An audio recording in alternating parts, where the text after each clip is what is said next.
morning, Success Fest. Listen, good morning, everyone, and welcome back to Success Fest 23 for day number 2222. It's Dr. Wall, the Tower of Power. I'm here again, and I'm here again as your host, and I'm excited to have you all here with me again for another day of learning and growth.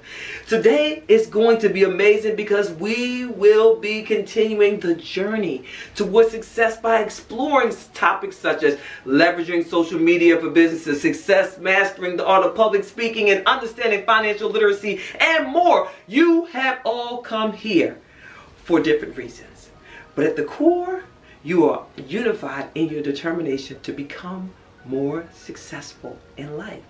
So today is about taking that next step towards achieving those goals. Let's do this together. Are you ready? Let's get started. Fire. Yes, I thought it was a fascinating kind of day. So fire.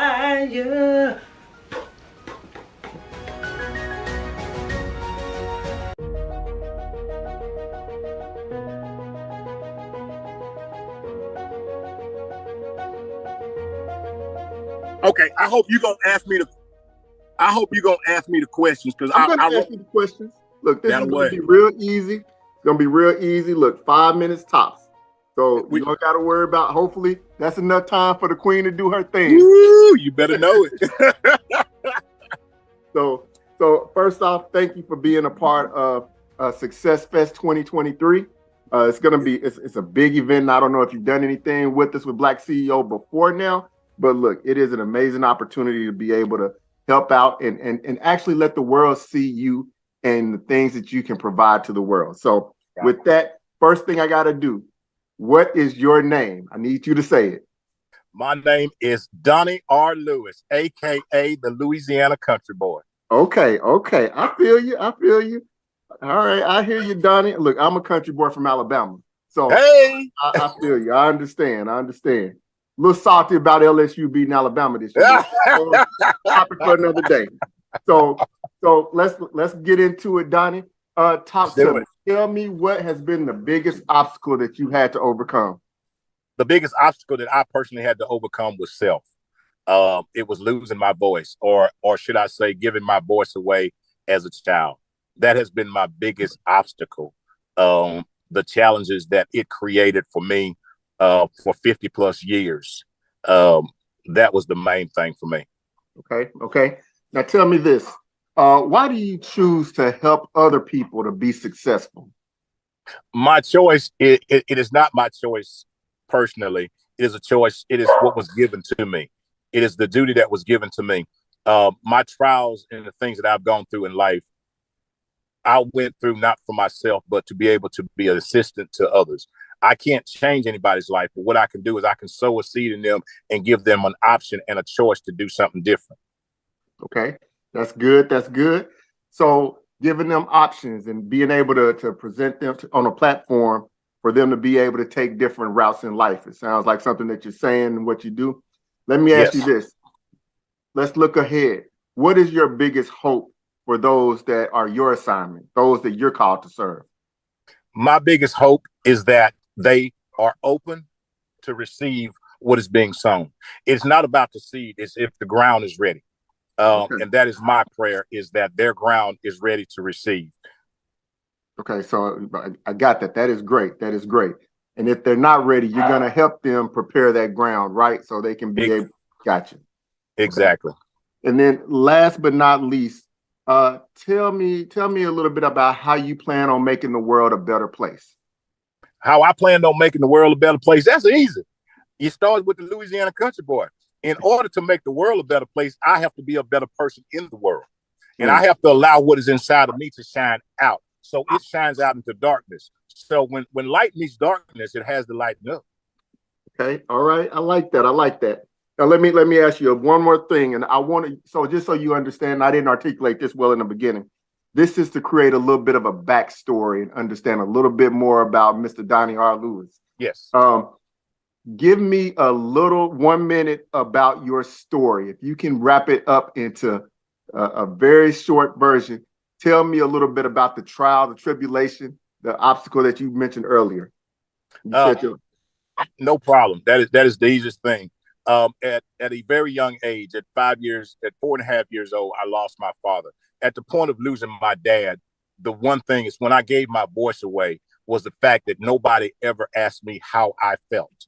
So at that point, I believed that my voice wasn't important and it didn't mean anything. So I became silent, not as in verbally, but I became silent emotionally. I went through 4.5 failed relationships. I went through several 8 different abortions with different women, and I didn't speak up. Why didn't I speak up? Because as a child, I learned that my voice wasn't important. So when I went back and discovered where it was I lost my voice, I had to go back to that place to heal that pain in order to be where I am today. Okay. Let me ask one more question. When did you get your voice back? I got my voice back 3 years ago. Okay. Woo, this is gonna be good. I like this, Donnie. You're gonna have some lives to change, some people to impact, and I can't wait to hear you on the main stage when we get to Success Fest 23. I hope this journey has been great to this point. There's gonna be a lot more to come.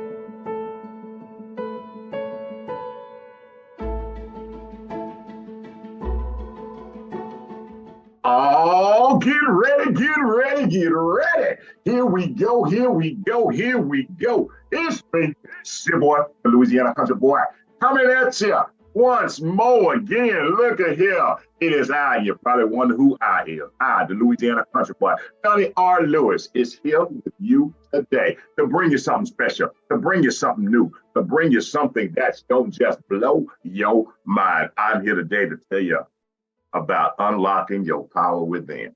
Oh my goodness. You say, what is he talking about and why is he here? Unlocking it. See, the one thing us old boy right here knows is we all have something. What is that something we got? We got a power within us. We got a power within us.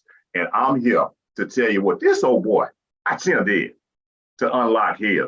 I'm going to walk you through it. I'm going to walk you through it. I'm going to walk you through it. I'm going to walk you through on how to do it, how to get there, just like I got there, And here's what I did. Look here, the very first thing you got to do, very first thing on unlocking our power within, we got to remove the distractions. You probably wonder, what is you talking about removing distractions? See, sometimes in our lives, we can't get somewhere. We don't understand why, because we got so many things that's distracting us. What could them things be? Could be anything. It could be we just so focused on degrees, but the degrees ain't warming us up. Get it? The degrees ain't warming us up. You know, we focus on making the bank, getting the bag.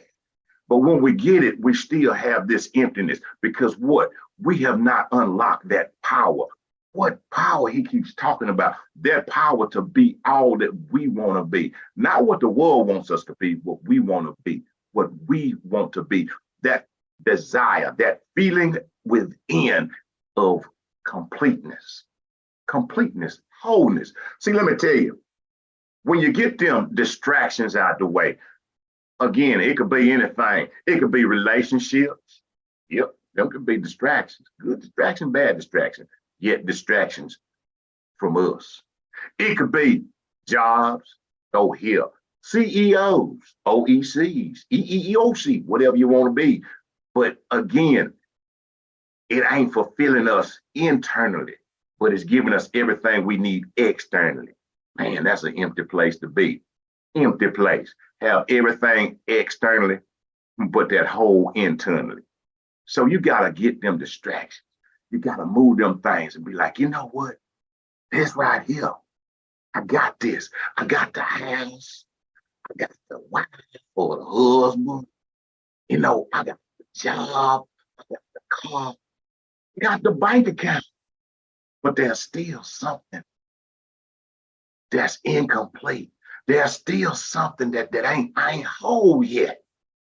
Because what has happened is there's a power within us that we have not unlocked yet. See, and when we understand these things are distractions, don't make them bad. Again, I ain't saying they bad, but it's keeping us from being who we're supposed to be, who we are called to be. See, one thing about we, us, me, you, we are all individually and uniquely made. We all have one special gift that only we can do. Ain't nobody else do it. Ain't that a great thing? Boy, I tell you, ain't that a great thing? It's a wonderful thing. Once you understand and you start to remove the distraction, now let me tell you something. I'm gonna hit on this, removing the distraction. Sometimes people take that personal, like you doing something. Oh, you trying to be this. No. See, before I can be anything to you, I have to be everything to me. So them distractions, you get them out the way. Sometimes moving them distractions will leave you in a place where you're feeling like you're secluded, like out on a desert island by yourself. But what you're gaining on that desert island by removing them distractions is you're starting to regain your inner peace. That's number one. Number two, it go to kick of old country boy right here. I had to do the one thing that people hate to do the most. I had to revisit my past. Revisiting the past, I tell you, man, a lot of people don't want to do that. See, because that means you got to go back to a place that you left for a reason. But see, the thing is, we have to go back because we have to find the reason we were so in a hurry to leave there. Because sometimes there are some great keys. Most of the time, there are some great keys for this old boy. All the time, there were some great keys in my past. I had to go back to that place, that wonderful place that wasn't so wonderful. That ugly place. I had to go back to that place. I had to revisit my past because see, what I discovered in revisiting my past was there was a key. That was the key. That was where I left so many things. That was where I left. That was where I left it. What'd you leave? What did I leave? That's where I left my power. See, let me tell you about revisiting the past. See, there's some things in my past, probably in yours, not so good. There was some disappointments in my past. And let me correct this right here. I want to pin this right here. When I say revisiting the past, that don't mean you got to go back 20 years. That don't mean you got to go back 30 years. That don't mean you have to go back 40. Some of us only have to go back like 2-3 years to that past wherever the hood was, that past wherever the disappointment was, that past where we gave our power away. That past right there. See, let me tell you, there's some wonderful things in that past. There's some wonderful things in that past. There's healing in that past. But what we have to do is find the courage to go back to that past. We have to find the courage to go back to that place, that spot, as I may say, that spot where some things happened to us. Well, maybe it was daddy didn't love me like I needed to be loved. Maybe it was like mama wasn't there like I needed her to be there. Maybe it's where old boyfriend treated me a certain kind of way. Maybe where old girlfriend cheated on me. That past, where at that point, what we did was all the power, we gave it away. We left it at that point. We left it right there. See, let me tell you, it's not easy to revisit. But let me tell you, when you revisit, you find your power. Step by step. Step by step. Yeah. See, some people want to rush it. It's a process. It's a process. It's a process is going back. The process, you have to be ready, because there are going to be some things that you're going to uncover in your past that you blocked out in your present. Let me say that one more time. There are going to be some things that you will discover in your past that you have blocked out in your present. So you know what they call it, selective memory. selective memory. We block those things. But see, when we block those things, what it was doing was blocking us from having the completeness, the wholeness within. So that number two go back to number one.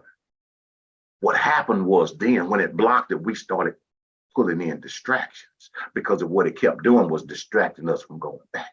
It comes that thing in the place, right? How important it is, how important it is to go there.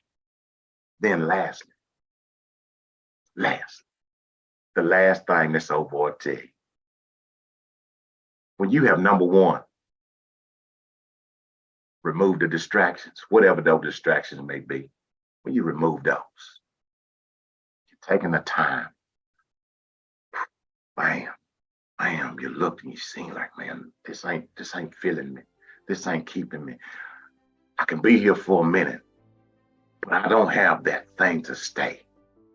When you have two, taken that opportunity to walk back to the past, then you can reclaim your power. You can reclaim your power, not their power, but your power. You can reclaim it and you can be all that you are called to be. Not what anybody else calls you to be, what you are called to be, individually, wonderfully, and uniquely made. That is a jewel. That is a precious jewel. And each and every one of us has it.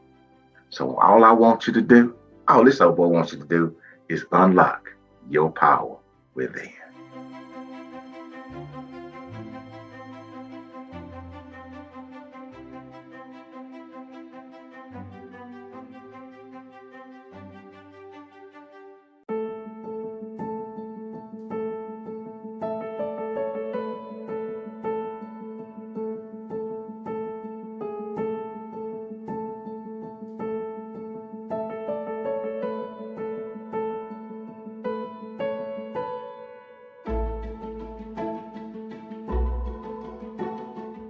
Good morning, evening, afternoon, Success Fest. I am CEO Brother Henry.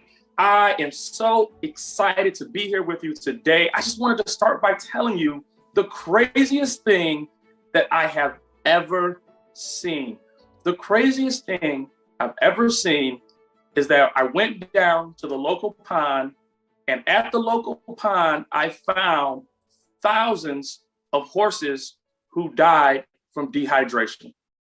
Let me repeat that one more time. The craziest thing I've ever seen is going down to my local pond and seeing thousands of horses who died from dehydration. Now, of course, that's a metaphor, but my message today is for the entrepreneur who is thirsty for success. Now, statistically speaking, 100% of able-bodied and able-minded people have a 100% opportunity to become part of the 1%.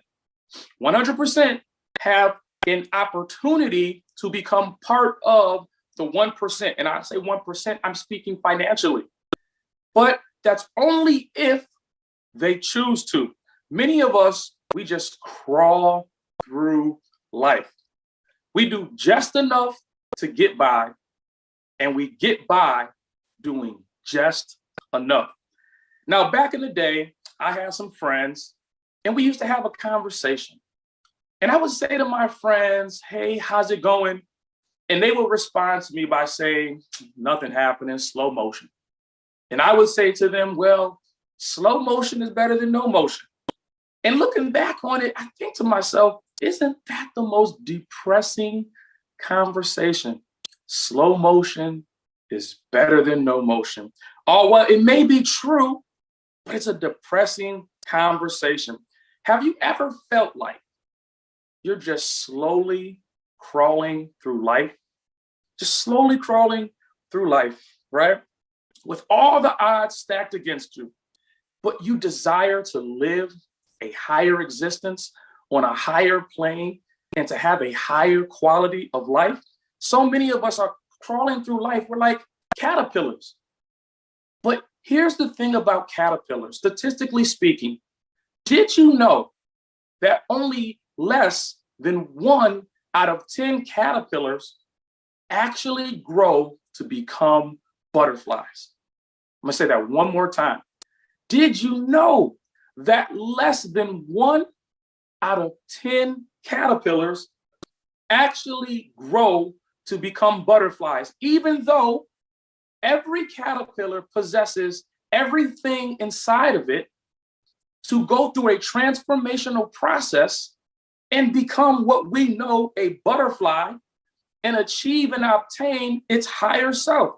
So if you've ever felt like you deserve more in life, more money, more opportunity, more experiences, more freedom of time, then this is for you. Or maybe you like me. Honestly, I can tell you, I was fired from over 25 jobs, okay? Don't laugh, it's a true story. Several failed business attempts you can also add to my resume before I was able to make my first 6 figures. And by using the formula that I'm giving to you today, I've been able to successfully, and those who use this formula have been able to successfully make 6 figures consistently, independent of having to get a job. And it's something that's worked for me. So I decided to share it with others.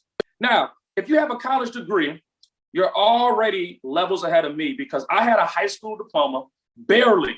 Like I barely have a high school diploma, and I've been able to do some amazing things using this formula. Now, I've discovered a formula that anyone can use when you're in your cocoon state that will absolutely guarantee you success on the other side of completion. Now, as a child, I had a potty mouth. I used to get in trouble for saying the F word. Now, I teach entrepreneurs how to overcome mental roadblocks that stop us from achieving high levels of success without wasting years of experimenting with trial and error. And I do it by teaching entrepreneurs that successful people drop F words, a lot of them, okay? Now, I don't have time to teach you all 12 F words that are in my system and how to apply them to find massive success, but I want to give you a quick glimpse before we leave today so you have an idea and maybe enough to get you on the road going, and then we can talk more. Now, F word number 1 that I teach people is fear. Fear is the number 1 impediment to success. Fear can either be a tool or it can be a weapon against you. If you let fear get weaponized against you, you get one set of results, but if you use it as a tool, you get another set of results. The second F word I teach people to use is failure. Now, failure is a condition of perception. And once you learn that failure is a condition of perception, you handle failure a lot differently. The third F word I teach people is faith. Faith is the fuel that you use to manifest thought into reality. And there's a lot that goes into having faith that I teach people. F word number 4 is fortune. And fortune deals with our relationship with money. If you're like me, I would know I was raised with a negative relationship with money. My parents said things like money doesn't grow on trees, money is the root of all evil, money can't buy you happiness. All these things developed in me a negative relationship with money. And if you're like me and you have a negative relationship with money, then you have to learn how to have a positive relationship with money. That is, if you plan on having a lot of money, okay? F word number 5 is family and or friends. These are the people that inspire you to greatness. And these are the people really that go into your why you do what it is that you do. F word number 6 is focus. And focus is the ability really to overcome procrastination. And one thing I know, I've had literally over 100 clients, and every single one of my clients says the same thing. Procrastination is an issue. How do I overcome procrastination? How do I stay focused? How do I get things done and achieve goals? So we help overcome procrastination with focus. F word number 7 is fantasy. Fantasy is envisioning and manifesting your dreams, vision boards, vision books, saying your affirmations, but there's a lot more that goes into it than just what's on the surface. So we talk about fantasy. F word number 8 is funny, and that's using humor to relate to the people that you are trying to connect with. F F word number 9, similar to number 8, is familiarize, which is familiarize yourself with the connecting pieces that connect you to your audience. F word number 10 is finish. Don't even start if there's a chance you're going to quit. If there's a chance you're going to quit, don't even start. F word number 11 is funnel, okay? Build digital funnels, of course, but also building physical funnels. And the more funnels you build, the more things will be funneled onto you. So we teach that all the way through and through. F word 12 is fundamentals, and this is the basics of entrepreneurship. Say, what do you know about entrepreneurship? Well, I am the co-founder of the largest national entrepreneur academy in the country, which is K-12. All of my students have to start small businesses that generate revenue. They all have to publish a minimum of 1 book a year. I just had a student make $25,000 in a single day, another student do $21,000. I just had another 6th grader make $800 over the weekend. I have 4-year-olds with published books. I'm into entrepreneurship just a little bit. So what I'm offering is not just a course to teach a specific skill. Skill set absent of mindset equals unproductivity and weak, if any, results. The most important part of becoming successful is having a successful mindset. So let me help you to maximize your impact, your influence, your wealth, and your time just by visiting my website, www.12fsuccess. That's the number 12, the letter F, then success.com. Get a copy of my free ebook, The Science of Success, and get a free strategy call to get you on the road to success with my 12F success system. That's www.12fsuccess.com. Make sure you tap in, and I will see you at the top. We got a lot of work to do, and I'm so excited for you and the bright future that you have. I'll see you later. Thanks for watching.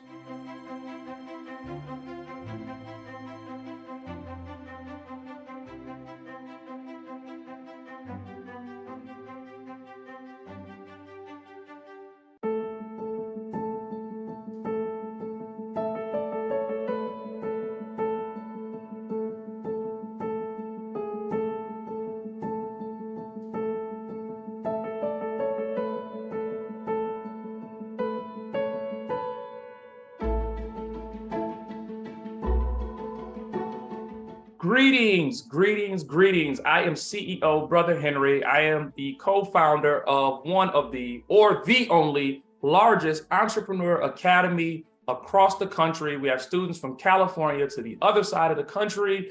Every student who attends my school has to start a small business that generates revenue. Additionally, they have to publish a minimum of 1 book a year, but we're not even here to talk about that, even though it's an amazing program. It's an amazing thing. I'm here today to tell you about the program that I use to make people successful. People from the age of 4 all the way up, from 4 and up. I have 4-year-olds that are published authors with multiple books that have got speaking engagements. A 4-year-old with a speaking engagement, imagine that. So today, I'm going to tell you about a program that I have, and I'd like to introduce to you. It's called Successful People Drop F-Bombs, okay? So let's get going. Let's get right into this. We don't have a lot of time, but I want you guys to catch everything. So let's get right into this. Successful people drop F-bombs, okay? And I got this because when I was younger, I used to have a potty mouth. And now my potty mouth has actually got me success by dropping F-bombs. So who am I as a person? I've been married for 16 years. There's me and my beautiful wife when we got married. 13 years ago, my daughter was born, my first and only daughter that was born. I also adopted a daughter. Today, I'm an author, a speaker, a mindset coach, and I'm the co-founder and CEO of Kika First Entrepreneurial Academy. So when my daughter was born, just so you understand my relatability, when my daughter was born 13 years ago, we were so poor, my radiator broke in my house and I did not have the money to get it fixed. When my daughter was born, December 25th in Illinois, during a blizzard, we came home and had 2 space heaters, one in the bathroom, one in the room, and we all bundled up in one room because there was no heat in the house and I did not have the money to get it fixed, nor did I know how to get the money to get it fixed. During that time period, I suffered from evictions and foreclosures. It's like eviction back to back. Finally got a house got foreclosed on. Repossessions, we were on food stamps. I suffered a lot of humiliation because I could not figure out how to provide for my family in a way that gave us a lifestyle that we were comfortable living, okay? In fact, we were so poor that my wife and I used to sneak to the local YMCA to take showers at night right before they closed because we didn't have any running water in the house. So I've pretty much seen everything at the bottom that you can see, okay? Now, today, my wife and I are both high six-figure earners on our way to our first seven figures. It's a very exciting time period. And today I'm sharing with you the system that I use to make this a reality, okay? So we're going to use the F word 12 times, and we're going to use a lot of F words, okay? So be prepared to drop some F bombs. Now, what are these transformational F words I'm going to share with you? The first one is fear. Fear is the number one impediment to success. Once you learn how to utilize fear and use it properly as a tool, it can no longer be weaponized against you. So fear is the foundational thing that we have to learn how to overcome if we want to find massive success to build our wealth, to build our impact, influence, and to have freedom of our time and buy back our time. The second transformational F word is failure. We have to understand that failure is a condition of perception. Once you understand that failure is a condition of perception, then it's easy to understand when failure happens, how to overcome failure, okay? The third thing we're gonna talk about is faith. Faith is the fuel to manifest thought into reality, having faith, the size of a mustard seed. Now, here's something interesting, and I know I'm giving you a little bit of a sneak peek into where we're going with faith. Have you ever seen an oak tree? Did you know that an oak tree starts off as a seed? My question is, when the oak tree is just a seed, is that seed already an oak tree? Because everything that the oak tree needs to become an oak tree is inside that seed. And that's really what faith is. We'll talk about it when we get there. Number 4 is fortune. Fortune deals with our relationship with money. So if you're like me and you grew up hearing all these negative things about money, money doesn't grow on trees, money doesn't make you happy, you know, money can't buy you happiness, money's the root of all evil. If you've heard these things growing up and you have a negative relationship with money like I did, then it's very hard to build a fortune when you have a negative relationship with money. So we have to work on our relationship with money and our financial literacy. The fifth transformational F word we're going to talk about is family and or friends. These are the people who inspire you to greatness. These are the people that are your why. These are the people that will help you reach new levels of success. The sixth thing we're going to talk about is focus. Focus is the ability to overcome procrastination. And if you're an entrepreneur, then you know procrastination is the rule of the day. How do we overcome procrastination? That's a huge one, okay? Number 7, envisioning and manifesting your dreams. So many people talk about vision boards and vision books and affirmations, but if you don't have a realistic emotion attached to that manifestation, then you'll never manifest what you want because it's not real. So we talk about and we teach you how to use fantasy. The 8th thing we teach is funny, using humor to be relatable. Everybody likes to laugh. If you can get people laughing and smiling and in a good place, then you can relate to your audience. And number 9, similar to number 8, familiarize. It's finding the connecting pieces to relate to an audience. So when you relate to an audience and they know where you're coming from and you know where they're coming from, at that point now you can use that connectivity, you can use that thing that's familiar to show people how to get to the next level. Number 10 is finish. When we talk about finish, we say don't start if there's a 0.000, if there's any chance you're gonna quit, don't even start. Don't even start. We got to finish strong, okay? Finishing strong is the difference between $1 million and negative $1 million. You can either have a million excuses or you can have $1 million, but you can't have both. You got to decide, what is it that you want? Number 11 is a funnel. You can build a digital funnel, but also physical funnels. And we should be building funnels to funnel things into our life, not just clients, but funnel in blessings, funnel in our impact, funnel in our influence. We should be building funnels every single day. Number 12, the 12th transformational F word is fundamentals. And these are the basics of entrepreneurship. So well, why didn't you start with the fundamentals? Because the most important thing that I'm going to teach you is that the mindset, your mindset is more important than your skill set. A skill set absent a mindset will bring you low productivity and weak, if any, results at all. Okay. Now, me in my personal life, I was fired from over 25 jobs. When I wrote my first book, I went back and looked over my life and I tried to write down a bunch of jobs that I can remember being fired from. And this isn't even all of them. I just wrote a small list: Walmart, Lowe's, Vision Financial, Kennedy Middle School, security, police officer, POL, Schnucks, Silos Factories, Johnson Controls, telemarketing. I did packing. I worked in factories. I was fired from a lot of jobs.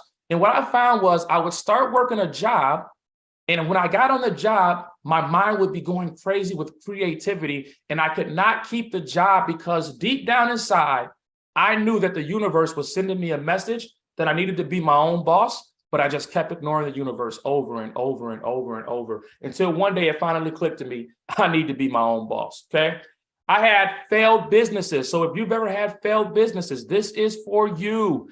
I put thousands of dollars into businesses, having no clue what I was doing because my mindset wasn't right. I had multiple failed businesses. In fact, I had more unsuccessful businesses than I had successful businesses, but you only need one successful business to change your life forever, okay?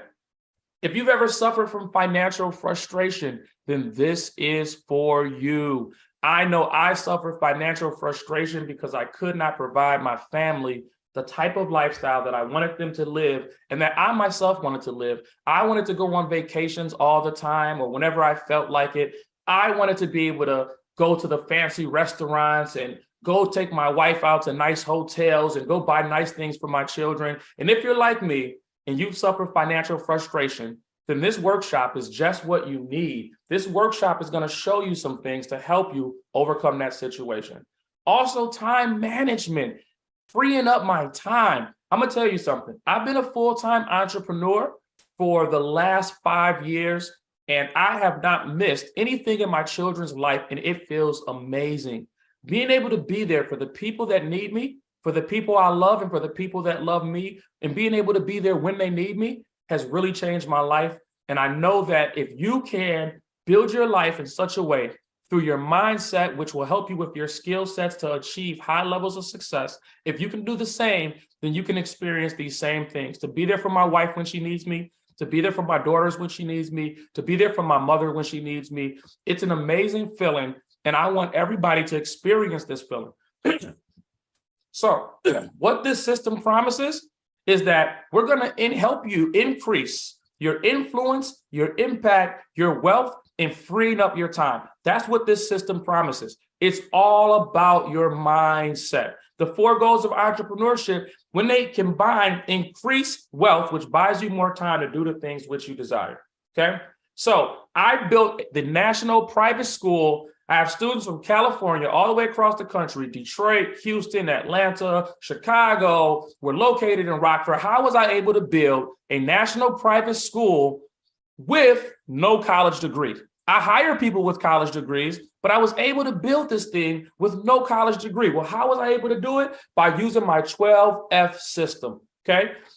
One of the big things that entrepreneurs miss, do you remember when we were younger and we were in school and we sat in a circle and we played the game telephone? And the teacher will come and she'll share a message and she'll say, you know, this is the message. And then by the time the message gets around the circle, it's completely different than what the teacher said. Well, why does that happen in the game of telephone? It's because many of us, we send messages to people through our business and to ourselves, but we lack clarity, okay? Lacking clarity. If you don't send a clear message of who you are, what you do, who you help, and how it will help them, if you don't send that clear message and you don't help people to have clarity, then people will not look towards you because people need clarity of message. So this system will help you get mental clarity on who you are, what you do, who you serve, how you serve. And once you have that mental clarity, it will help you stay driven to achieve and perform at the highest levels. So let's talk about it. Number one, fear, the number one impediment to success. Let me tell you something about fear, okay? Jack Canfield says that everything you want is on the other side of fear. And in addition, Will Smith, in the movie, I think it's called After Earth, he had this quote about fear that's amazing. I use it anytime I speak at a school or a university. Will Smith said that fear is near insanity. Fear is your imagination of things that at present do not exist and may never exist, right? It's worrying about things that do not exist and they may never exist.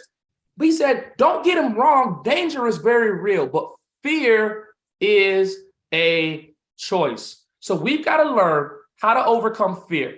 And I'll probably spend more time in fear than anything else because fear is the foundational principle that gets everything else going, okay? I'm gonna share a short story with you and then we'll keep going through the rest of this presentation because we don't have a lot of time today, but I want you to understand how this system works, how it can empower you, how it can empower those around you, and how this can take you to the next level. Short story, my wife and I were out in the Caribbean Sea. We took a yacht to the Caribbean Sea and there was a little island place out in the middle of the Caribbean Sea, and they offer all these things for you to do while we're on vacation. One of the things that they offered for us to do was to go kayaking. Now, I should tell you, I'm not the best swimmer.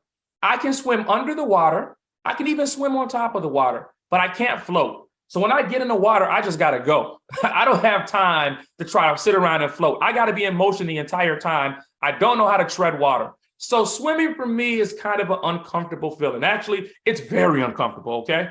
So my wife says she wants to go kayaking. Now they tell us when we go to get in this kayak that not to go past the, I don't know what they're called, the things that float in the water. So don't go past those. There's sharks out there and we want to keep you safe, so don't swim past those. So we get in the kayak, it almost tips over. I'm scared, I'm shaking, my heart's beating. I'm just panicking. My wife is laughing at me the whole time. We get in the kayak, we start going. I'm the only one rowing. There's this big boat in front of us. We're about to crash into it. She's just laughing away. I'm like, grab the paddle. We're going to die. I don't want to die. So she grabs the paddle. We narrowly miss this boat. We swim around the island. We go way out. Now we got to turn around. And I say, we're going to have to go past those things. They said there's sharks out there. I don't want to die. I'm scared. Like, I'm panicking. My wife jumps on Facebook Live and starts recording. And she says something to me that brings me back to the Will Smith quote about fear being insanity. She asked me a question. She says, right now, while you're in this kayak,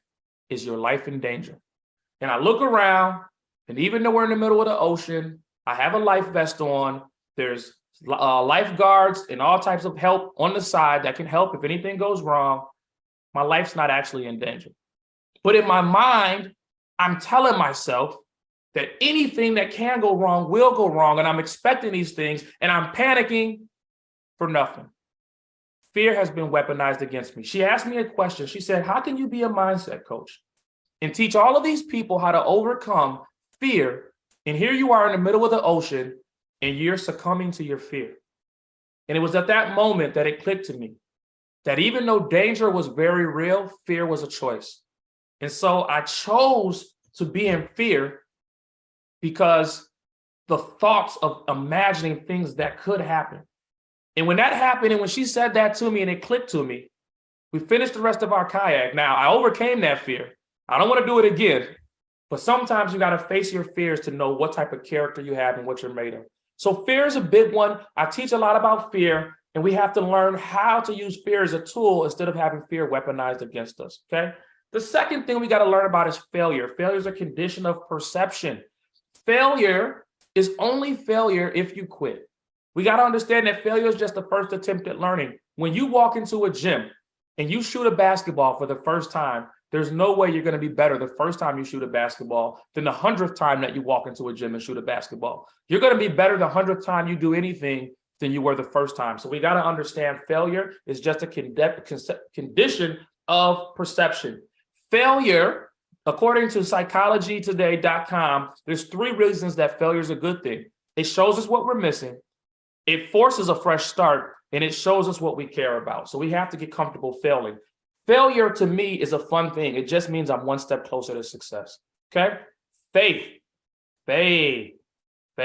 It's the fuel to manifest thought into reality. The fuel to manifest thought into reality. Now, when I had first started my national school, it wasn't national at the time, my car was wrecked in an accident, and one parent paid tuition with a car that was terrible. In the middle of an Illinois winter, I'm driving around with a car where the sunroof doesn't go back, the windows don't roll down, we're getting snowed on, rained on, iced on, the heat only worked for 30 seconds at a time, it didn't have any mirrors, this thing was terrible. It only started when it wanted to, but I had faith that if I could push through the difficult times, that on the other side of that, this school would make me wealthy and successful, and indeed it has. So we got to learn about using faith. We also got to learn about fortune, our relationship with money. We got to understand that if we have a negative relationship with money, then it's going to be hard to make money and keep money and grow money because our relationship with money, okay? We also got to learn about family and friends, the people who inspire us to greatness. Well, what's your why? So many books, so many speeches, so many information out there about your why. What's the thing that inspires you to greatness? Who are the people that you do this for? Why do you want to be great? Okay. Number 6, focus, the ability to overcome procrastination. This is one of the key things that so many of us suffer from. We find everything to do that's not urgent and not important. Really, you could draw a box, 4 boxes next to each other, and categorize your life into those 4 boxes. What things are important, what things are not important, what things are urgent, and what things are not urgent. Most people spend most of their life in the boxes of things that are not important and not urgent. The things that are important and are urgent, we don't really get to until they force us there. Our health, our wealth, our family, bills, whatever the case may be. We have to stay focused and overcome procrastination. Number 7, fantasy. Envisioning and manifesting your dreams. Don't just talk about what you want. You have to put yourself there. Go test drive that car that you want to purchase. Think about your dream house, but don't just think about it. Write it down. Find pictures. When you find pictures, I need you to ask yourself a question. When you find a picture of your dream house, or you picture it in your mind, what does the carpet feel like when you walk in? Is there carpet? Is there tile? What color is it? What does it look like? What does it feel like? What do you smell in the air when you first walk in? Who's in the house with you? What do you have happening in the house? How many floors is it? What's there? Do you have a chef? Do you have a personal cleaner? What is in the house? You have to put yourself there and see yourself there where you can feel what you fantasize if you want to make that a reality that you live, okay? Number 8, funny. Use humor to be relatable. Everybody likes to smile. And guess what? One of the secrets I learned about selling something. If you ever want to sell something, just get people smiling and saying yes. If you can get people to smile and you can get people to say yes over and over and over, you can sell anything. So you have to find humor even in painful situations. I look back at all the pain I've been through and I try to find a way to turn my pain into something humorous that I can share with other people. I think it was Kevin Hart who had a special called Laugh at My Pain. If you can get people to laugh at your pain and let them understand that the things they're going through that are the most difficult, that are the most trying, that are the hardest things that they're going through, that once they overcome it and look back at it, they'll be able to laugh at their pain. That's a skill set that if you can utilize that skill set, it will take your business to another level, okay? Number 9 is familiarize, finding the connecting pieces to relate to an audience. How do you get your audience to relate to what it is that you have? Find the things that you all have in common. Find your avatar. What is this that you are doing that you want people to see? Who's the person you're talking to?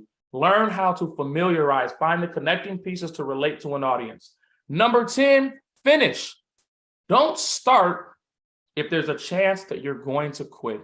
If there's even an inkling that you're going to quit, don't even start because you're just wasting your time. And then any people that you involve in your project or what you're doing, you're also wasting their time. Okay. Once you start on a journey, the most important step is the first step, but it's not the last step. You have to stay strong until you finish what it is you set out to do. Digital funnels are pretty easy to understand. A digital funnel, when you come to a website, when you come to a landing page, they're going to give you an experience. But physical funnels also exist. How do you funnel people to you in real time? How do you not only build a community digitally, but build a community of real people in real time around you, that everywhere you go, you have a support system to support you? We have to learn how to build physical funnels, okay? We're almost there. Hang on just for a couple more minutes, okay? Number 12 is the fundamentals, the basics of entrepreneurship, okay? The basics of entrepreneurship. Be reading books. Of course, you should be looking at the people around you. Here's a clue. Look at the 5 closest people around you. If the 5 closest people around you, whatever characteristics and traits they have, you are the sum total of those 5 people. In other words, if the 5 closest people around you are lazy, you're also lazy. If the 5 closest people around you like to gossip, you like to gossip. If the 5 closest people around you like to hang out, you like to hang out. But if the 5 closest people around you are driven, then you're driven. If the 5 closest people around you talk about money, then you talk about money. If the 5 closest people around you are into business and elevating their life and going to higher levels, then you're into business and elevating your life and going to higher levels. And as you look at the circles of people around you, if you notice that you're the best person or the top person or the highest person in any of your circles, you need a new circle. You need to be around people who are better than you in whatever category or area, so that way they can lift you and pull you to get better yourself. If you're the best, then the people around you aren't making you better. You have to be around people whose synergy will reach you and lift you to their level so that you can find even more new circles. So we got to learn the fundamentals of entrepreneurship. Another thing that's important is you got to look at the environment around you. The environment around you is extremely important, okay? You have to understand that it's very difficult to grow seeds where you don't have soil. Again, it's very difficult to grow seeds where you don't have soil. If you want to throw a party and listen to loud music and DJ, you probably shouldn't do it in the library. That's not the right environment to do that. Likewise, if you want to read books in peace and quiet and you don't want to be bothered, you probably shouldn't go to a club. Environment is very important. So we got to learn the fundamentals and the basics of entrepreneurship so we can put ourselves in position to have the most success. All right. Now, how does my 12F system work? You get with my 12F system, you get the course, which is the 12-step course that you get for a lifetime. You can use it over and over and over. You get a 3-month group coaching sessions with myself and my team and some of the top entrepreneurs across the country who are different multimillionaires, different CEOs, different founders, different startups, to find out what it is that they did to help build their mindset up. You can use the course annually because you should be working on your mindset for the rest of your life. You also get access to our network, Dream Bigger University. You get the mind map. You get the free ebook. That's how the 12F system works. What do you learn? You get the 12 principles of success that we just covered. And overall, we learn how to increase your impact, how to increase your influence, how to build more wealth, and how to buy back your time. If you can do these 4 things can absolutely change your life, okay? So you can invest in yourself at the level that you expect a return. Trevor Ott said this, and it's the best quote that I've ever heard. It really made me think about what it is that I wanted in life. So for example, if I want to move into a 10-bedroom mansion, I can't expect to only pay $300. You have to invest in yourself at the level that you expect a return. So right now, I've slashed the price for all of those who attended SuccessFest from $3,000 to only $1,497. That's the investment that you make to change your life forever. And I want to let you know that investing in some of the coaches that have changed my life are some of the best investments I have ever made in my life. This system took me from doing only $17,000 a year to over $250,000 a year. And it can do the same for you too once you gain mental clarity. I'm looking back, I can't even imagine how I lived life at $17,000 a year.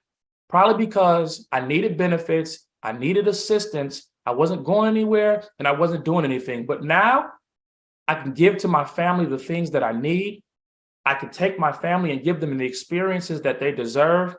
And overall, I'm a better human being, and I'm striving to become even better every single day. So the system gives you the confidence, esteem, and clarity needed to achieve as other high performers achieve daily. That's what it's all about for me. Okay. So I hope that you learned something amazing today. This is a picture of me and my beautiful wife, and we're much happier today because money's not everything. I understand that. And you're never going to get rid of all your problems, but you can solve all your money problems. And so we just got to learn that successful people drop F-bombs. So just go to www.12fsuccess.com. That's www.12fsuccess.com. Go to my website today, get a free ebook from me, The Science of Success, get a free strategy call, and let's see if we can sit down and figure out a roadmap to get you to live in the quality of life that you always desired, the quality of life you always dreamed, and the experiences that you deserve. Life is short. Don't waste time trying to figure it out when there's those who have already figured it out that are willing to help you if you're willing to help yourself.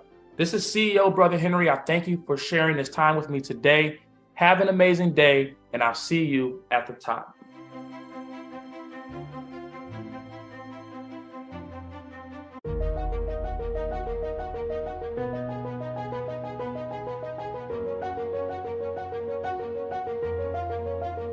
Greetings, Lima. I am Dr. Evelyn, and we want to say welcome to Success Fest. Could you please introduce yourself and then tell us just a little bit about your business? Yes, greetings, Dr. Evelyn. My name is Lima Pasha. I am an executive wellness coach, organizational consultant, and mindfulness trainer. And my business is designed to help executive women stop stress and beat burnout. It's designed for women who have been tired and exhausted from long work days and balancing their priorities. It's mind, body, and soul wellness, incorporating mindfulness, nutrition, exercise, and lifestyle principles to help them go from drained to reclaimed. It sounds like you are really busy because I know that there are a lot of women out there that need your services. Okay. Now, how did you ever decide to go into that kind of business?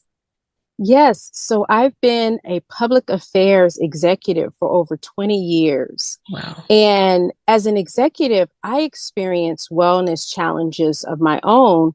And I also saw the decline of lots of people's health, especially with the baby boomer generation. You know, I started out when I was in my 20s, actually really young. And I remember a lady saying, you know, wow, I have all these aches and pains. When I get up, I feel stiff. And she was teasing me. She said, oh, Halima, you don't experience that, huh? And, you know, she was right because I was still young. I didn't know. But then later on, as I was working, I realized, okay, it's important to get up and stretch and exercise and have a healthy lifestyle. And then I experienced a traumatic health scare when I was on my way to work. So that led me to want to reclaim my wellness, to get back in touch with my body and my mind. Excellent. And so after doing that, I wanted to help others as well. Wellness became my passion and it became my purpose. Well, it sounds like a great fit for Success Fest. Now, how do you think that this helps make the world a better place?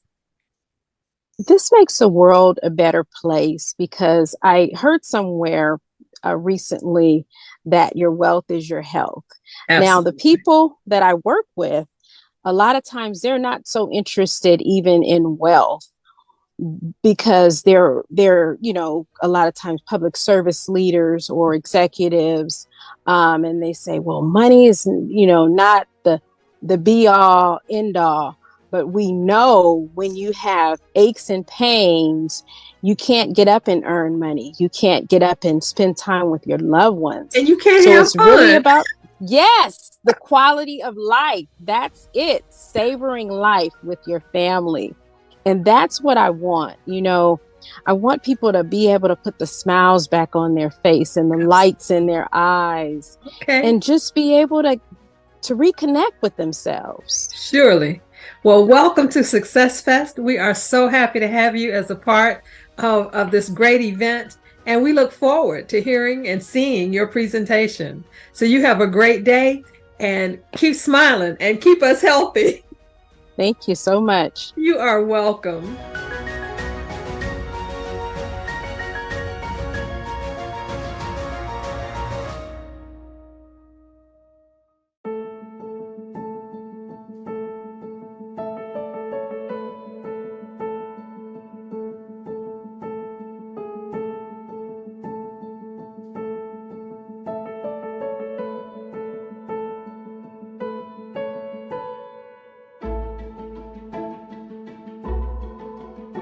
Welcome to Activate Wellness for Success. Welcome to SuccessFest 2023. In Activate Wellness for Success, how women leaders go from drained to reclaimed, you're going to learn about how to renew, rebuild, and reclaim your wellness. My name is Lima Pasha. I'm an executive wellness coach, organizational consultant, and mindfulness trainer. I help women leaders stop stress and beat burnout. According to the Center for Disease Control, the #1 health challenge in the workplace is stress. Stress contributes to high blood pressure, heart disease, fibroid tumors, and other illnesses. It also causes you to overeat, overspend, and diminish your ability to have the wellness that you desire and deserve. But you don't need the stats to know that you are suffering from stress due to toxic organizational culture, microaggression, difficulty balancing work and life, trouble adjusting to your new leadership role, or deep-seated desire to transform your health and wellness. You need help, and I want to help you get freedom from stress and renewed wellness so you can savor life. Envision more energy, joy, beauty, vitality, love, and growth. My Executive Wellness Recharge System is for you if you want to be enjoying life and experiencing life free from illness. You want to feel more beautiful and access your own fountain of youth. From weight loss to relationships, we have you covered. I have helped women leaders. Now it's your turn. Let me tell you how my journey began. I'm just a woman from San Francisco, California, with a heartfelt vision. I grew up in the 80s in the Bay Area, California, observing the contrast between homelessness and vibrant wealth in downtown San Francisco. And you don't have to be a city planner to know that redlining contributes to disparities between the haves and the have-nots. However, people of all income levels need wellness. My qualifications are 2 decades of experience as a public affairs executive, working with government elected officials and executives on promoting major city and county initiatives. I hold a master's degree in business administration and a bachelor's degree in mass communications. I'm a certified life coach, organizational consultant, and women's wellness advocate. My mission is to help leaders usher in transformation and change with wellness for individuals, organizations, and communities. This begins with teaching women how to cultivate their well-being and optimize leadership communication using mindfulness.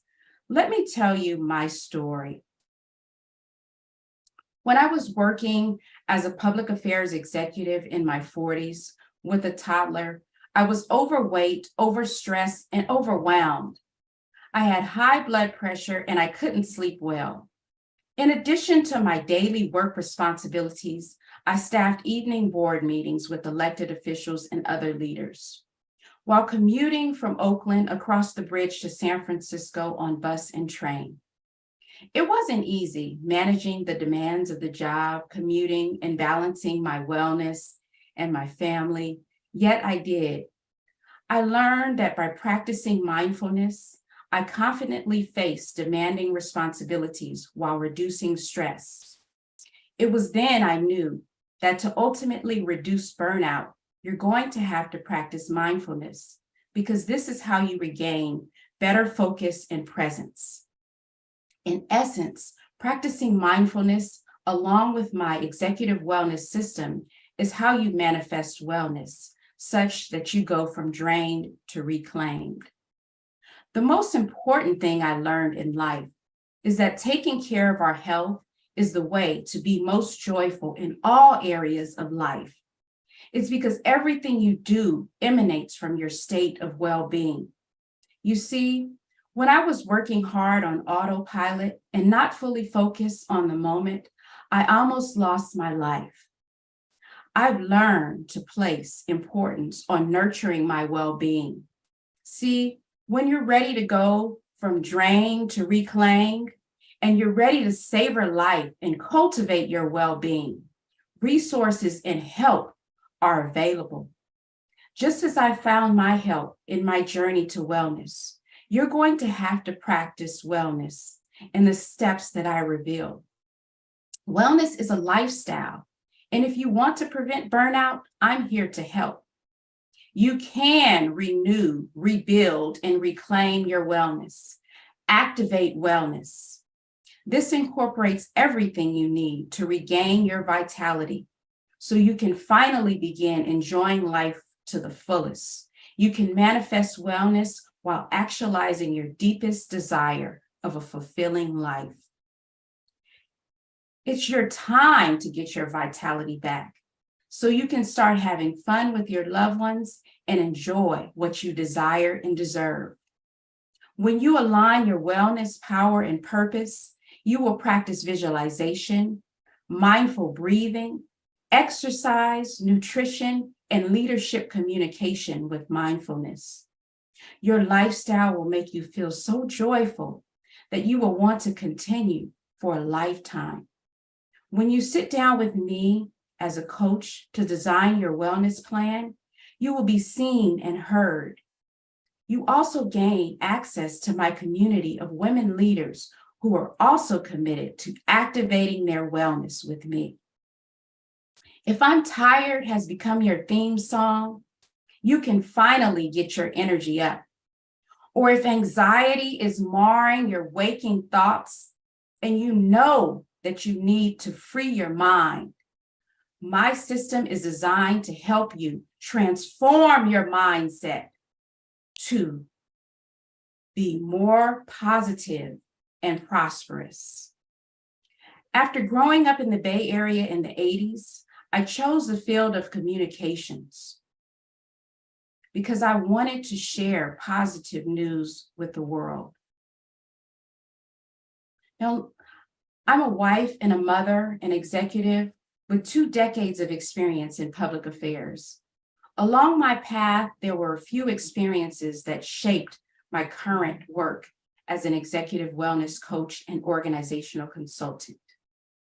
One typical day, I was heading to work for a long day and night of evening board meetings. Suddenly, my heart started racing, beating, pumping so fast that my whole body rocked. I was afraid that I was going to faint, so I called 911. It was June 2011, and I found myself, instead of at work, on a stretcher with EMTs and firefighters standing over me. One EMT held a flashlight, and she held up her fingers and asked how many I saw. She asked me what day it was in a wave of questions to keep me from blacking out as she checked my vitals. My breathing was labored and I was choking for air. It was on this day that I finally realized that I had to manifest wellness. After the EMT stuck monitoring patches on my chest, I remember hearing that my heart rate was 221 beats per minute and my respiration was low. Then I felt the cool oxygen mask being put on my face and it felt and tasted like relief. When I arrived at the hospital, there were multiple doctors and nurses speaking in rushed voices. I was told that I would have to get a shot of adenosine to normalize my heart rate. This day made me reflect on the core of my being. I'm just a girl who grew up in the 80s, molding mud in my backyard, walking through neighborhood creeks, and enjoying dance and music, and being constantly intrigued by the paradox of poverty and wealth that I observed when I was driven through the financial district in San Francisco. I observed that people who experience poverty are not devoid of good, and the wealthy do not have optimal lives either. I would argue that both parties can only find peace when connected to nature. It took me a while to get back to this childhood realization. First, I had to experience the weight gain and health scares that too many executives go through these days. I had a terrible flaw of prioritizing my wellness, not prioritizing my wellness over my job. So let me tell you how you can go from drain to reclaim now, and how you can prevent continued health challenges. You don't have to worry about experiencing major health scares, and you can get off the hamster wheel. We're launching our Wellness Mastermind in January. Call me to book a free strategy session, and you can learn more at www.limapasha.com. Sign up now. But before I go, I want to give you a free gift. When you call this month, you can get a DISC assessment valued at $500. Also, download my free book, Activate Wellness. I look forward to seeing you in my mastermind community and welcome you to renew, rebuild, and reclaim your wellness. Activate wellness with me. Activate wellness for success. I am the executive wellness coach to call when you want to go from drained to reclaim. Download my ebook, Activate Wellness now. In closing, my wellness system helps you have more energy, joy, beauty, vitality, love, growth. This is for you if you want a more enjoyable life experience, if you want to prevent illness, be more beautiful, and have an access to your own fountain of youth. From weight loss to relationships, we have you covered. Abundance is everywhere. You just have to be available and well to receive it.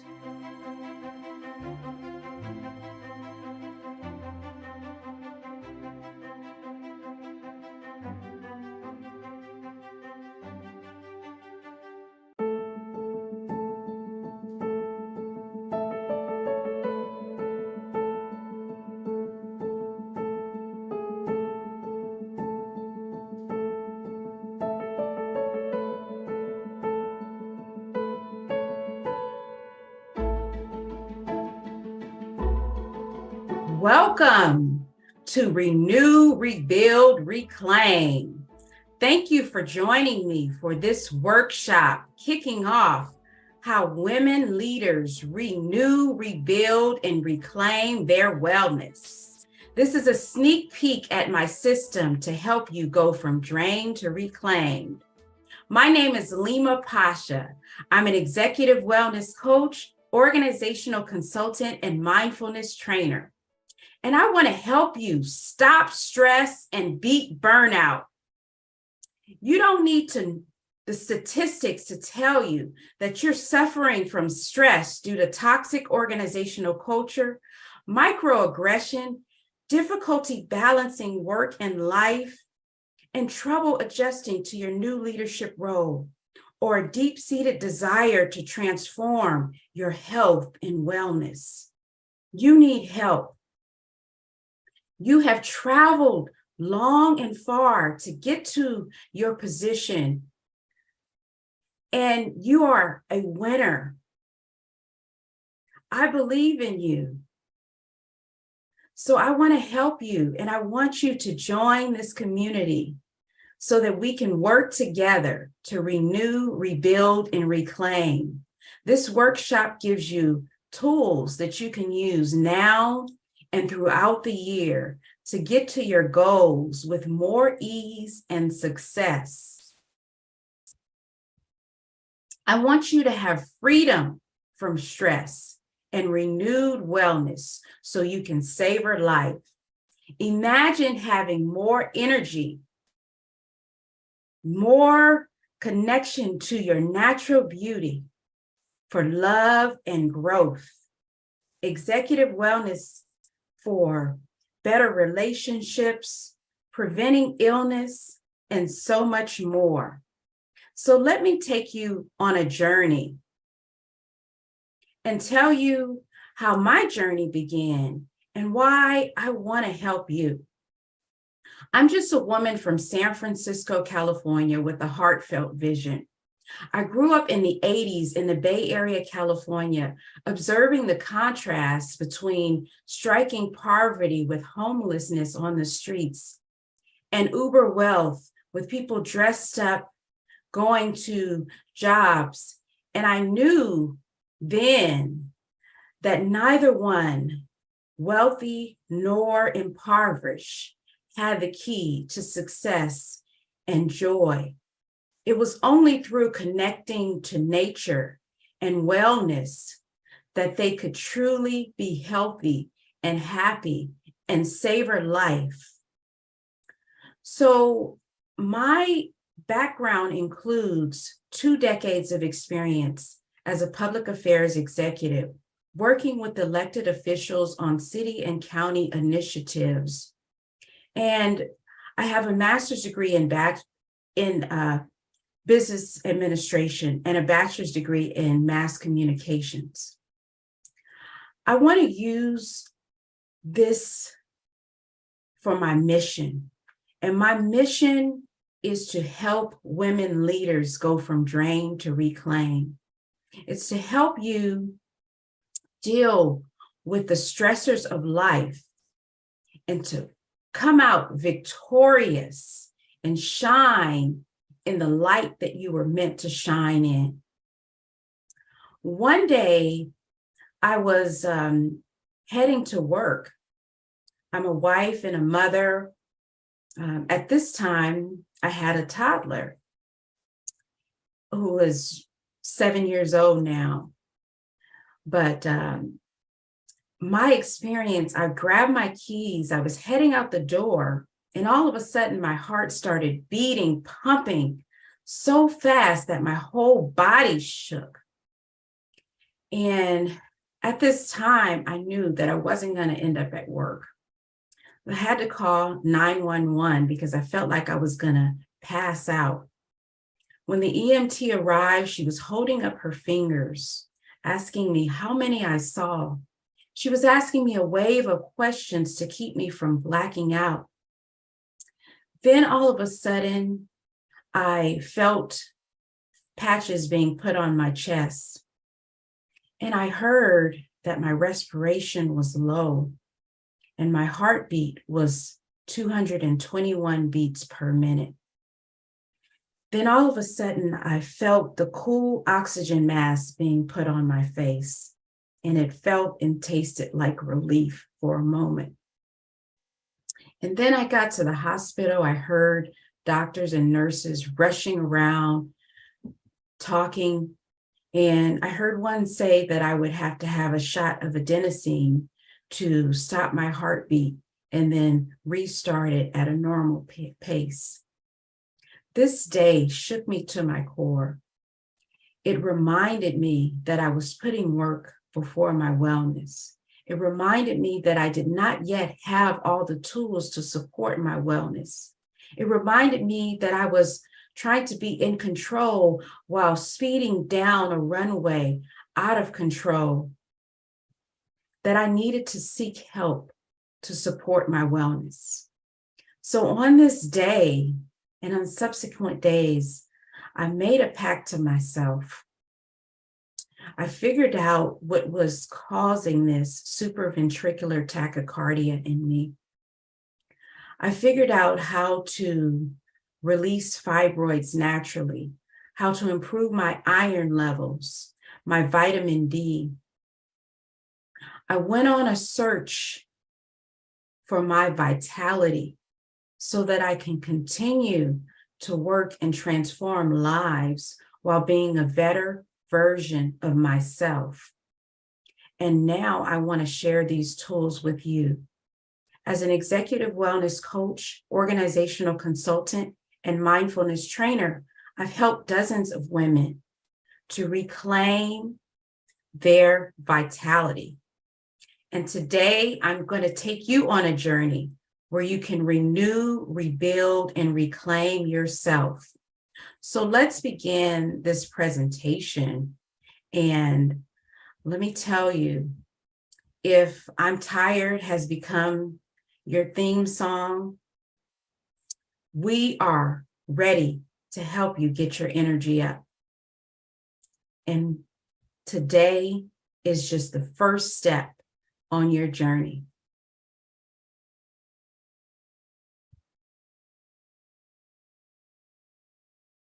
Okay, I'm going to share my presentation with you.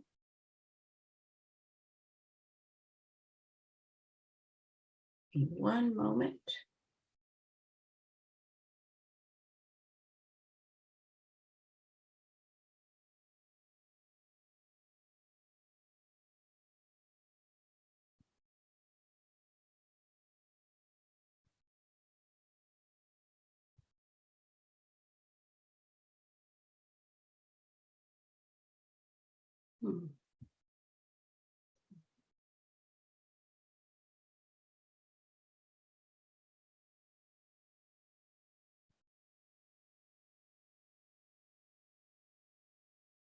So, can you see my screen? Incredible. So I'm glad you can see my screen.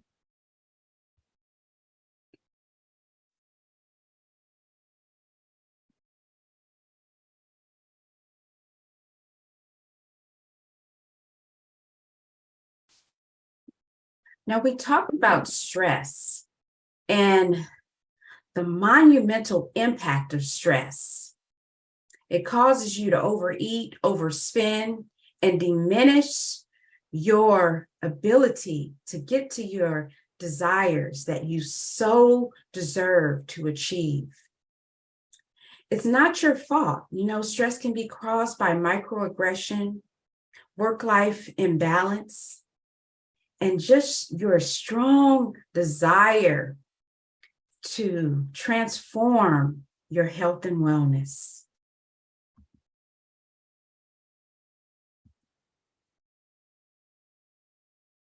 Renew, rebuild, reclaim. By the end of this workshop, you'll have practical tools to go from drained to reclaimed. I shared a little bit about my story, but as part of my wellness journey, I lost 40 pounds. And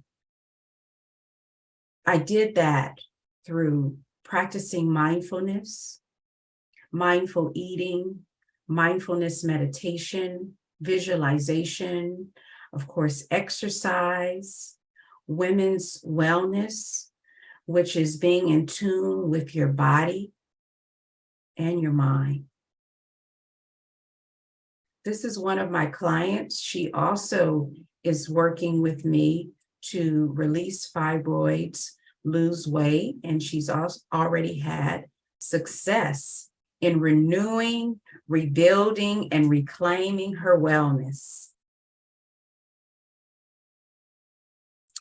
We do this with joyful anticipation. We get away from that anxiety. Mindfulness helps us get away from anxiety. And so that is why this system is different. A lot of times we set goals at the beginning of the year and we don't achieve them because those goals are marred by anxiety and stress. Oh no, I have to do this, I have to do that. But these goals that we're going to start today are going to be joyful. We're going to anticipate working towards our goals, because it's a lifestyle. It's not just something you're doing. It's a lifestyle that can support you in your transformation and enjoying life. Because we do what makes us feel good. Anxiety repels our creation. When we want to be in the seat of creation, we want that joy on a daily basis. And I'm going to tell you how to keep your joy so that you can achieve your goals. Mindfulness is being fully present in the moment, being aware and non-judgmental. And the first thing we want to be present to is our own bodies. You know, how are you feeling? How is your head feeling? How is your heart feeling? How are your feet feeling? What are the emotions that are going on in your body? Sometimes we're moving around on autopilot. We're saying and doing and thinking things that we don't even realize. What are the emotions that are triggering events in our lives? And I'm here to tell you that your thoughts are shaping your life. So by practicing mindfulness, you become aware of your thoughts. And if there are any thoughts that are no longer serving you, you can release those thoughts with non-judgment. But you'll have to sit there with those thoughts. If it's rumination, if it's drama or trauma, you may have to say that I release these thoughts. They're no longer serving me. And you can do that with your breath by breathing in through your belly and saying, I am well. I release what no longer serves me. And to bring joy into this, we're replacing those habits of focusing on negative thoughts with focusing on gratitude. What are you most grateful for? What brings you the most joy? Make sure you do those things daily. Pay attention to the plants that flower. Don't focus on the weeds. Sometimes we get so focused on the things that are wrong and broken, we don't even really get the chance to savor life. All the great things that are happening. And where we focus, that energy goes and our abundance starts to expand because we're not cutting off our blessings by being so focused on the negative. We learn to speak life into ourselves and our loved ones with our thoughts, our words, and our actions. If you've ever heard about think before you speak, well, that is very important. But we need to train our thoughts with mindfulness, with meditation, and with self-awareness. We don't need to just be quiet and cut down our thoughts, but we need to train our thoughts by practicing gratitude. So how are you going to renew, rebuild, and reclaim for your family? Because we know this isn't just for you. And we know that a lot of times stress comes because you're moving and you feel like you're just on a hamster wheel. You're not able to connect. It's not just you. You know, you feel isolated, especially in this time of COVID. And how can you come back to your center with mind, body, and soul wellness? The first exercise that we're going to do in this workshop is write down the things that you want to manifest. The top 3 things that you want to manifest in 2023. Do you want to learn to practice mindfulness meditation? Envision how that will support you in achieving your big goals. Do you want to exercise 4 times a week? Write down that I am exercising 4 times a week and I enjoy exercising 4 times a week. But envision yourself at the end. Envision feeling more energized, more vital, having the beauty that you know is within you. Now write down what's holding you back. What's stopping you from achieving those top 3 goals that you want to achieve?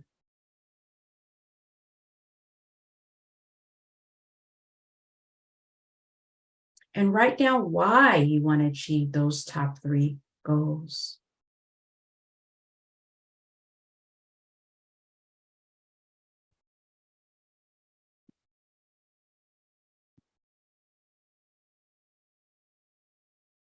Now, after you've given this some thought, I want you to cross out what's holding you back. Because in essence, there's nothing holding you back. If those 3 goals came up to the top of your mind, they are achievable.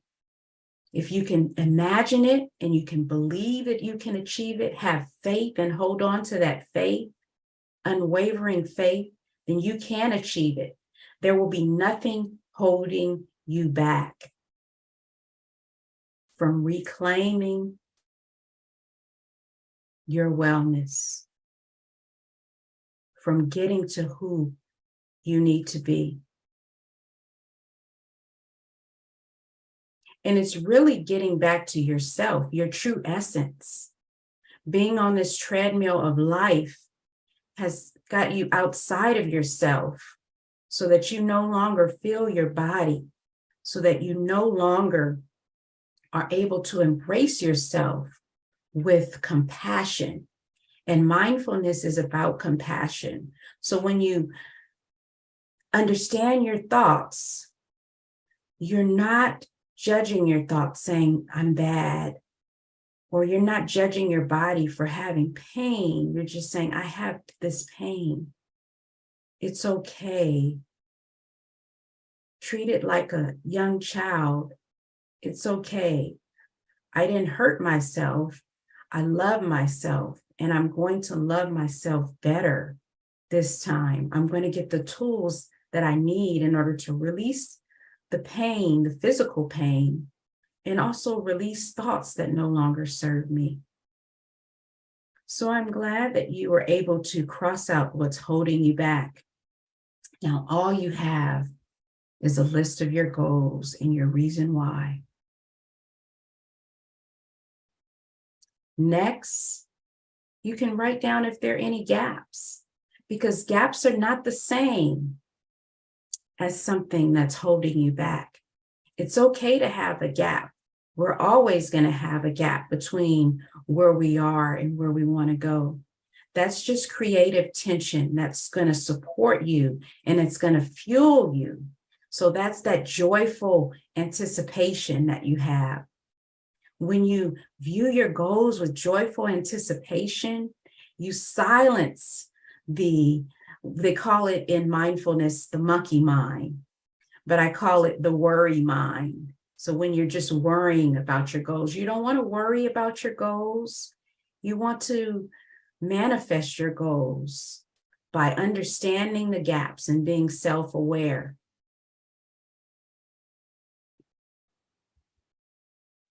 So through coaching, I support you. With me, you will be seen and heard. You won't be gaslighted. Your desires are serious and important. And hearing yourself and listening to yourself so that you can reframe your story and shape it in a positive way is valuable. It's going to get you that transformation. As a coach, I work with you with active listening, deep listening, and probing questions. So let's get into exercise number 2. This is an exercise that you can do on a daily basis and it's belly breathing. So place your hands on your heart. Sometimes we hold our breath, and holding your breath causes high blood pressure. It causes stress and tension in your body. We want to allow our breaths to flow freely, just like we want to allow our joy and our goals to flow freely in our lives. So as you breathe, expand your belly and inhale. I am breathing in this moment. I am this moment. On a count of 4, inhale. I am breathing in this moment. Exhale. I am breathing out this moment. Inhale. I am this moment. Breathe out. I am in this moment. This is a breathing exercise that you can come to anytime you're feeling stress or anxiety, anytime you're feeling that rumination where your thoughts are going back to the past. Because as you start to center and become self-aware of your thoughts, you will transform. This breathing exercise is located in my book. So I will leave you with this, and then you can download my book at www.limapasha.com. It's called Activate Wellness. Belly breathing is so transformational.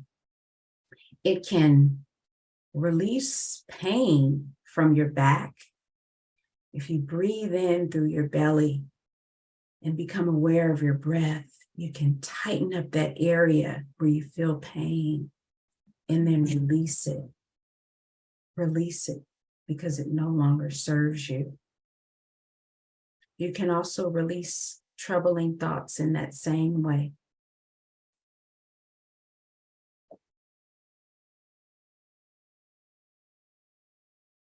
So now I want you to come back to the present moment.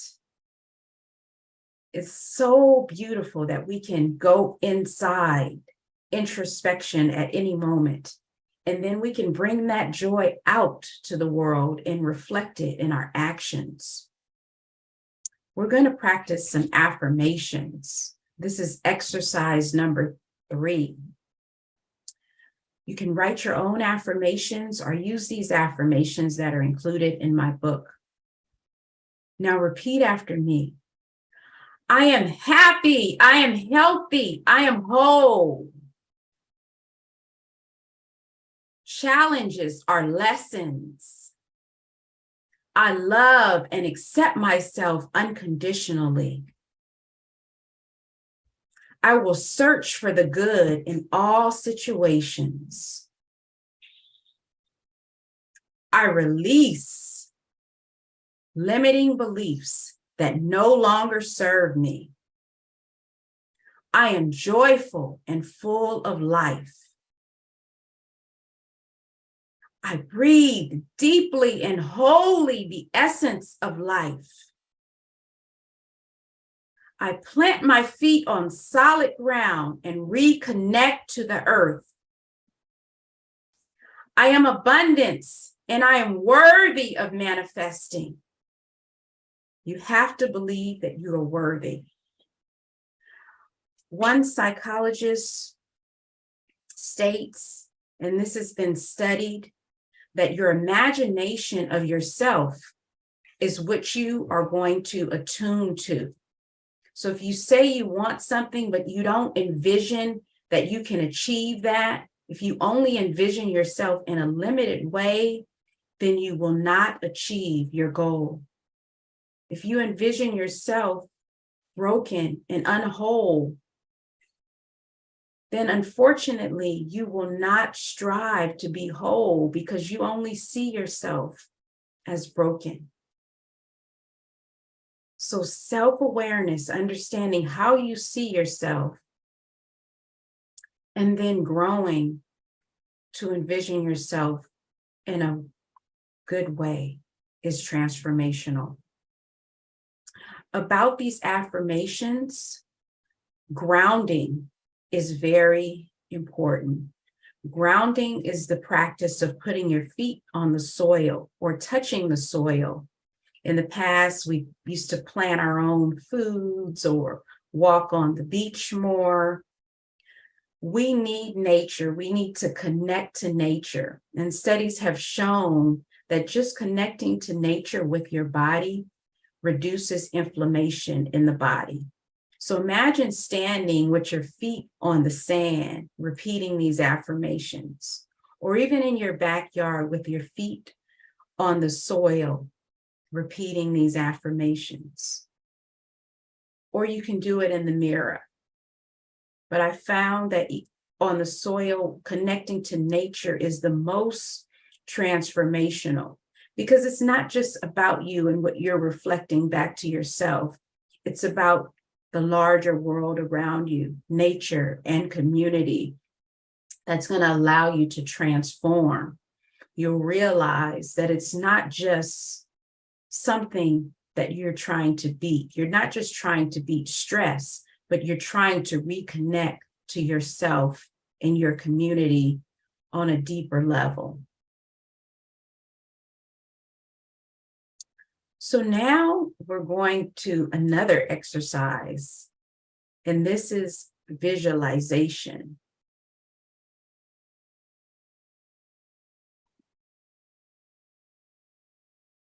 With visualization, this is, I would say, the most transformational exercise that you can do on a daily basis. And I know you're busy, you're working, you have families, you have so much to do, but all of these exercises can be done in a combination of 10 minutes a day. You can just take 2 minutes to visualize the success and the beauty you want. What does it smell like? What does it look like? How do you feel? Internalize that vision. Where are you? Are you in your backyard planning food? Who are you with? Are you on stage? What are you wearing? Visualize that goal. Use your imagination to become the creator of the manifestation that you want to achieve.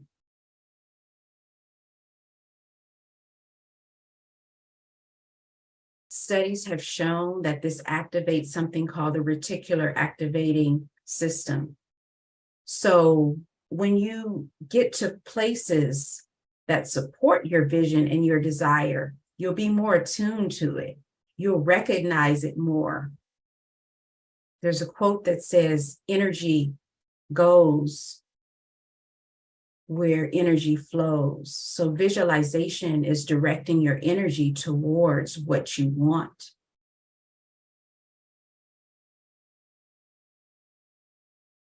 Morning, 5 a.m., I suggest you wake up early. Noon, and in the evening, practice your visualization.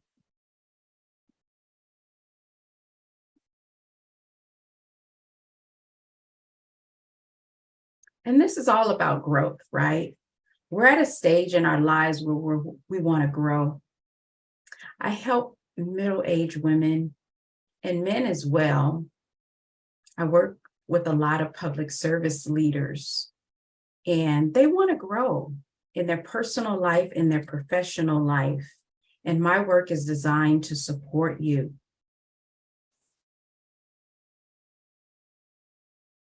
This is one of my clients, Billy Poindexter. She had a great desire in her life to grow.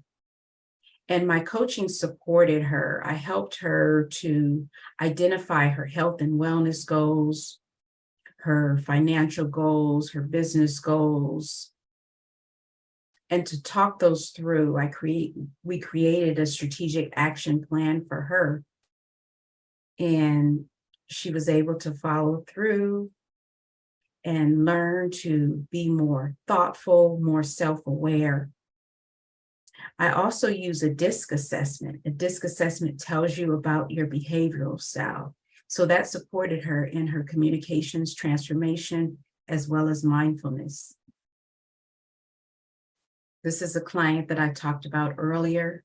She is a part of my community, renewing, rebuilding, and reclaiming her wellness, getting rid of fibroids, getting on track with nutrition.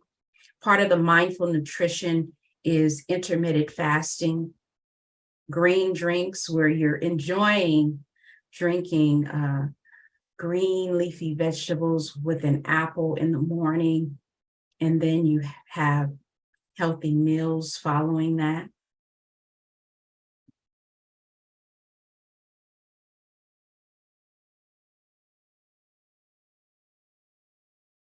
Okay, we talked about this. Transformation. Transformation is what we want, and that's where we're heading. So be sure to download my book at www.limapasha.com. It's called Activate Wellness, an Executive's Guide to Mindful Workplace Wellness. And you can practice these exercises, share with your team at work, share with your family.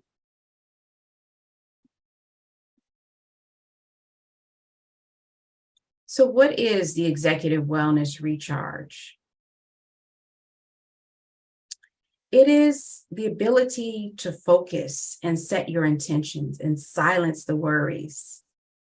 Instead of worrying, with the system, you're going to create fuel for joy and creativity.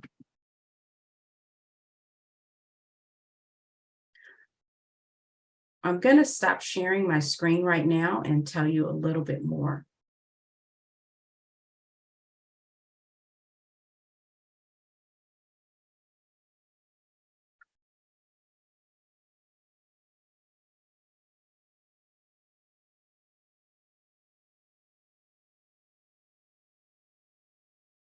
So I hope that you have enjoyed these exercises and that you will include them in your life. And we want to use these to increase your energy and stop stress and beat burnout. I help you uncover the secrets to your well-being as a woman in leadership. Explore these easy steps in the Executive Wellness Recharge system that are included in my book. It incorporates mindfulness and everything you need to get your vitality back. But before I go, I want to tell you about my coaching program, Renew, Rebuild, Reclaim. You sit down with me for coaching and you discuss your desires, and we develop a roadmap for you. And you want to care about this because you don't want to let your spark go out. You know, I remember I had a time like this where I just felt like I was dragging myself to do the routine. What is it that you're dragging yourself to do, yet you know you want to go in a different direction? The magnetic pull is pulling you in a different direction. You feel like you're just going uphill. Well, it's time this year, 2023, to get off that hamster wheel. We're launching our Wellness Mastermind in January. Call me to book a free strategy session. Go to my website at www.limapasha.com. Sign up now. But before I go, I want to give you a free gift. When you book a call with me this month and in January, you'll get a free DISC assessment valued at $500. Also, download my ebook called Activate Wellness. I look forward to seeing you in my mastermind community and welcome you to Renew, rebuild, and reclaim your wellness with me. I'm an executive wellness coach. I'm the one to call when you want to go from drained to reclaimed. Again, if I'm tired has become your call, you want to evoke energy, joy, beauty, vitality, love, and growth, then let's work together. We'll access our beauty and our fountain of youth and build better relationships together.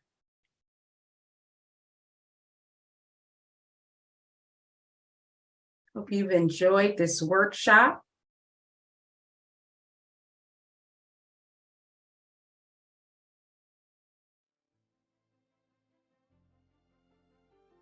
Oh, and another thing I really want to stress is the eating habits. I know this time of year, we can get off track with our eating habits. That's one thing I support you in.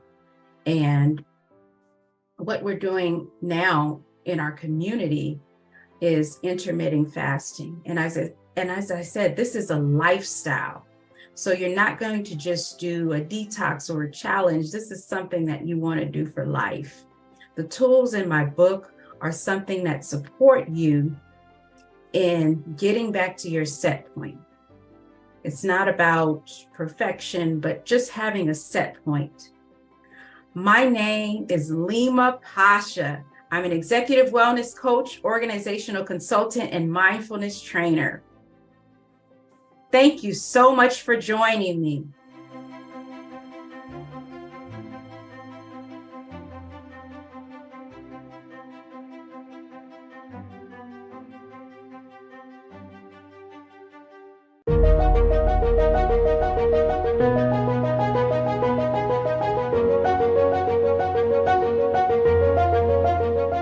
Welcome in, welcome in. Look who I have with me. Y'all might not know, but I want you to introduce everyone. Who are you? And tell me, what is your, I'll say, expertise? Yes, hello everyone. My name is Nicole Meek. I am the CEO of Meek Consulting, which stands for Motivating and Empowering with Encouragement to Keep Going. So I've been someone who's been in the recruitment, HR sector for many years. And so I decided to step out on my own because I want to be able to make a difference in helping people to get the job and get the career that they really desire. Oh my God, that is so important. I mean, that's the first thing that really we are put, the first journey I would say everyone is put on, right? We go to school, it is either to go to school and get a job, whether it's a career, whether we go to additional college, but it's still to get like a job, right? To survive. So I was like, what made you kind of get into that career originally, or even know that people need that kind of support? You know, I think originally it just came from seeing so many people like try to find their way. And it started in college because I was one of those people trying to find my way. And so, you know, once you graduate, I took the first job I could get. And I love talking. I love talking to people. I love helping people and being of service. And I decided I took a job where I was recruiting students. And I liked it a lot. And then I went on the corporate side and just really, really found out that I really have a good niche for connecting with people and just, you know, making sure that it's the right fit for everybody all around. Awesome, awesome. And what would be probably the biggest obstacle that you face? I'll say, even if it's not you, that you've seen other people face in with dealing with, you know, I'll say being in HR. Yeah, I would say the biggest obstacle I feel like we all face is ourselves. You know, yes, there are many things that we've had come our way, many things that we felt that have been impossible, right? But, you know, with our faith and with us pushing through, we make it possible, you know, and even if that doesn't happen, we find that new direction, right? We find something else and come to find out we were supposed to do that all along. So I think that honestly, the biggest obstacle we all have is just us standing in our way, not believing in ourselves, not believing that we can actually achieve what we want to achieve. Absolutely, absolutely. And Wow, that you dropping some nuggets. No, this is how I say it. You dropping nuggets with that good sauce, okay?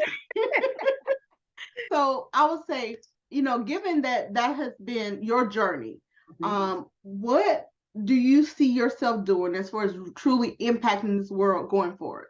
Yes, I think it's continuing to, do what I've been called to do. I've been called to uplift people, to motivate people, by not being ashamed of anything in my story, being able to share those things because you never know who it's going to help. And so for me, I just want to keep going forward, keep believing in myself, keep, wanting to reach people at whatever level they are and let them know that it doesn't matter where you are because it's where you're going. And I want to hopefully be a part of that journey for many, many more people to come. All right, y'all. Y'all have heard it. Now, Nicole, share with me your title and maybe just a little snippet of what to expect if someone comes to your keynote. Yes. So my title of my presentation is Manifesting, Manifesting Your Dreams. But first, you need to get out of your way. And so it is a true, me, being just as honest as I can be, being as transparent as I can be, and hopefully it will touch and move all who see it so they can tell somebody else and tell somebody else. But it's truly about let's move because we can do this. We just have to have faith, and we have to know that anything that's within us is supposed to be shared. Absolutely, absolutely. So I'm excited, and I know y'all fired up out there. So stay tuned, go into Nicole Meek's room and listen in on her talk and how you can be helped along this same journey. So thank you all for joining us. Thank you, Nicole, for being here. And I just can't wait to hear from other people who actually get to experience what you have and all the expertise and the nuggets that you were already dropping, even more with the good sauce, right? I like, it's that good sauce. Whip it up, put it on everything. All right, y'all. See y'all later. Thank you.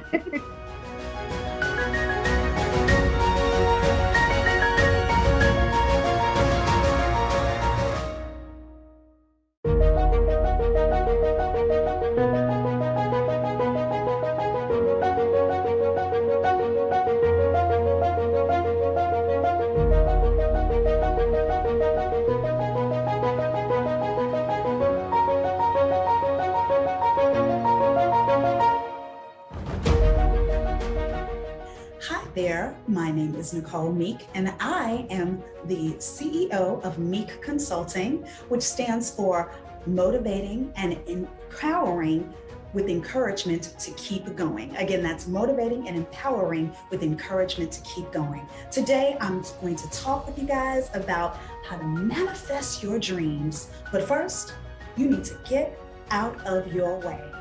So I remember when I was younger, and I used to love jumping double dutch. Y'all, I could turn, I had the little twist. Everybody loved it. They wanted to jump in when Nikki was turning. I was never double-handed. I was always on my square when it came to turning. But I had a secret. I had a big secret, y'all. My secret was I could not jump in the rope. Now in my room, oh, please, I could jump in, I could do the crossover, I can turn back halfway, I could do the one leg, I could do it all in my head. But when it came to doing it, I couldn't do it. And so my friends didn't press me on it. They just thought I liked turning. So I did not do it. And I know I'm not speaking to myself or even just about myself. I know many of you have been there where you've had these dreams, these things that you want to do, and they're in your head, but you have not manifested them. You have not made them come into fruition for fear, procrastination, doubt, whatever it is. And that's what I want to talk to you about today. And so, many times in our lives, we find ourselves in opportunity, right? We're walking into opportunity, walking into new adventures, new journeys. And in those new journeys, we go in, right? And we're successful and we love what we do. But deep down inside, there's something else that we know that is pulling on us. It's calling us. But there's that, well, I'm doing well here, or I'm doing good here. I don't think I should step out. But let me tell you something. If it's a dream and you know that you've written it down as something that you want to do, it is time for you to go for it. I remember when I was contemplating even starting my own business, and I had had a wonderful career in recruiting. I love what I do. I love talking to people. Hello, this is why I'm here now. I love connecting with people and being of service. And I loved, working, but there was always an inclination on my heart to really go out on my own and do something to where I could be able to walk into an organization and say, I want to sit down, let's talk to you about your procedures, about your, and talk about, are these procedures, are these processes helping your employees flourish? Or are you seeing, of course, that decline? Are you not retaining those employees? And so for me, it became a thing of, I want to do it, but I just kept saying, there's so many other people doing it. And there are a lot of successful people doing it. I want to be a motivational speaker. But then you see the Les Browns, you see all these wonderful people out here that are most motivationally speaking, Sarah Jakes Roberts. Who am I? But I stopped saying that and I started speaking life into my dreams. I know we write vision boards, we have journals, we have all these wonderful tools that we use to encourage ourselves, but are we really applying what we say that we want to do? When are we going to go for it? When are we going to say, okay, I'm going to make this dream happen? Now, don't get me wrong. I know we have a lot of dreams, many of us, and you can address one at a time because that's what I'm doing. One of the biggest obstacles that we've all faced in life, right, are closed doors, people saying no, us not getting those opportunities. But how many times can you look back on all those no's, all those impossibles that you were able to make possible because of the effort, because of your determination, because of your, oh no, they didn't attitude to knowing that you have a place and you belong at the head of that table, at a seat at that table. And so you work towards that. But my question for you is, why don't you do that for yourself? Why are you not applying that to your dreams? Are you thriving or are you surviving? Are you living and loving your life, or are you just living and making ends meet? That is the difference between manifesting your dreams and saying that you have dreams that are just still sitting on the shelf, waiting for you to pull them out. I'll tell you, I remember when I was a kid, I love stories when I was a kid. So if you listen to me again, I always talk about when I was a kid. So I wanted a Cabbage Patch doll. Oh my goodness. I love Cabbage Patch Kids. I wanted one. I knew it. I'm like, Lord, I'm gonna have my Cabbage Patch Kid. I'm gonna name her India Tangerine Brown. She's gonna be so pretty. And I knew the hairstyles I was gonna give her. And when Christmas came along, I got a Kusa. Now, if you guys do not know what a Kusa is, look it up and then send me virtual hugs. It is the step cousin of a Cabbage Patch Kid. It looks more like a pet, but you know what I did? I loved on my Kusa. My Kusa had a little Oshkosh B'gosh jumpsuit. I would wear my Oshkosh B'gosh jumpsuit and hang out with my Kusa because I knew at that time it was because my mother could not afford to be able to provide that for me. Later on in life, I bought myself a Cabbage Patch doll, realized I was over the hype of it and wound up giving it away. So, there are also many things in our lives that maybe did not come to fruition because maybe that we were supposed to go another direction. We're supposed to go another way. But that again is something different than a dream.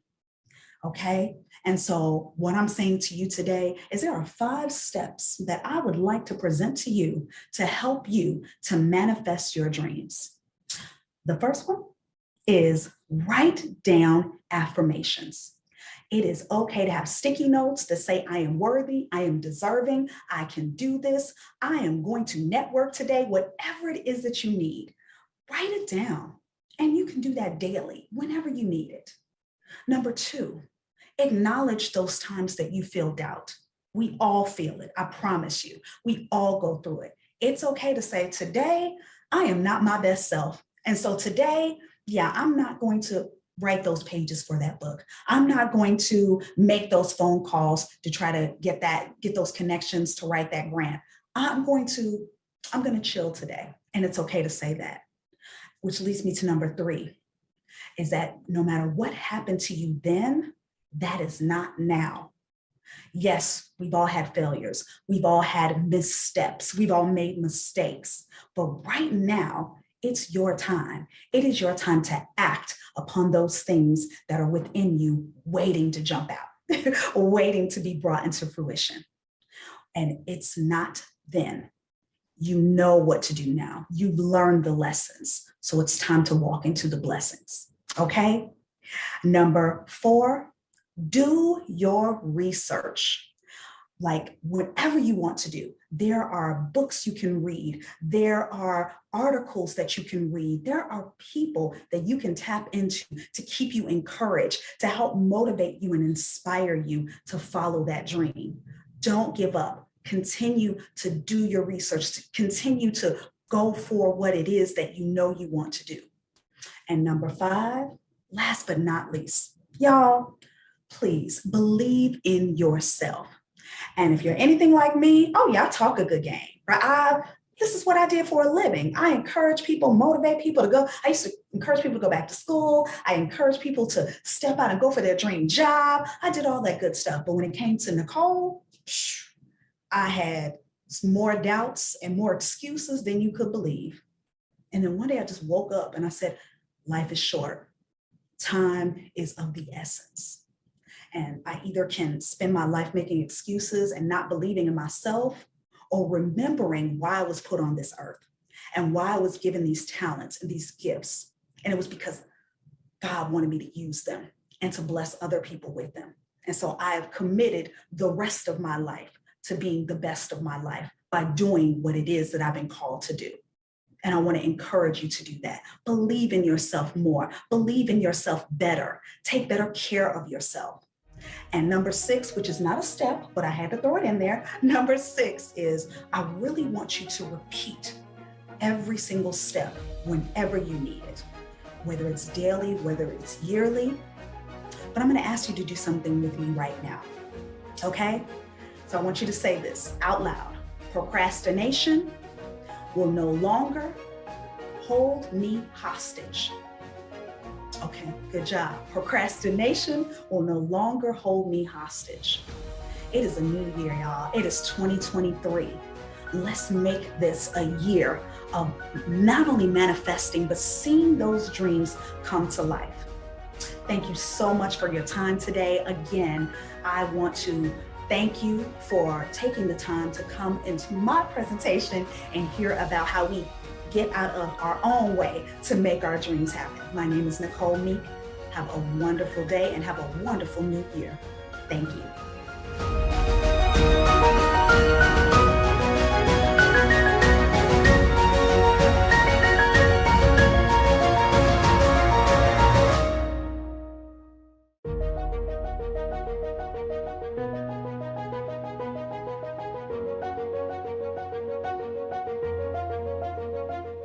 Hey everyone, this is Dr. Darren Robinson, and I'm happy to be here at SuccessFest 23 with Shannon Smith. Shannon, can you give everybody a quick intro about yourself, where you're from, and what do you do? Sure. I'm Shannon D. Smith, and I'm the founder of Ever Learning Company. I am a certified career coach and HR certified trainer, and I live in Northern Virginia. All right, Virginia in the house, All right, I got a couple of questions for you, all right? The first question, what has been your biggest obstacle you had to overcome? The biggest obstacle that I have had to overcome was transforming my career while struggling as a divorced single mom of 4 children. That by far has been the most difficult thing that I've had to do. And even though there's still been bumps along the way, I'm in a totally different place. It's so much better. And I'm really glad to have overcome that obstacle. Yeah, nice. Now, I know because you overcame the obstacle, you had the dream of helping other people. Why did you choose to help others become successful? Well, because I truly believe that we all have the potential to create success for ourselves, but we can't do it alone. And so it's very important to me to be one of those people that can come alongside others and be that source of support and guidance as they're trying to carve out their own path of success. Because our path to success is as unique as we are as individuals. And so we all need help along that journey. So I really want to be one of those people that people can count on for help. Okay, nice. And then my question is then, how do you plan on helping make the world a better place in doing that? Well, I think for me, my plan is just simply making the world a better place by providing the necessary skills, knowledge, and tools so that people can transform their careers and transform their lives. Nice. And ladies and gentlemen, look here. The name of her presentation is called Empower Yourself for Career Success. So I can't wait to hear about that in Success Fest. I know there will be a lot of gems that you're going to be dropping that people are going to pick up. So with that being said, ladies and gentlemen, welcome to the stage, Shannon Smith, talking about Empower Yourself for Career Success.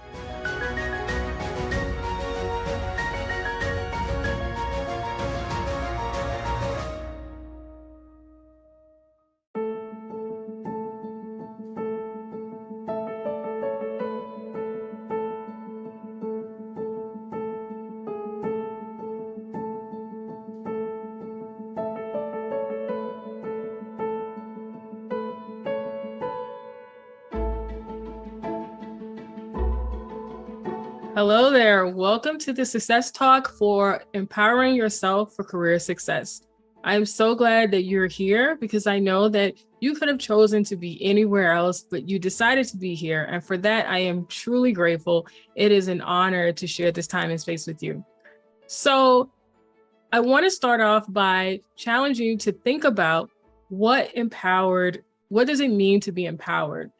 A lot of times we hear words and we don't really think about what does it actually mean in a practical sense, or like my teenagers say, in real life.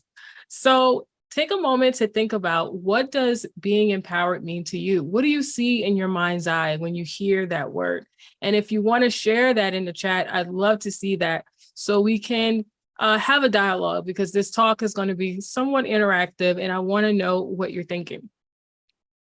So I took some time to look up the word empowered because I'm a word girl and I love knowing the meaning of words so that you can use them appropriately and you know how they work.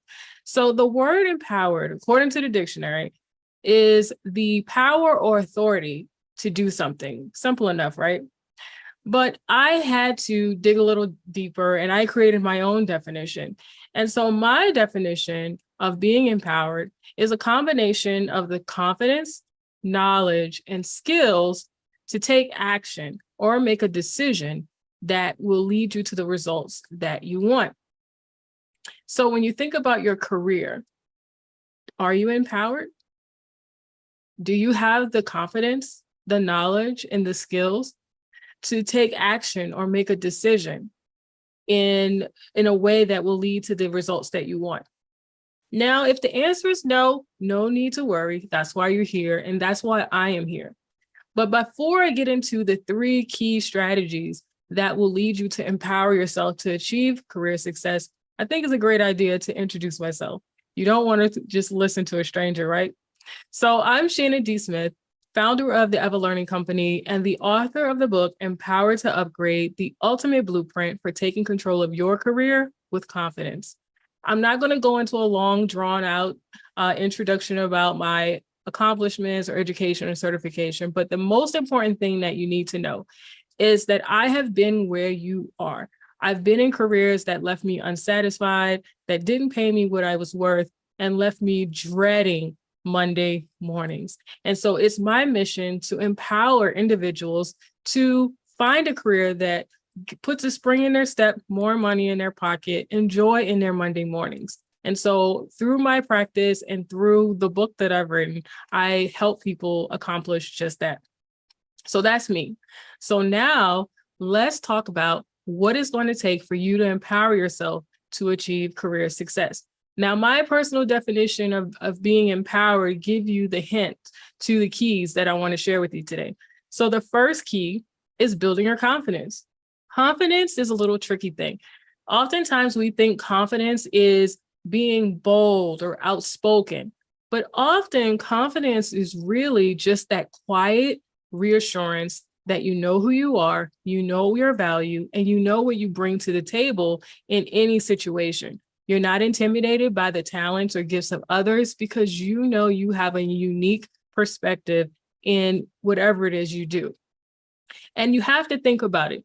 No matter how many people are in your field or in your industry, you have a unique way of doing what you do. And when you discover that, you have an unshakable confidence that will guide you through your career. Now, if you don't have that confidence right now, you can develop it. Confidence is an actual skill and a muscle that you can continue to work in order to get that level of success. So confidence is the fundamental building block of empowering yourself to career success, because without confidence, there is no empowerment. So the second key that I want to share with you is building your knowledge. Building your knowledge is absolutely essential when it comes to career success, because you want to be the go-to person. You want to be a thought leader and someone that is known for something.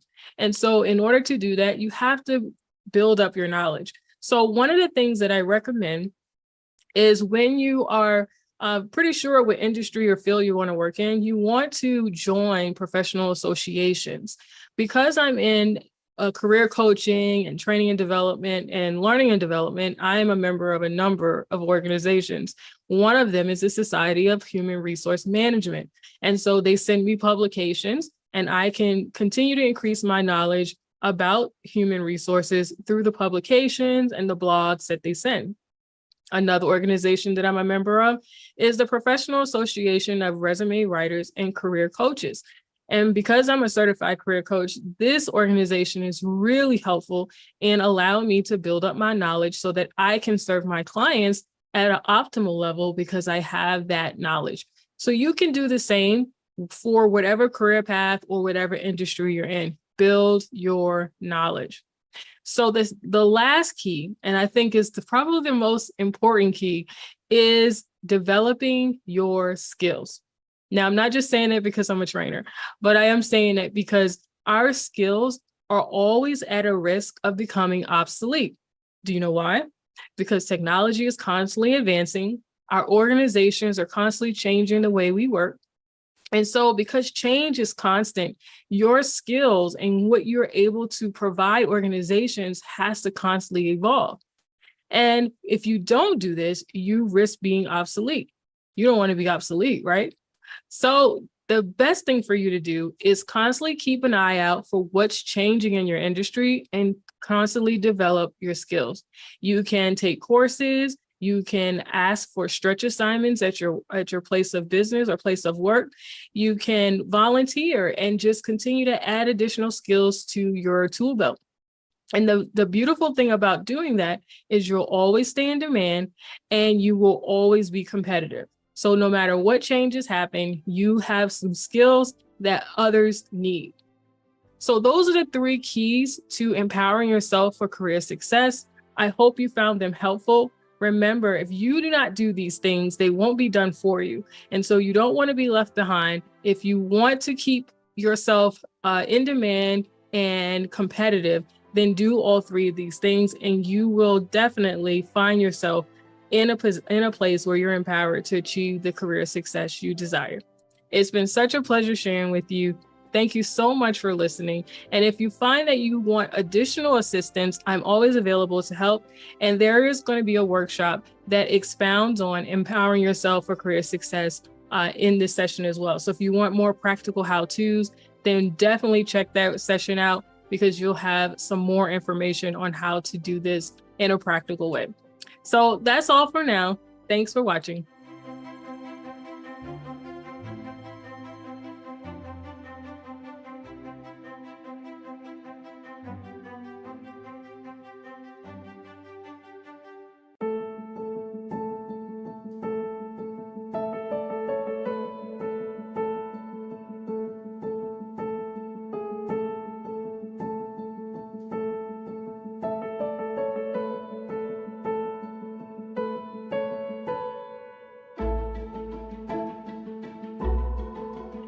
Hello, and welcome to the Empower Yourself to Career Success Workshop.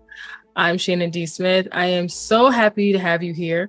I know you could have chosen to be anywhere else, but you decided to be here. So I know you're committed to empowering yourself to achieve your version of career success. So welcome. I'm really honored to share this time and space with you, and I'm going to make sure your time is spent worthwhile.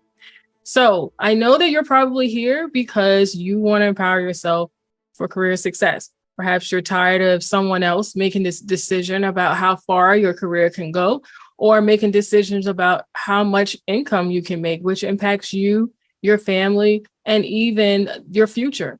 And so as of today, that comes to an end because you're going to now get the tools and the strategies to empower yourself for career success. So I want to just encourage you to grab a pen and a piece of paper because we have a lot of content that we're going to go through in a short amount of time, and I don't want you to miss anything. And so if you can go ahead and grab that, that would be awesome. And I will keep going. So if there is any doubt about whether or not you're in the right place, I want to ease all those doubts and reassure you. So if any of these things apply to you, you're in the right place. You're in the right place if you're feeling stuck in your career and you need a plan to get back on track. You're in the right place if you feel like you need some more clarity on your career goals. This is the perfect time of year to get that clarity and start ironing out the details of what you want to achieve in your career in 2023. And then also, if you're looking for ways to leverage your network or build more relationships, you're definitely in the right place. And if you're ready to take charge and be the CEO of your career, you're most definitely in the right place. So welcome. Now, I'm going to introduce myself so you're not listening to a stranger. I'm Shannon D. Smith, and I'm the founder of Ever Learning Company, and I'm also the author of the book, Empowered to Upgrade, the ultimate blueprint for taking control of your career with confidence. And I'm not going to go into much more because, this session is really about you. I'm here to serve you at the highest level possible, and I really want you to have some tangible takeaways to empower yourself for career success.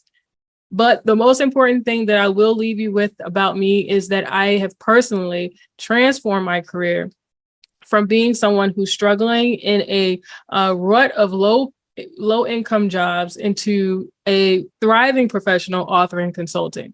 So I know what it takes to transform your career and take control of it with confidence. And so because of that experience and because of that knowledge, I'm ready, willing, and able to help you do the same. So that's me. You can see my mission on the screen, but I won't go into that because, again, this is all about you. So I love a good agenda. I don't know about you because I like to know what to expect. So on the screen here, you can see what you should be able to do by the end of this workshop. I want you to be able to have strategies to empower yourself for career success. I want you to have strategies to define and clarify your goals and proactively manage and advance your career. And not only that, I want you to be able to develop a plan to build out your network and harness the power of networking to build powerful assets in your career. So drop in the comments if you're ready to dive into this workshop so you can be empowered for career success. I want to make sure that you're excited and you're ready to go before I get started. Great. So it looks like everyone is ready. So let's get into the first topic. Our first topic is being empowered for your career. Now, if you tuned into my success talk, you heard me talk about 3 principles that you can use to empower yourself for career success. And so in this workshop, we're going to get into some more practical how-tos so you can actually do that. Before I do, I want to ask you a question. What does being empowered mean to you? When you hear the word empowered, what do you see in your mind? What does it look like? What does it feel like? What is it? What do you hear? Take a moment in the chat and share what your definition of empowered means. So I'm going to look at those answers, and it looks like everybody has some really great perspectives on what it means to be empowered. And we've all heard the word before. That's why we all have our own versions of what it means. But I wonder how many of us actually consider what it means in a practical sense, or as my teenagers say, in real life. And so I'm going to share some insights about becoming empowered in real life so you can use those tips to achieve career success for yourself. So give me a thumbs up if you're ready to hear what being empowered means. All right. So the definition that I found about what it means to be empowered is the authority or power to do something. And that's pretty simple, right? But me being me, I had to create my own definition. And I think that this will really help you in application and actually what you need to do to become empowered. So my definition is having the confidence, knowledge, and skills to take action or make a decision that leads to a result you want. So when you think about your career, are you empowered? Do you have the confidence, skills, and knowledge to take action or make a decision that's going to lead to a result you want? If the answer is no, it's okay, because you're in the right place and we're going to help resolve that. So what more than anything, what I want for you is for you to have that empowered position so that you can have a career of your dreams, making the money that you want and having an undeniable impact on the lives of others. Because I think that's the most important thing to us. It's not always the money. Oftentimes we want to know that we're making a difference. We want to know that the work that we do actually is changing lives and improving a process or people's lives. So I want to help you do that. So let's go into the first key of being empowered. Now, the first key of being empowered in your career is taking charge. It means that you're going to be proactive. You're going to take initiative. You're going to look for opportunities to further your career. This can look like seeking out mentorship or guidance, or communicating with your managers or leaders to let them know that you're serious about your career and you're looking for other opportunities to grow your knowledge, your skills, or even boost your confidence so that you can take on leadership roles. So a few action steps that you can take, and I want you to jot these down, is one, you can identify organizational or department problems that you can solve. And this will really set you apart because you're taking the initiative, you're being proactive to solve problems. And so you're automatically going to be looked at as a leader by doing this without being prompted. The other thing that you can do to take charge of your career is create a plan for your career and outline some long-term and short-term goals, because now you're thinking about the future. Again, it's going back to that being proactive, taking initiative. And then you always want to update your resume and sometimes apply for positions that is a little bit outside of your purview, because it's going to challenge you to rise to the occasion and meet those demands. So those are the three things that I really suggest that you do when it comes to key number one, taking charge of your career. So give me a thumbs up if that's good for you, that's clear, you know what it means to take charge of your career, and you're ready to go to key number two. All right, so it looks like we're ready to go to key number two. Key number two is invest in yourself. This is where you take time to update and hone your skills and your knowledge. And it's absolutely essential because this is how you're going to stay in demand and competitive in today's landscape within the workplace. Everything is constantly changing. And so our skills are always at risk of becoming obsolete because technology is always changing. The way we do work is constantly changing. So learning a new skill or updating your knowledge or your abilities is no longer a luxury or an option. It's an absolute necessity, especially if you want to continue to get paid. So a few action steps that you can take to invest in yourself is, of course, you can enroll in courses or training programs. You can enroll in a certificate program to get a certain certification. You can also set aside time to read industry-related journals or blogs. You can ask for stretch assignments at your current job. So if you are in a particular role, but you're interested in something else, you can ask your manager, can I take on a special project? You can also volunteer for special committees, and that's a great way to develop additional skills and also meet other people who are doing different things. And then you can also utilize free and low cost resources so you can stay informed of what's going on in your industry. And so that can be blogs. You can follow thought leaders in your industry. And if you have an intranet site at your job, keep up to date on what's going on with your company as well. Invest in yourself, invest in your knowledge and your skills. So that's key number 2 for being empowered in your career. Give me a thumbs up if that is clear and you're ready to move on to key number 3.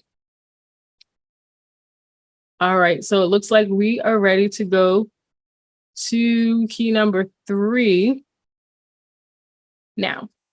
So key number 3 is leveraging resources around you. Utilizing available resources around you is a great way to realize your potential and reach your level of success, your defined level of success in your career. So examples of leveraging resources around you could be mentors. This could be networking opportunities, informational interviews, and job shadowing. And I'm going to talk about each of these briefly so you can know what they mean. So you're probably familiar with mentors. That's just basically connecting with someone who's more experienced or more seasoned in an area of your interest so that you can get advice or guidance. And so that's a great way to leverage resources around you. So this may be a manager, a former boss. This may be a more senior coworker or someone in a professional association that you are a member of. There are a host of resources around us, and oftentimes we just don't know where to look or we're not paying attention. So those are things you can take advantage of. Another action step that you can take is networking.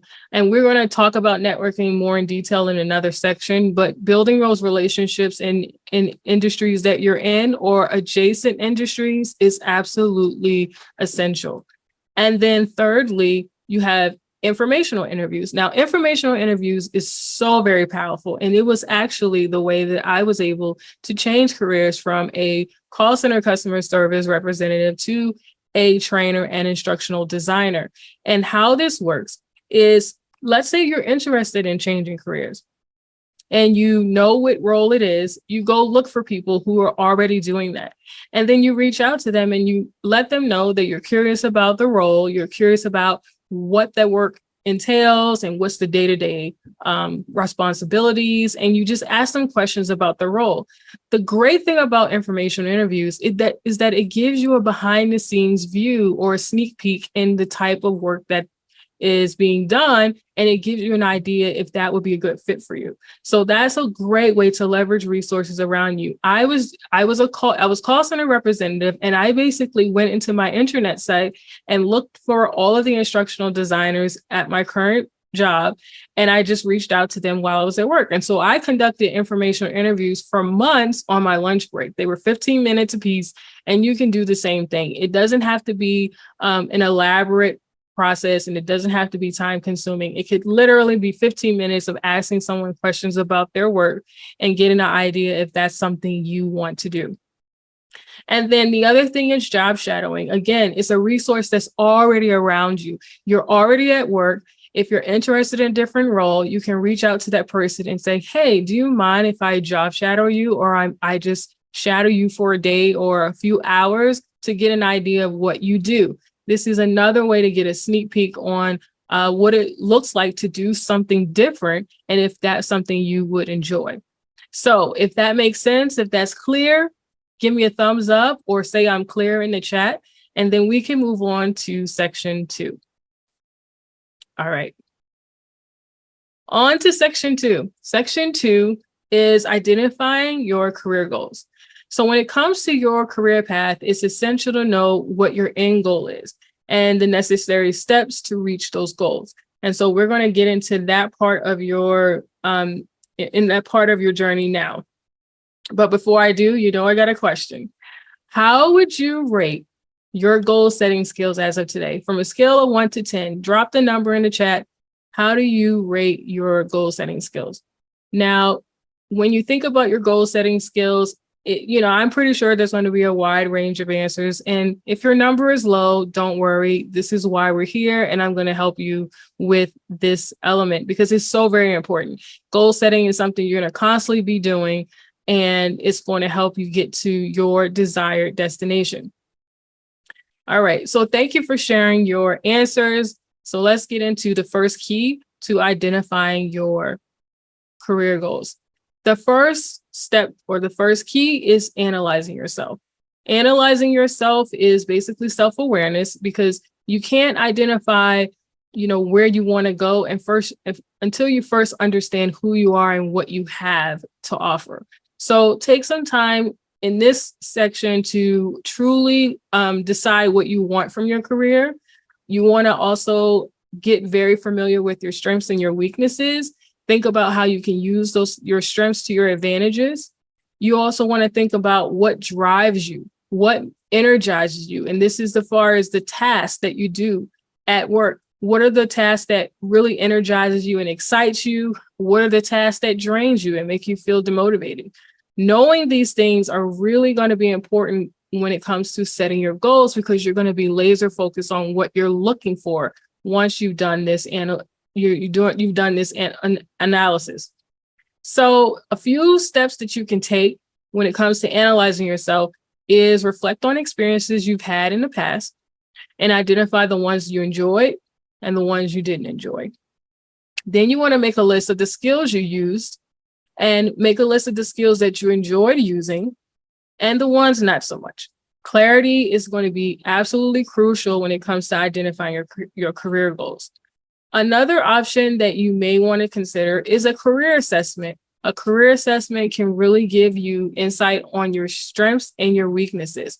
And so one of the assessments that I highly recommend is the Strength Finders assessment because it does focus on your strengths.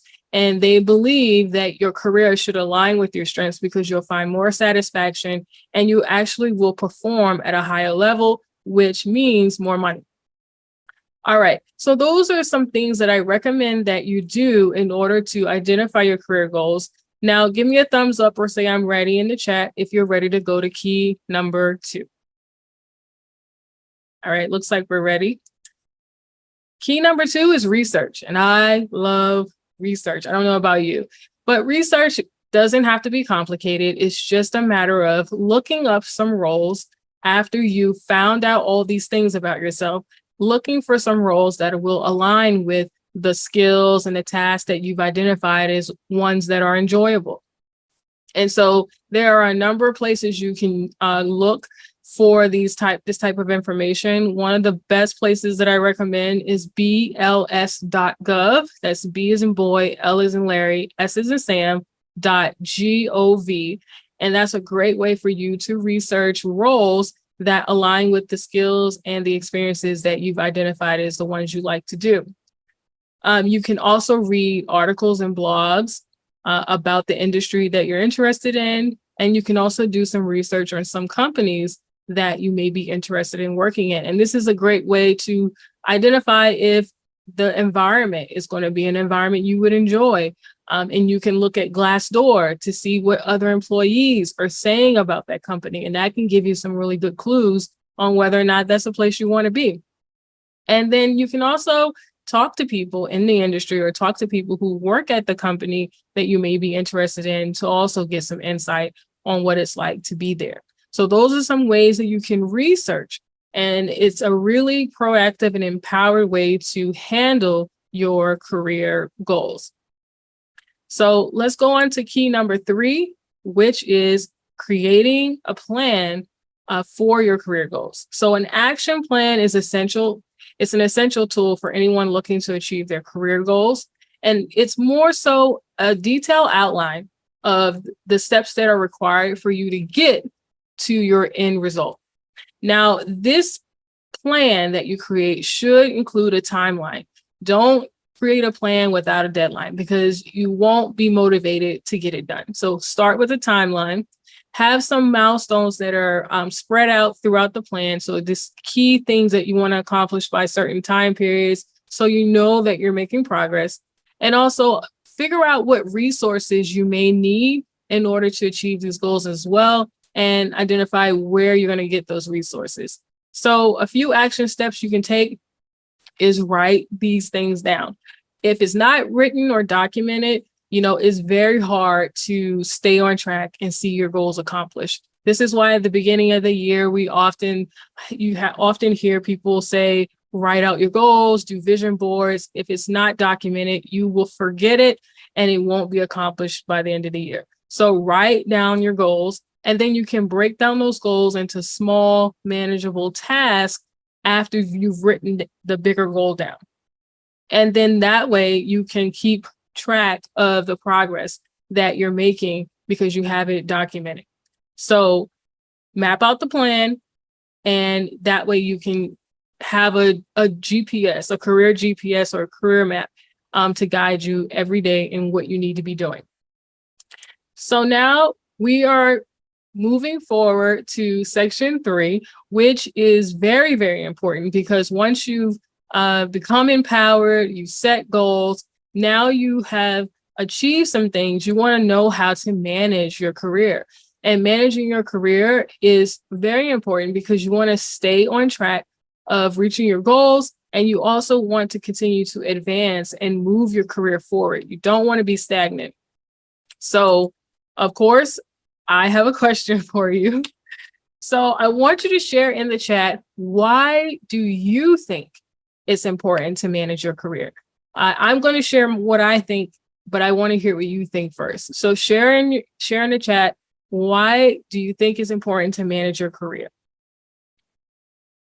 Okay, great. So there's some phenomenal answers here, and I think that you all have a really great idea of why it's important to manage your career. And so I'm just going to share some keys that will help you do that. So the first step to managing your career is establishing those goals. Now, we talked about goals a minute ago, but I want to just expound on this a little bit more, because I want you to be sure that the goals you set are aligned with your values, which means what's important to you, your passions, what wakes you up and makes you want to jump out of the bed each morning, and your interests, because you want to craft your goals around those things, because that's going to be the key to keeping you motivated to work towards those goals. So you want to have a combination, and these are just some action steps you can take when it comes to establishing your goals for your career. Set short-term goals and long-term goals. So the short-term goals could be 30 to 60 days or 90 days at the most for short-term. Long-term could be like 6 months to a year. Set those goals so that when you set the short-term goals, you have things that you can kind of check off quickly, and that continue to build your momentum and your energy because you're seeing things checked off. I love having a checklist and checking things off. It just lights me up to know that I'm getting things accomplished. So that can be a very good thing for you to do. And when you check those things off, celebrate. Don't get so caught up in knocking the things off the list that you don't reward yourself for the hard work that you're doing. And so these steps are going to help you stay clear and stay focused and moving your career forward. So establishing career goals is absolutely essential. And so that's why I wanted to reinforce that again in key 1 for career management, because you're always going to be setting goals. Now, the second key is setting up a system to track your progress. So you can set those goals, but you don't want to set the goals and forget them. You want to set up a system that can help you keep track of it. Now, don't be intimidated by the word system, all right? It doesn't necessarily mean complex technology and all of that thing. System is just a word that indicates it's anything that can streamline a process. And that could be literally a spiral notebook. So, you can use whatever you're comfortable with, but use something that can help you keep track of your milestones when you accomplish things, and so that you can constantly have these reminders that you're moving forward. And so some tools that I recommend, you can have a day planner, a physical day planner. You can have a calendar. You can use a notebook, like I said, or you can use project management programs. If you're more sophisticated and tech savvy, you can use something like Trello or Asana to keep track of your progress as you move forward in managing your career. And setting up that system is definitely going to make you more informed about decision making. So you can be very intentional on what roles you take, whether or not you accept a promotion, or what type of stretch assignments you ask for in order to develop specific skills. So this is really going to be key for clarity's sake. So that brings us to the third key of career management. And I want you to plan for obstacles and setbacks. Here's the thing. Success does not happen without setbacks. I'm sorry to inform you. It just doesn't happen. Setbacks are par for the course. It comes along with the journey, but those setbacks are not necessarily bad. They're actually learning opportunities. They're informing you of things that work. They're informing you of things that don't work. You won't know what things you don't like in a career if you don't experience them. So I didn't know that I don't necessarily like being on the phones and taking calls until I actually did it.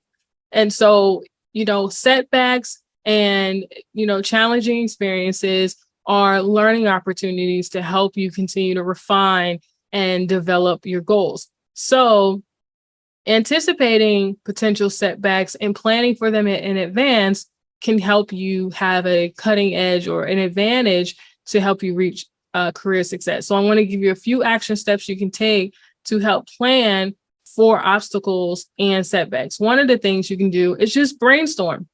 When you've already set your career goals, take some time and brainstorm on what types of things could possibly come up for you. And then visualize how you would handle them. And then write it down. It has to be written down. I can't stress that enough. And then you want to look at past experiences that you've had and think about previous setbacks that you've experienced and how you responded. And in those responses, what worked and what didn't work, and you can incorporate that in your plan to address any setbacks or obstacles that come up in the future. So keep in mind that you have the power to create a career of your making.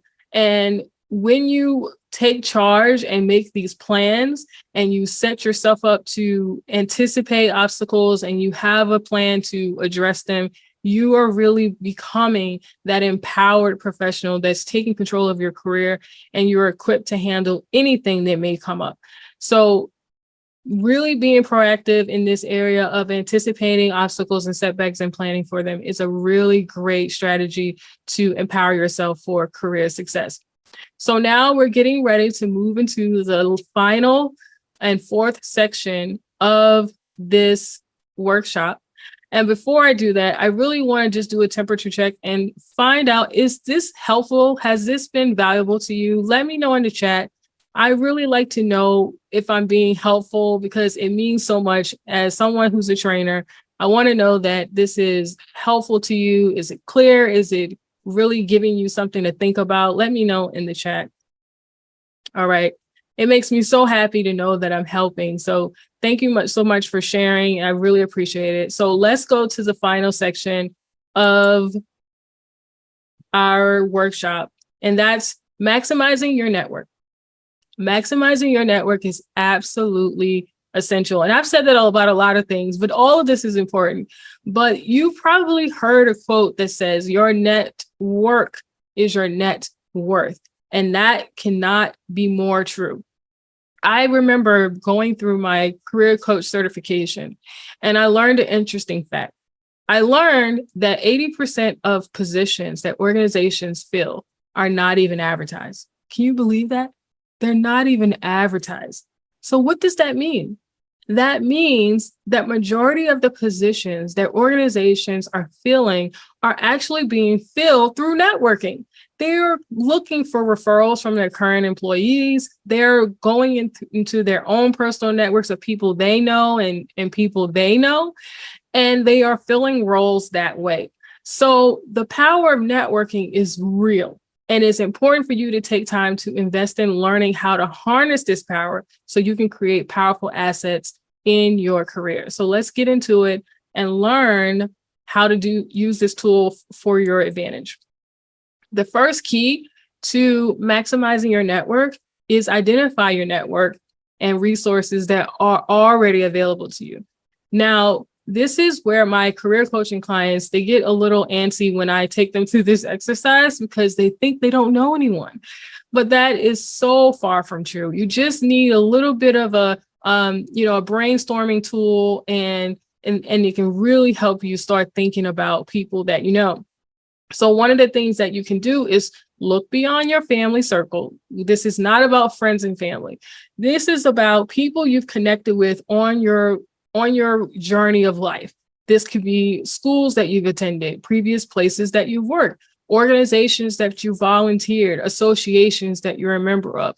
All of those places have people, and they have people that know of you and that know of other people. So you want to make a list. This is an action step you can take. So you may want to write this down. Make a list of your current network and the resources available to you. And that is all of the people that you know in any of those environments, and don't leave anything out. Because if they know of you, if they know your name, they should go on the list. All right. And then you want to look for organizations and events or programs that you can help, and you have a skill set or expertise that can be useful to them, because you want to make sure you position yourself there to meet new people. Because after you make a list of your current network and the resources available to you, that's going to really guide you in how to continue to maximize that list. So let's go to the next key, because this is about the time to transition into that key. You want to develop a plan for developing relationships with key people in your industry. Once you already have your comprehensive list of who's your current network, you then want to figure out a plan for how you're going to expand that, how you're going to build that. And it's important to be very strategic and very intentional on who you add to your network. So when you choose people to add to your network, they have to be someone that's going to align with a goal you have, or they're going to help you get into an organization you're interested in. And so I want to give you a few action steps that you can take that can help you with developing your plan for building relationships with key people. You can identify influential people in your industry or field of interest and start building those relationships. You can seek out mentors or sponsors who can provide you guidance on how to build those additional relationships. Of course, you can join professional associations. I've said that a number of times, but you can join associations or organizations and even volunteer for their leadership roles to help you expand your network that way. And you can also connect with people online. Of course, you have LinkedIn and other online networking platforms such as meetups that you can leverage to build relationships around a common interest. So by taking this strategic approach to networking, you'll be able to easily identify and build relationships with key people in your field or a field of interest to help you reach success. So give me a thumbs up if that makes sense and you feel good about that and you have some things to think about on how you're going to expand your network. Awesome. So the third key is once you built these relationships, once you've identified your existing network, you want to nurture these relationships and stay connected to your network. It's not enough to just get to know a bunch of people. You want to nurture the relationships and maintain them over time, because networking is a long-term game. It's not something that's going to be instantaneous where you meet someone and then you ask them for something. You have to keep the law of reciprocity in mind when you're nurturing and building these relationships. So you may say, Shannon, what's the law of reciprocity? Good question. The law of reciprocity just simply means that you give first. And because you give first, you're going to receive in return. And so when you nurture your relationships, you're constantly looking for ways to serve. You're constantly looking for ways to provide value to your network. So a few action steps you can take in this area is you can reach out to your network through email or social media, other online forums, not to ask for anything, but to ask how you can help, to ask what can you provide or how can you serve. You can also keep keep a specific special dates in mind, like their birthdays, anniversaries, or certain milestones, and let them know you're thinking about them. Just be a decent human being and build meaningful relationships. The other thing is you can set up regular coffee dates or check-ins to let your network know that you're thinking about them and you want to connect. And so those are great ways to nurture your relationships. So I hope those are helpful. We're going to wrap up now, and I want to wrap up with just a charge to you. I want to charge you to take control of your career and make it a priority, because if you don't make a priority, no one else will. And this is the time to take control of your career and steer that career of yours towards a destiny of success.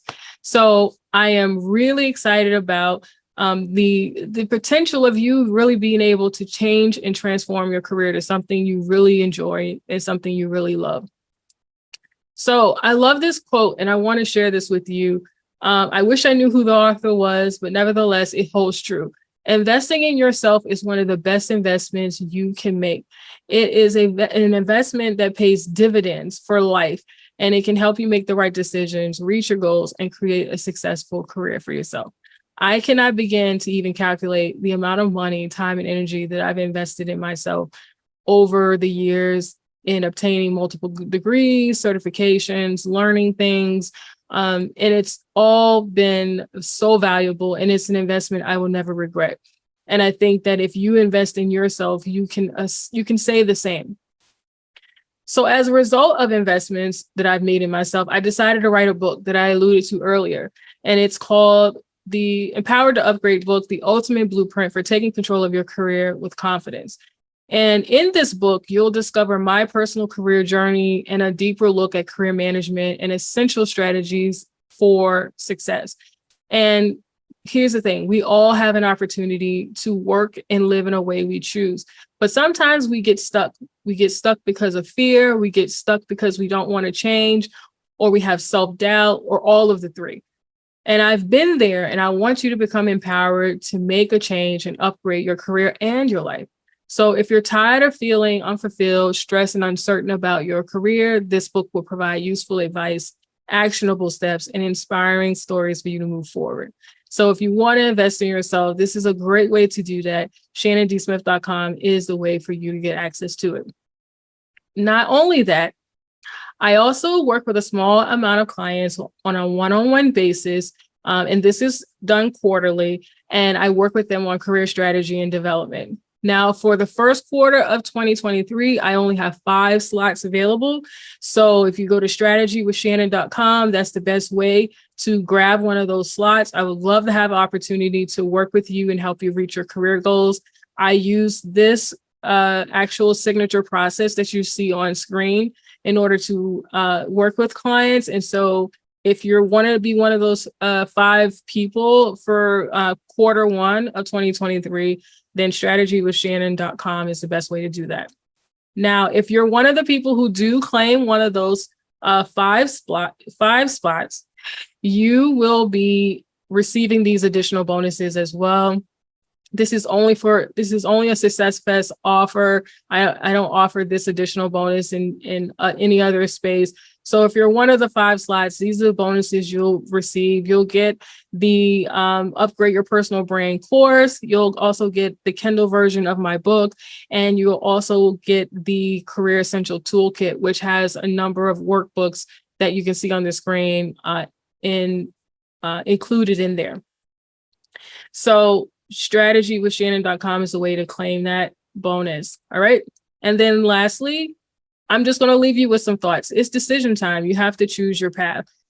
There's option A, where you can do it yourself, and you can expect to take a little longer to get results because you're doing it through trial and error. And sometimes that's preferable, and it's okay. You may experience some career stagnation, fear, or self-doubt.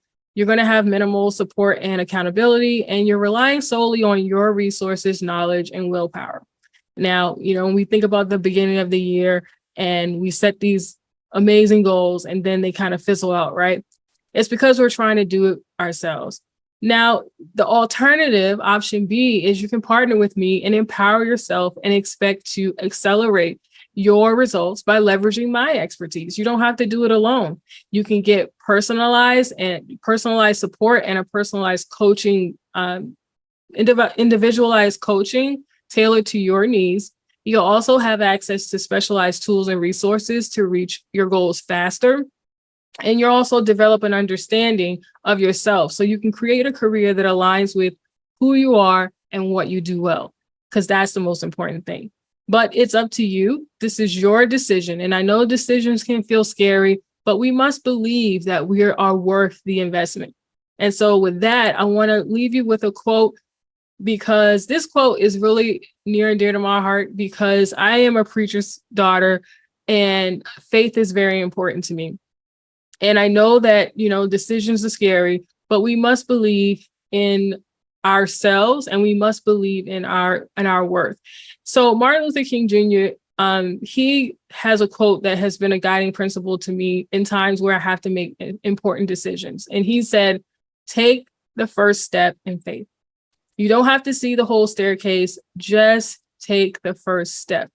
So the time is now. This is that first step in faith to take charge of your career, invest in yourself, and seize the opportunity to make your career dreams a reality. It starts with taking control of the direction you're headed and taking intentional steps towards where you want to be. So I would love to walk alongside you in this journey and help you reach your desired destination. So whether we work together or not, I am always open for connecting with people and expanding my network, because everything I teach, I actually do. And so please find me on any of these platforms. I would love to connect with you and keep in touch. So please reach out to me and let me know you saw me on SuccessFest and you wanted to connect. And I would love to get to know you very, very soon. So that is the end of this Empower Yourself to Career Success workshop. Thank you so much for joining this session. It has been an honor and a privilege to share this time and space with you and share the information that I had on my heart to give to you. And I hope you found it valuable. I hope that you found it helpful. You can always connect with me at shannondsmith.com. I hope that you take this information and go be empowered in your career and make sure that you achieve the success that you desire and deserve. So thank you so much again for joining. Bye for now.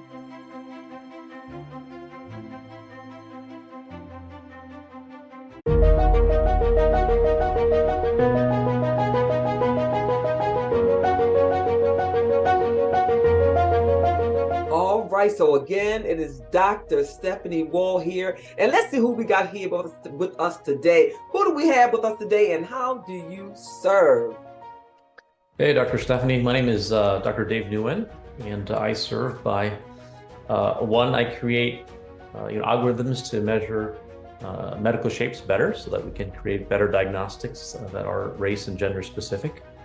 And the second way I serve is I teach the public, right, about how they can talk to their lawmakers to reduce this problem called racial bias in medical AI. The solution is not going to come from scientists, right? That's the big misconception. The solution is going to come from voters, right? Because we have to pass laws that change the behavior of scientists, right, who collect data, right? That's the only way we're going to solve this problem, because it's only going to get worse. Mm-hmm.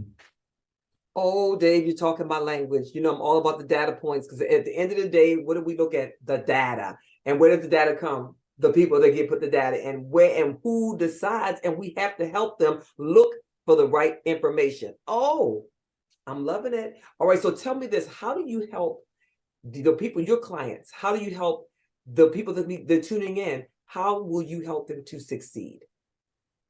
Yeah, I think in talking about the importance of genetic differences in sort of race, right? Genetics is a double-edged sword, right? On one hand, there are genetic differences between races, and that affects how diseases manifest, right? We need to understand them in order to better treat, right, diseases.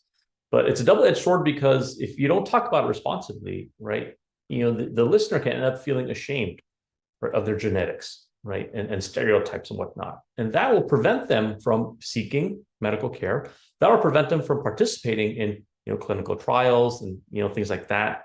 So this ends up making the data bias problem even worse, right? And so part of what I do is I give people, I equip them with the right questions to ask and sort of the freedom, right? The freedom from being bullied by, not understanding genetics or being afraid of the genetics being abused, right, for discriminatory purposes. And I think that's a message that I like to spread, because it's important just for to be, people, but it's important to solve this problem of data bias that affects everybody, right? It's not just one particular race, right? It affects everybody. By the year 2060, 2/3 of the United States population will be people of color, right? And that means that if our AI, and the future of medicine is going to be AI, because we have too few doctors, too few nurses, right? COVID has told us what the limit of our hospital systems are, right? And COVID is still around, right? And anytime, another, RSV or flu pops up, then we realize, right, COVID's still around because our hospitals suddenly fill up, right? So we know that our hospitals, our medical system has limited capacity, and we will deploy more and more AI to help us make predictions, right, and medical decisions. But if that AI is biased and makes wrong predictions, more people will suffer, right? And that ends up causing down the line an economic problem too. Well, right, wait a minute. You just, and thank you for that. You said RS. What was the RSV? Yeah. What's that? It's a respiratory virus that's been affecting a lot of children, right? So a lot of children, because they've been masking up against COVID, they haven't been exposed to strains that normally would have just passed through without a major effect, right? Okay. Well, no, this is let me I don't want you to give them all of the meat and potatoes, because I want them to tune in, because the next voice that you all will be hearing, and thank you, Dave, the next voice that you all will be hearing will be Dave's. You'll be hearing his keynote, you'll be hearing his workshop. If you tune in, just hit the button, because this is key. This information, I don't know about you, but we've been living in a world that all of the things he's talking about are relevant to how we're living right now, and how our future of our, not only our future, but our family, and our future of our family and the family's family, right? So tune in so you can learn more, so that when you're having conversations in your circles and outside your circles, you have some real keys to meet and some real authentic and some data points to share. You're not talking about what you're thinking about, you're talking about what you know and what you've heard. So tune in. The next voice you're going to hear is Dave. Dave, thank you so much. Oh, wait a minute. Dave Nugent. Am I saying it correctly? Yeah, I say Nguyen, but Nguyen. Oh, that's right. No, make it right. Dave Nguyen. The next voice you're going to be hearing is Dave Nguyen, and I, for one, will be tuning in. So see you in the room. All right, you all. See you there. Dave, just good stuff.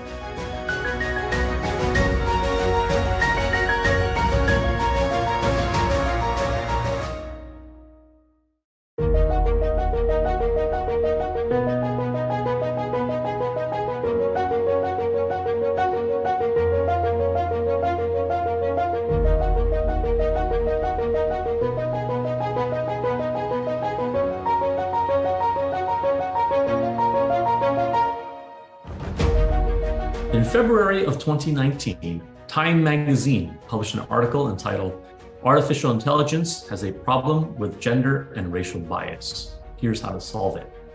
This was written by a computer scientist named Joy Buolamwini. She is a Black American and founder of the Algorithmic Justice League, which sounds very cool. In her article, she talks about how AI developed by tech giants such as IBM, Microsoft, and Amazon failed terribly at predicting gender in pictures of women and people of color. So, what is the big deal with this problem? Let's imagine that law enforcement agencies want to develop an AI that looks at live video footage and calculates the likelihood that someone is a criminal based on their face.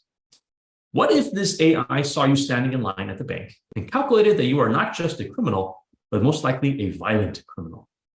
When it calls police, the whole SWAT team shows up. Now, would you want this to happen to you? Of course not. The same bias that makes law enforcement AI dangerous also makes medical AI dangerous. You see, medical AI predicts how much pain medication you need, how much oxygen you need, what life-saving drugs you need, and what surgical procedures you need. If it is biased, you and your loved ones will suffer more and die sooner. Hi, my name is Dr. Dave Nguyen. I'm the CEO of Brain Scanology. I'm a computational biologist, and before that, I was a cancer biologist. I got my PhD from UC Berkeley, and I invented an algorithm that can measure shapes in ways that area and volume cannot. It's called the LCPC transform, and it's the core algorithm of Brain Scanology software. As someone who studies and creates pattern recognition algorithms, I've come to realize that the problem of racial and gender bias in data science is not in the algorithms, but in how we use the algorithms. But the main reason why I feel passionately about racial and gender bias in AI is because I grew up in a low-income family of immigrants. Life was hard, and the label of being underprivileged was an understatement. But I was fortunate to have great parents, great teachers, and great mentors. And so I'm doing my part to pass things forward. The topic of this presentation is reducing racial bias in medical artificial intelligence. There are 4 main points that I want you to walk away with. After describing them, I will discuss each in more detail so that you are equipped with the knowledge to ask the right questions. So let's begin. Point number 1. Artificial intelligence, or AI, is only as smart as the data that you feed it. If you feed it biased training data, then it makes biased predictions. Point number 2. Each race of people has genetics that affect how symptoms of disease manifest.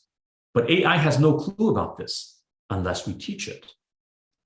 Point number 3. Do not interpret point number 2 to mean that certain races are genetically inferior, because genetics cannot tell us that.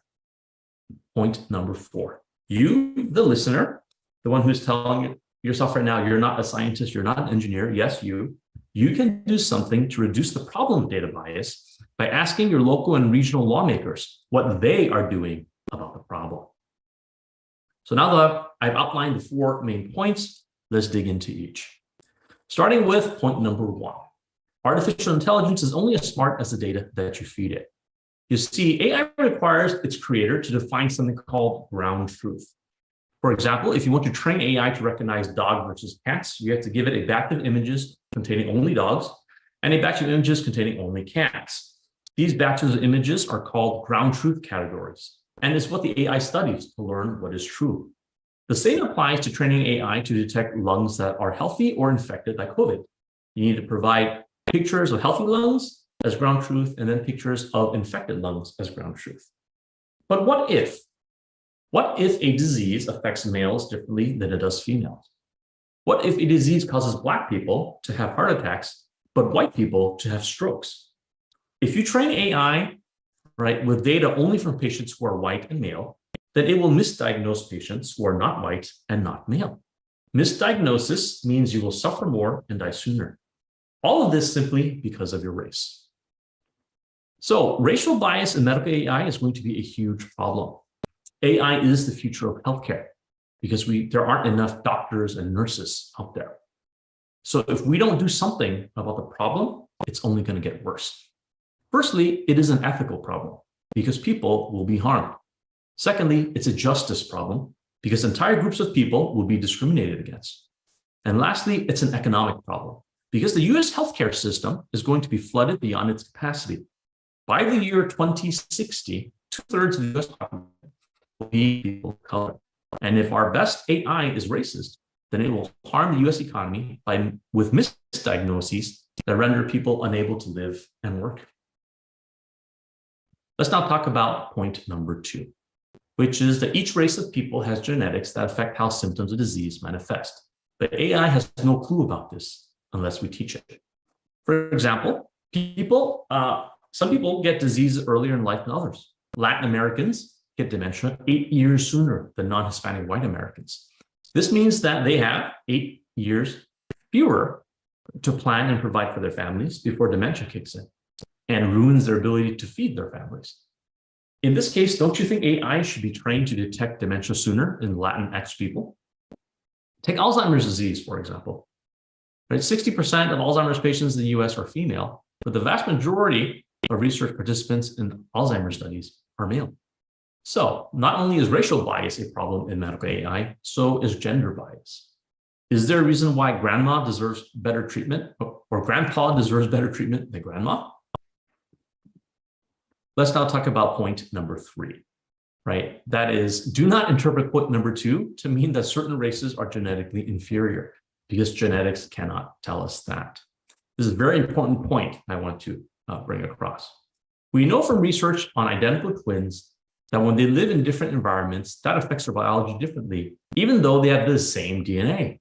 We also know this from studies of animals that subjected genetically identical animals to different living conditions. Your value as a person, your intellectual potential, and your career potential are too complicated for genetics to predict in any meaningful way at the level of race. Now, some people do inherit mutations that cause disabilities, but that has little to do with the potential of an entire race of people. On this subject, actually, I'm formulating a concept called heritable non-genetic information, abbreviated as HNI, but I like to pronounce it as honey. So I can say things like, the answer to this problem lies in the honey. Okay. So HNI, or honey, is about a biological code that you inherit, just like DNA, but it's not stored in DNA. Turns out there are many biological codes that can be inherited, but they are based on 2D and 3D shapes, as opposed to sequences in DNA. So the next time someone tries to bully a race because of genetics, you can ask them about the environmental influences on genetics, and you can ask, is it really that simple, honey? Lastly, let's talk about point number 4. You, the listener, can do something to reduce the problem of data bias by asking your local and regional lawmakers what they're doing about the problem. You see, lawmakers have to deal with many problems that fight for their attention. Homelessness, the economy, fixing potholes in the road, you name it. So if you don't voice your concerns about data bias in medical AI, then they won't know that's important to you. I will explain what you can do about this problem at the community level, right, at the city and state level, and lastly, at the federal level. So you can walk away with concrete steps that you can take to help solve this problem. So what can you do at the community level? 2 things. First, you can talk to your religious community, right, and your social community about participating in medical research studies. Some studies will actually pay you for your participation, and these studies are often coordinated at nearby hospitals and medical schools. Secondly, gather people in your community and create a committee that will learn about the best practices of participating in medical research, right? Your community needs you, needs leaders to step up to learn and to teach others. And this is very intimidating because there have been abuses in the past that cause people to distrust medical research, and that's very valid. But there's too much at stake for us to resign to our fears, right? We need to collectively work together in order to prevent this major problem, right, from hitting us in the future. Now let's talk about what we can do at the city and state level. You can contact your mayor, your city council, and your state legislators. Tell them to create plans to incentivize medical schools and research centers to collect diverse patient data when they do research. These reward incentives can be in the form of tax breaks or tax exemptions. Another thing you do at the city and state levels is join research advocacy organizations and attend their events. At those events, you'll meet local researchers, and you can ask them questions of what they are doing, right, against data bias in their research. You see, both lawmakers and scientists need to hear a collective concern from society about this problem called data bias. If they don't hear about it, they won't do anything about it, because too many things fight for their attention every day. Lastly, let's talk about what you can do at the federal level. You can contact your representative in Congress and your senator, because Congress controls the annual budget of the National Institutes of Health, right? Otherwise known as the NIH, right? The NIH funds a lot of medical research at universities. Congress is able to create laws requiring the collection of diverse patient data in medical studies. Congress is able to create penalties against university labs that don't follow funding rules that come along with the grant funding, right? So at the city and state level, they can create positive incentives, right? But at the federal level, they can actually create penalties. Okay? And all of this is going to be important to cause a major change in how data is collected, the data that's used to train, medical AI. So to summarize point number 4, change needs to come from the top. Major shifts in behavior in order for them to happen, has to come from the people who control the research funding, right? Not necessarily people who do the research, but the people who control the research funding. So now that we are at the end of this presentation, I want to reiterate the 4 main points that you should take away. 1, AI is only as smart as the data that you feed it. 2, each race of people has genetics that affect how symptoms of disease manifest. But AI has no clue unless you teach it. 3, genetics cannot determine, right, whether one race is inferior to another. So don't let people bully you into believing that.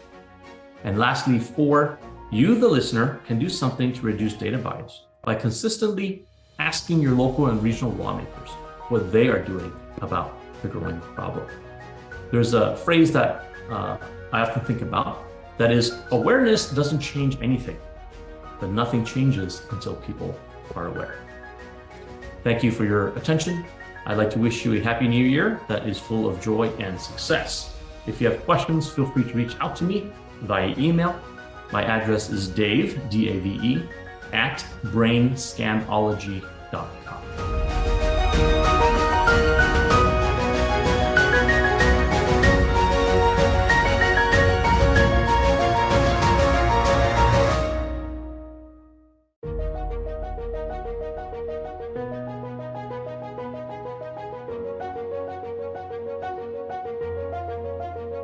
Hello, my name is Dion Nally Stoddard.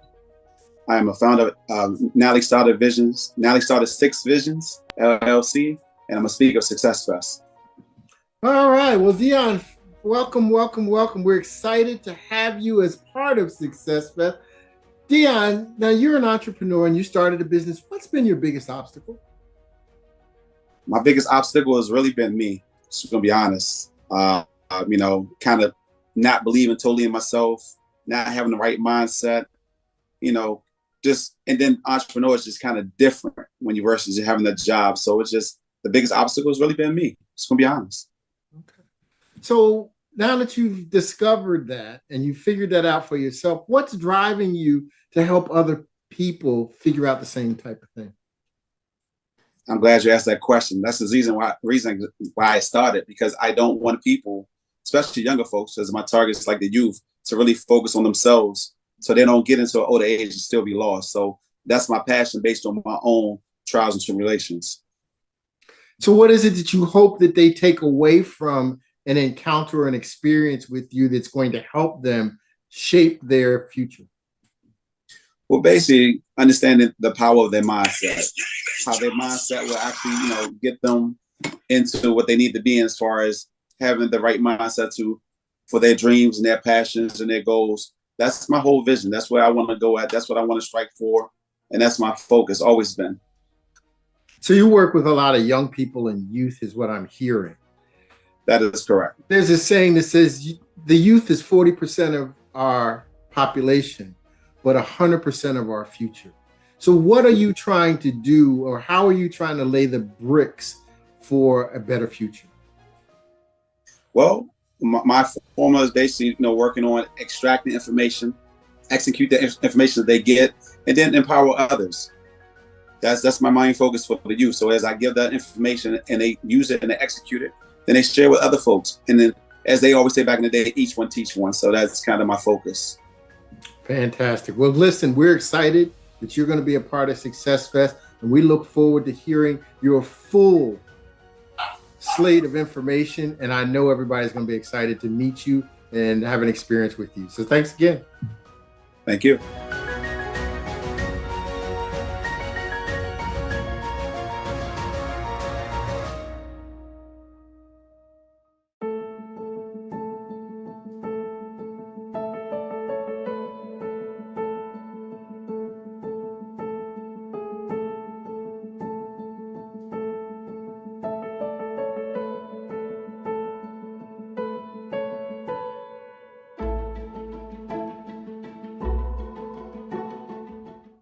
My life sucks. I don't make a lot of money. I don't like my job. My friends and family are doing so much better than me on social media.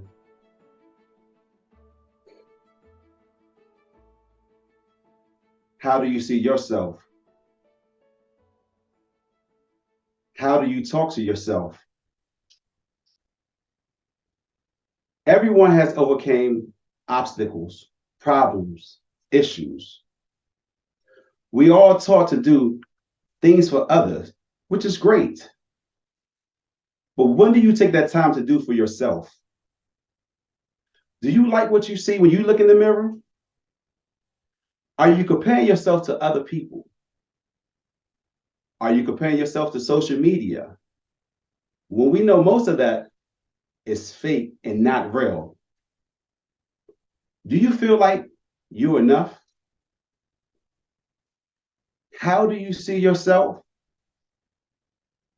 And how do you talk to yourself? Hey, come a little closer. I'm gonna tell you a little story. Being in the military as an Army combat veteran of 25 plus years, I never took the time to really look in the mirror and really see myself.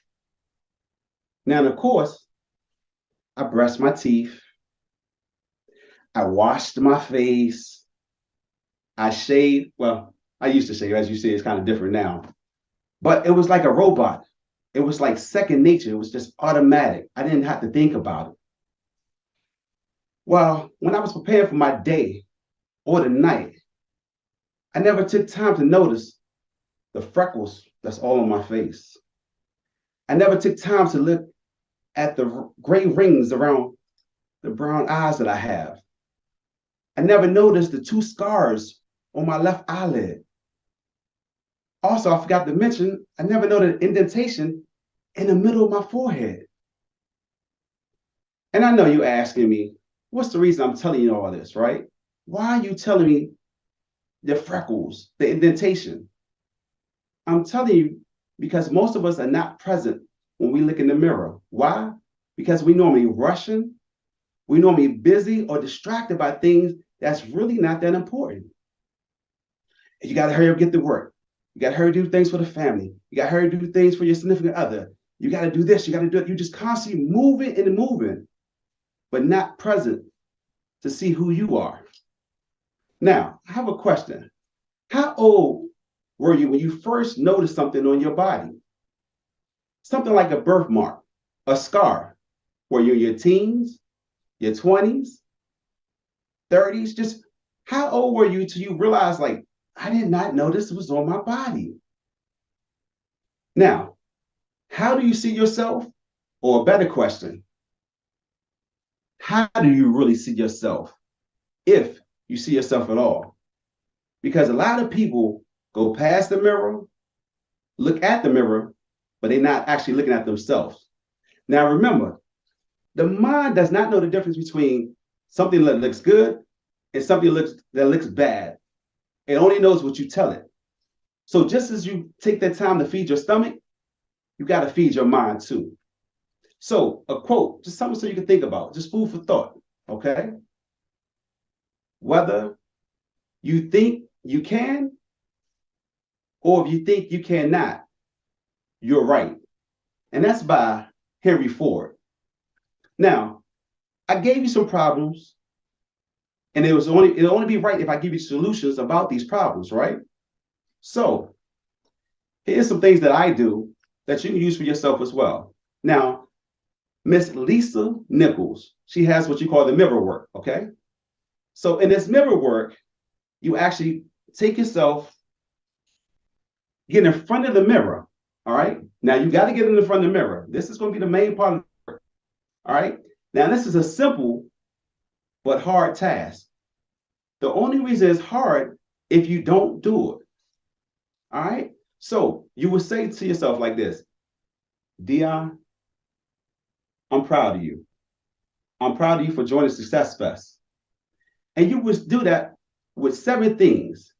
Then you would say, Dion, I forgive you for not doing some things you should have did early in your lifehood. And you do that 7 times. And then you go, Dion, Today, I commit to you to being the best version that I could be in my life. And you do that. Now, you might not do it every day. You might start off with a day a week or a couple times a week, but ultimately, you want to do it every day because you have to speak the life into your existence. You have to be present for yourself. You have to do these things for you to get to that next level of success that you deem success is. Because success is not a one size to fit all. It depends on the individual. So you have to think about it. When you get up and you look in the mirror, you got to ask yourself, how much do I love me? Because embracing yourself in the mirror is not only powerful, but it's necessity. It is mandatory every day, no exceptions. The only competition you have is yourself. Never compare yourself to any social media. And remember, no matter what you're going through, you are always enough. I'm gonna say that one more time again. No matter what you are going through, you are always enough, no matter what it is. Now, I need y'all come on and join my community, okay? Check me out at www.ns6, the number 6 vision, VISIONS.com. And the first 100 people that join the community, you get a free ebook about mindset. I can also be found on all social media platforms at NS6, the number 6 visions, VISIONS, on all social media platforms. So, hey, I see all y'all later. And enjoy the day that you deserve. Only you know what that is. Catch y'all later.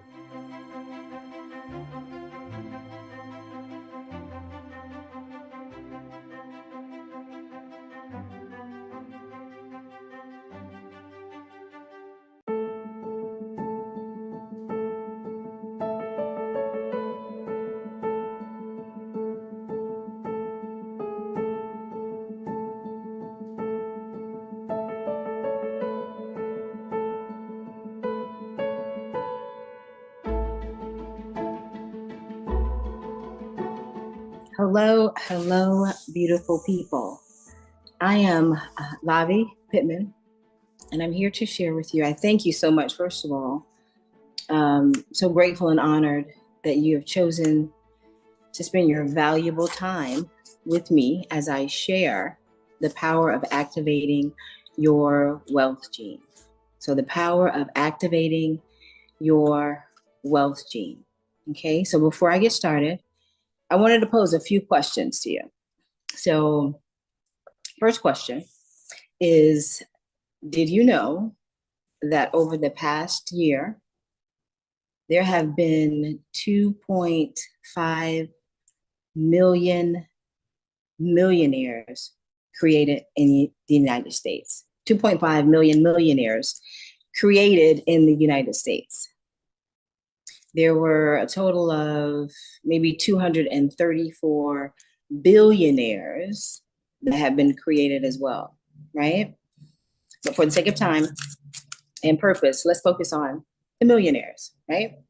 So millionaire status meaning anyone that has the financial net worth of $1 million or more, right? So say you have your liabilities, you have your assets minus your liabilities, and what you have left is your net worth. So anything that is $1 million or more is the millionaire, right? So of those millionaires, 88% were self-made.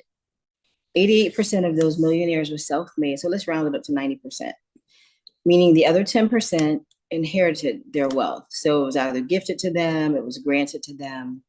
It wasn't necessarily earned, created, innovated, invested as the others. So over time, they were able to accumulate wealth and hit the millionaire plus status. Okay, that's the first piece. When you think of millionaires or billionaires, we usually think of what? We think of money, we think of riches, we think of power, freedom, success. Those are mainly, I think, a lot of the things that we think of.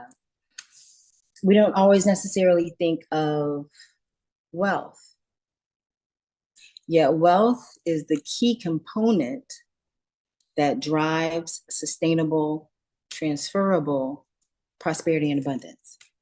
So I want to repeat that. Sometimes I'll repeat things. I want to make sure that you get it and you don't miss it. So wealth is the key element that drives sustainable, transferable prosperity and abundance. So everything we're focusing on here is about wealth building. Okay. My next and final question to you is, how would you define wealth? And what makes one wealthy? Would you consider yourself as wealthy, like right now, today? What's your definition of wealth, and do you feel that you are wealthy? All right, so let's go ahead and delve into why we're here, the power of activating that wealth gene, the power of activating your wealth gene. So the wealth gene is considered as a part of our human genetic makeup. And there are a few studies that I've kind of gone over and researched that kind of give definitions of this. So the wealth gene is considered a part of our human genetic makeup that has the ability to generate abundance and prosperity, right? Let me share with you a few kind of a summary of cultivated ideas that I found in a few of the articles, just to kind of get us all on the same page of what society says and who we really are in relation to being wealthy individuals. So the first is an emerging field known as genoeconomics. It combines the study of genetics and economics, which indicates that your DNA may partly predict your ability to make smart financial decisions and thus accumulate wealth over your lifetime. So this is saying your DNA is directly connected to your ability to make the financial decisions and accumulate wealth. That's one. I have four here, just four little snippets. The second, does genetics play a role in wealth? So a series of genetic studies that have revealed the decisive role that genetics actually plays, a key role in your health, your wealth, and your happiness. So this wealth gene is actually a thing. It's a real thing. The third article that I kind of found was interesting was the research has shown that many social and economic outcomes, so socioeconomic status, are moderately inheritable, suggesting that they're linked to a certain collection of genes. So there's a tie-in here. And then the last one, this is a little scientific, but I'm a biologist by nature, by study, should I say. The information of the DNA is stored as a code made up of 4 chemical bases, and not so much that you have to pay attention to the specific bases, but there are things biologically researched and declared that make up this DNA helical structure. So adenine, guanine, cytosine, and thymine. Human DNA consists of about 3 billion bases. So we're made up of all of this DNA, 3 billion bases.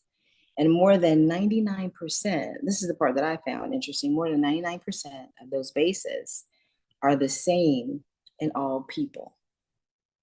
So there you have it.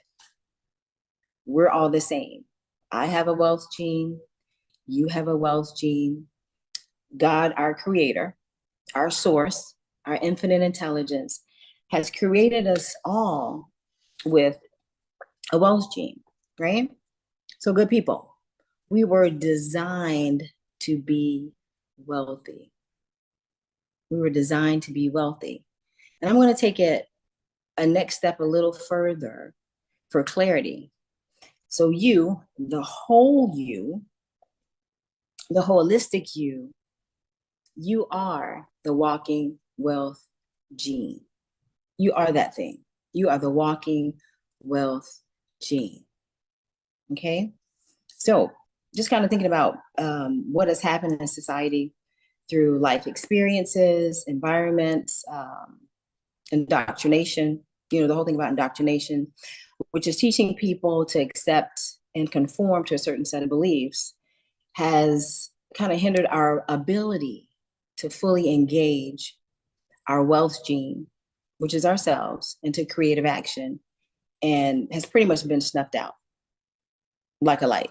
So let me give you an example. So say you have the light, right? This is your light. You are the light. So you're letting your light like so shine before men so they can see your good works and glorify our Father in heaven, right? So letting your light so shine. Then you have, where your light is shining, you have what comes over, which is a lamp, which is the world, pretty much. And it comes over with all of its experiences and, as we mentioned, indoctrination and beliefs and structure systems. And it comes over, and then more and more it gets over your light, it begins to dim your light until it's pretty much like just snuffed out completely, right? And that's pretty much what has happened to us, demonstrating, exemplifying our wealth gene. So I'm here to help you do two things. One, the first is to activate your wealth gene. And I can take you through step by step how to do that. And then part two is how to crack the wealth code. First, we activate our wealth gene. Secondly, we crack the wealth code, right? You deserve good people, all these things, because this really is who you are. So you really have been created.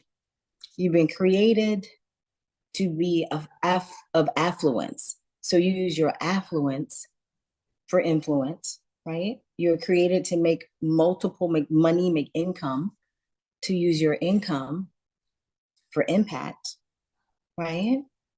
And then you're created to be prosperous. So to use your prosperity for purpose. So affluence for influence, income for impact, and prosperity for purpose. Okay. This is your God-given birthright. So we need to tap into that. And I want to show you how to do that. So all the gifts and talents that we've been purposed with, that we have dominion, that I show you how to kind of navigate back there, is more or less of us remembering who we are, knowing who we are. And that all takes place starting with the 4 pillars. So we're all familiar with mental, spiritual, physical, and financial. All of these pillars, each of these pillars, interdependently build on each other for us to become, and to fortify our foundations of long-term wealth. So the mental is really important. I delve into that, specifically how we do that, how we grow that, practice and implement that. I go over the spiritual portion of it, give you certain examples, how we can have practices to help develop that. Then we have our physical, and then we also have our financial. Lastly is our financial. Okay, so I want to share that with you. There's a part 2 that comes as a result of learning and practicing the part 1. The second part is cracking the wealth code. And this encompasses everything that I will share with you, that I will teach you in the part 1, right? So part 2 is to teach you how to demonstrate the practical application of the financial aptitude of information that I too will teach you, right? And then show you how to take that financial aptitude and invest in various income vehicles, money-making vehicles for compounded rates of return. And I'll give you specific examples and how to do that. It's through real estate, it's through the stock market, it's through investing in income-producing businesses. And I can just show you how to really just expedite that thing. So first we need to remember who we are, create, fortify those 4 pillars. And then once we have those and we're clear about that, that leads over to actually implementing those things into building our financial futures. Okay, so I just want everyone to realize that we do have the ability to exemplify who we are and demonstrate our dominion here on the earth. We just have to tap into it. So I thank you so much for your time. I'm so grateful that you decided to share this time with me, and I look forward to teaching and sharing a little bit more with you. You can always go to my IG, which is Lavi Pittman. So my IG, my Facebook, and my LinkedIn is Lavi Pittman. You can go there, click on a link. I have an upcoming complimentary masterclass that will take you through both activating your wealth gene as well as cracking the wealth code. I love to invite you to attend that as well. So thank you so much for your time. Love, peace, and prosperity to you. Thank you.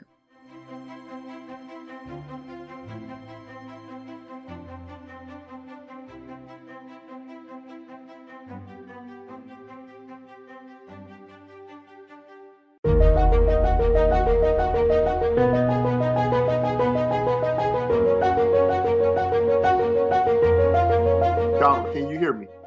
I hear you now. All right, very good, very good. First off, welcome and to being a part of what we're doing here with Black CEO and SuccessFest 23. It's going to be an amazing event, an amazing conference where we're going to have tremendous speakers being able to share their stories and talk about, how they make differences in the world. So with that said, I want you, first off, I need you to say your name. Donald L. Dowridge Jr. All right, got you.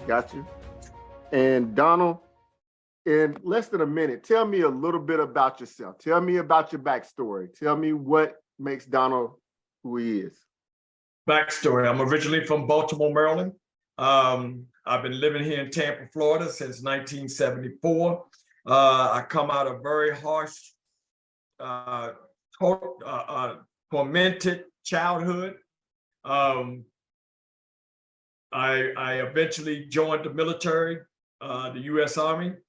From the U.S. Army, I joined the post office here in Tampa, and I became the first Black manager of a department here in Tampa.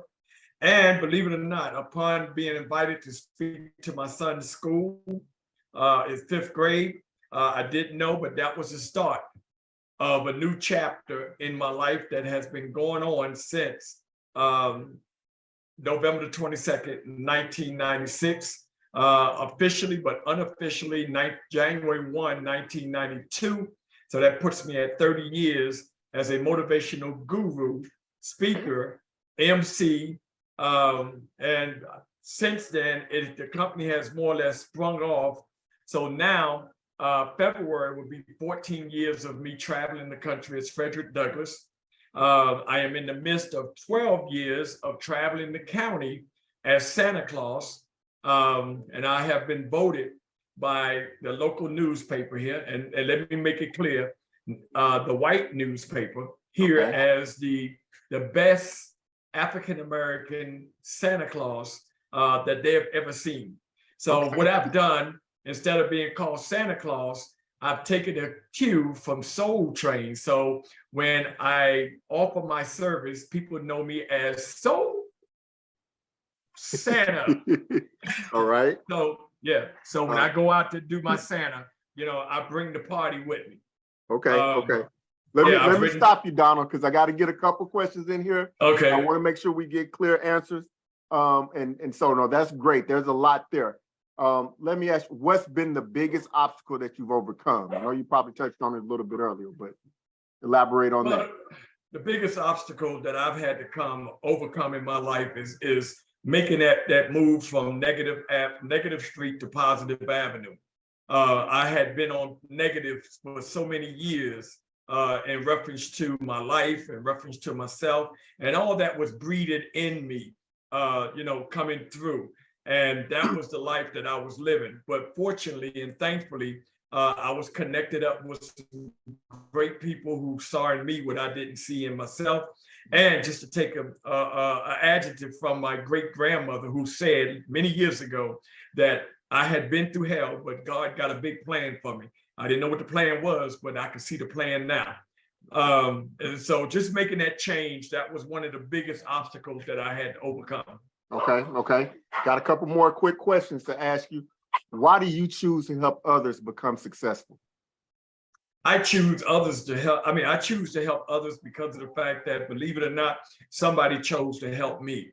And even greater than that, I made a promise to God on November the 22nd, 1996, whatever he want me to do until he called my name, I would do it. And this is what I am strongly believing that he has called me to do, my purpose, my passion, my love. So it's always ended with a question, who can I help next? There you go. There you go. That resonates greatly with me, and for a multitude of reasons, but we'll talk about that at another point in time. Next, yes, sir. Question. What is your biggest hope for those that you're called to serve? My biggest hope for those that I'm called to serve is, like I told a group today that I spoke with of young men, is that, I hope for them that they will eventually spring forward, off of their negativity, off of their pessimistic, and spring forward into a life of optimistic views, optimistic chances, optimistic opportunities, and optimistic doors opening that will let them be able to manifest their life, hopefully when they get to this age that I am at 66, and they can say, like, you know what, look back, I've done something great with my life. And like I tell anybody, you don't have to be a TV star, you don't have to be in the newspaper, you could be somebody that is not known, but you are successful in your own right, meaning successful dad, job, or entrepreneur, one of those things, but long as you're not in the system. And that is a curse among us Black men, to try to weave our way around the system that is trying to take us out. But first, in order to cut that, we got to understand who we are so we don't take ourselves out. So that is my plan, and that's the I guess the gift, if you will, that I try to leave with everybody. Okay. Now let me ask you this, and we're going to do this in a minute or less. How do you plan on making the world a better place? I know you just touched on some of that. Well, my brother, each day that God allowed me to get out of bed, to open these eyes of mine, the intention is, before I get back in that bed at night, to be able to go out and make a difference in people's lives, make a difference more so in younger people's lives, so that they can see that there is a path, though the path may not be straight, but there is a path that leads up the ladder, if you will, to success, past success, to pinnacle, and not only that, to altitude.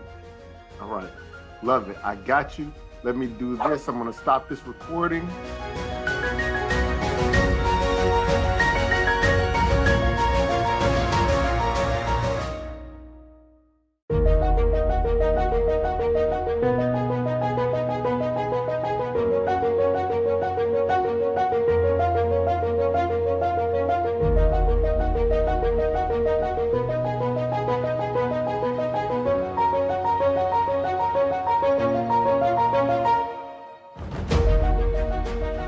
Oprah says, you get a car, you get a car, you get a car. Allow me at this moment to change the wording. You are a winner, you are a winner. And I'll say it again, and you are a W-I-N-N-E-R. And that simply spells what you already know and what you already are, a winner.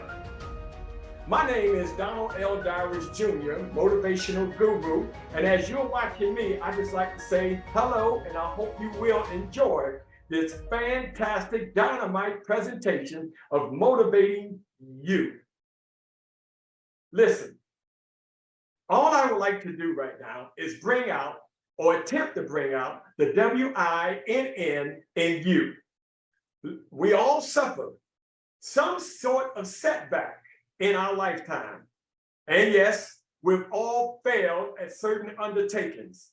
But do that mean that we are failures? By no means. It does not mean that we are a failure.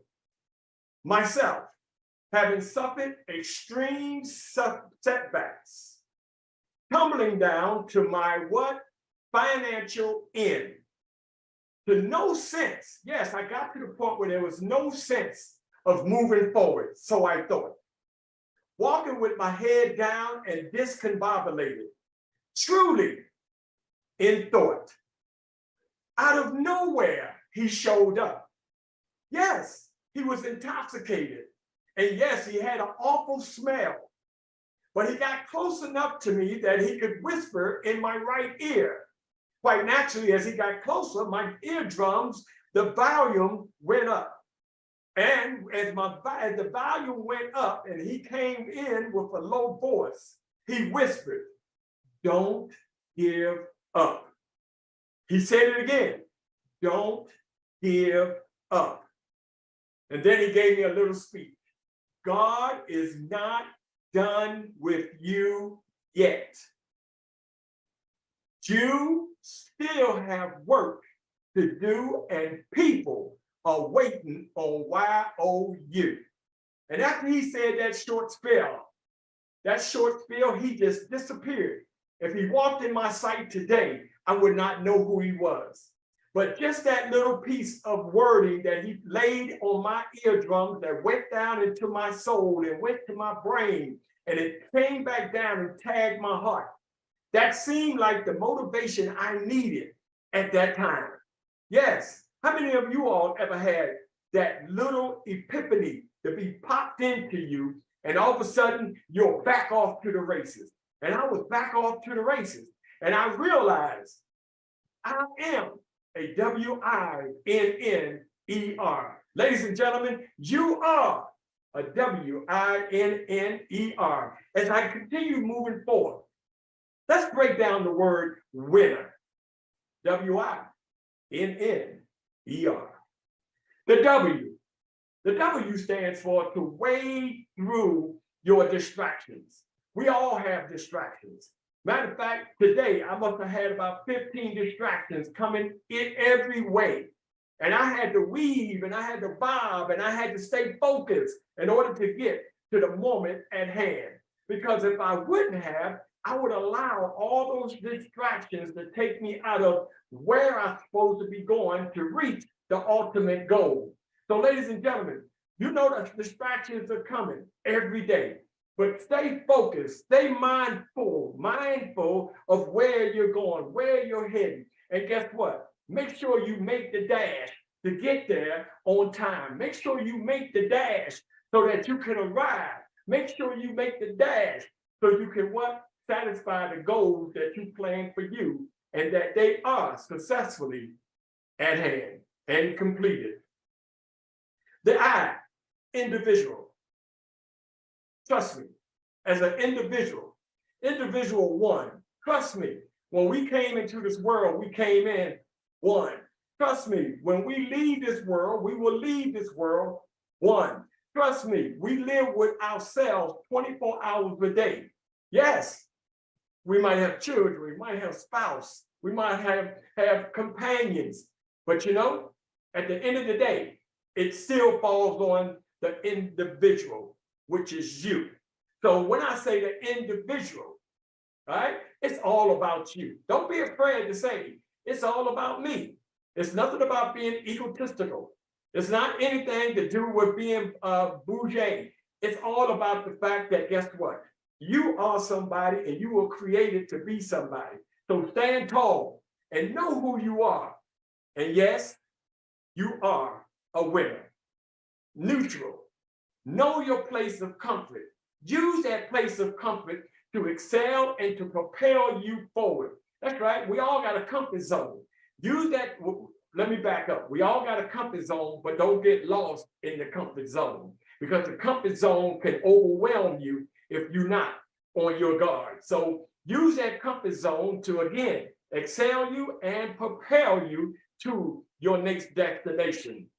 And notice, which is the next N in the word of winner, we use the 180-degree eye span that I call it. You know it better as peripheral vision, to notice the extremes of your surroundings.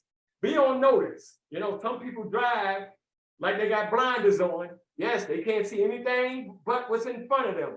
But notice what's around you, because noticing what's around you can avoid the accident, can avoid the what? The mix-up, can avoid getting into a whirlwind that, hey, it might have turned out to be, or it could turn out to be, if I woulda, shoulda, coulda. Moving on, the E, express. Use your force. Express. Break up the passiveness. Express and be heard. Be heard, sound off, let the world know that you have arrived. So express. And lastly, re-give. Once landing constructively on your successful pinnacle, play it forward with inspiring others. Play it forward. Am I my brother's keeper? Play it forward. Lend a helping hand. Am I my sister's keeper? Hey, give a hug sometime. Can I help you out today? How can I be a friend? That's all tied into making the world a better place. And as I come to my close, in reference to the power of being a winner, ladies and gentlemen, always take a moment to check in with you. You know, as you see the turtle walking, and if you approach the turtle puts his head in his shell. Sometimes we have to put our head in our shell, and our shell is the body that we have, to find out the exact zones and avenues and streets that we should be traveling down at any time. Because you already know, life is short, and there's enough confusion going on. Ball of confusion going on in the world. And if you get caught up in that ball of confusion, it can definitely take you out of your winner circle. I said earlier, we fail at certain tasks, but that does not put the stamp on us that we're failures. We are powerful people. You are a powerful people. And like I said, you are a winner. You are a winner. You are a winner. And just keep that winner's attitude. The next time you get a chance to look you in the mirror, tell yourself, I am a winner. I am successful. I have success, self-esteem. I can go far. I wake up every day ready and gearing to go. And you never stop. That's right. Don't stop. Please don't stop. Because you got what it takes. And like my good friend, my mentor, Mr. Les Brown would say, you've got to be hungry. Not for food, but you've got to be hungry. And please, 2023, make it your best. Start it out on January 1st and don't stop until December 31st. Take a look back and see what you've done, all the great things that you've done in your year, 365 days of it. And with that, remember, check in with yourself, winner, right there within YOU. Understand yourself, your meaningful self, that self, S-E-L-F. Strong, elevation, leaning forward. Ladies and gentlemen, again, my name is Donald L. Dowery Jr., and it's been a pleasure to be here this afternoon. And I hope you have some great takeaways, and I hope you experience a very healthy, prosperous, joyous 2023. Thank you.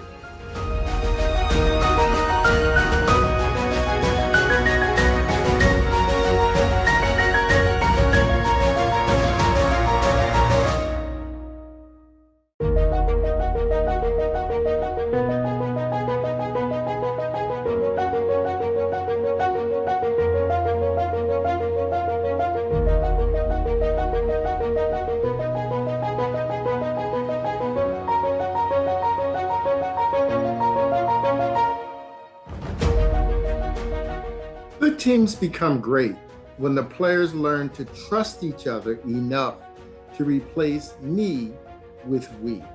Hi, I'm Velton Shaw, and I am the founder and chief strategist at Leadership Dynamics International, where we work with people just like you to teach you and to help you create a culture of champions in your organization. Well, what do we mean by that?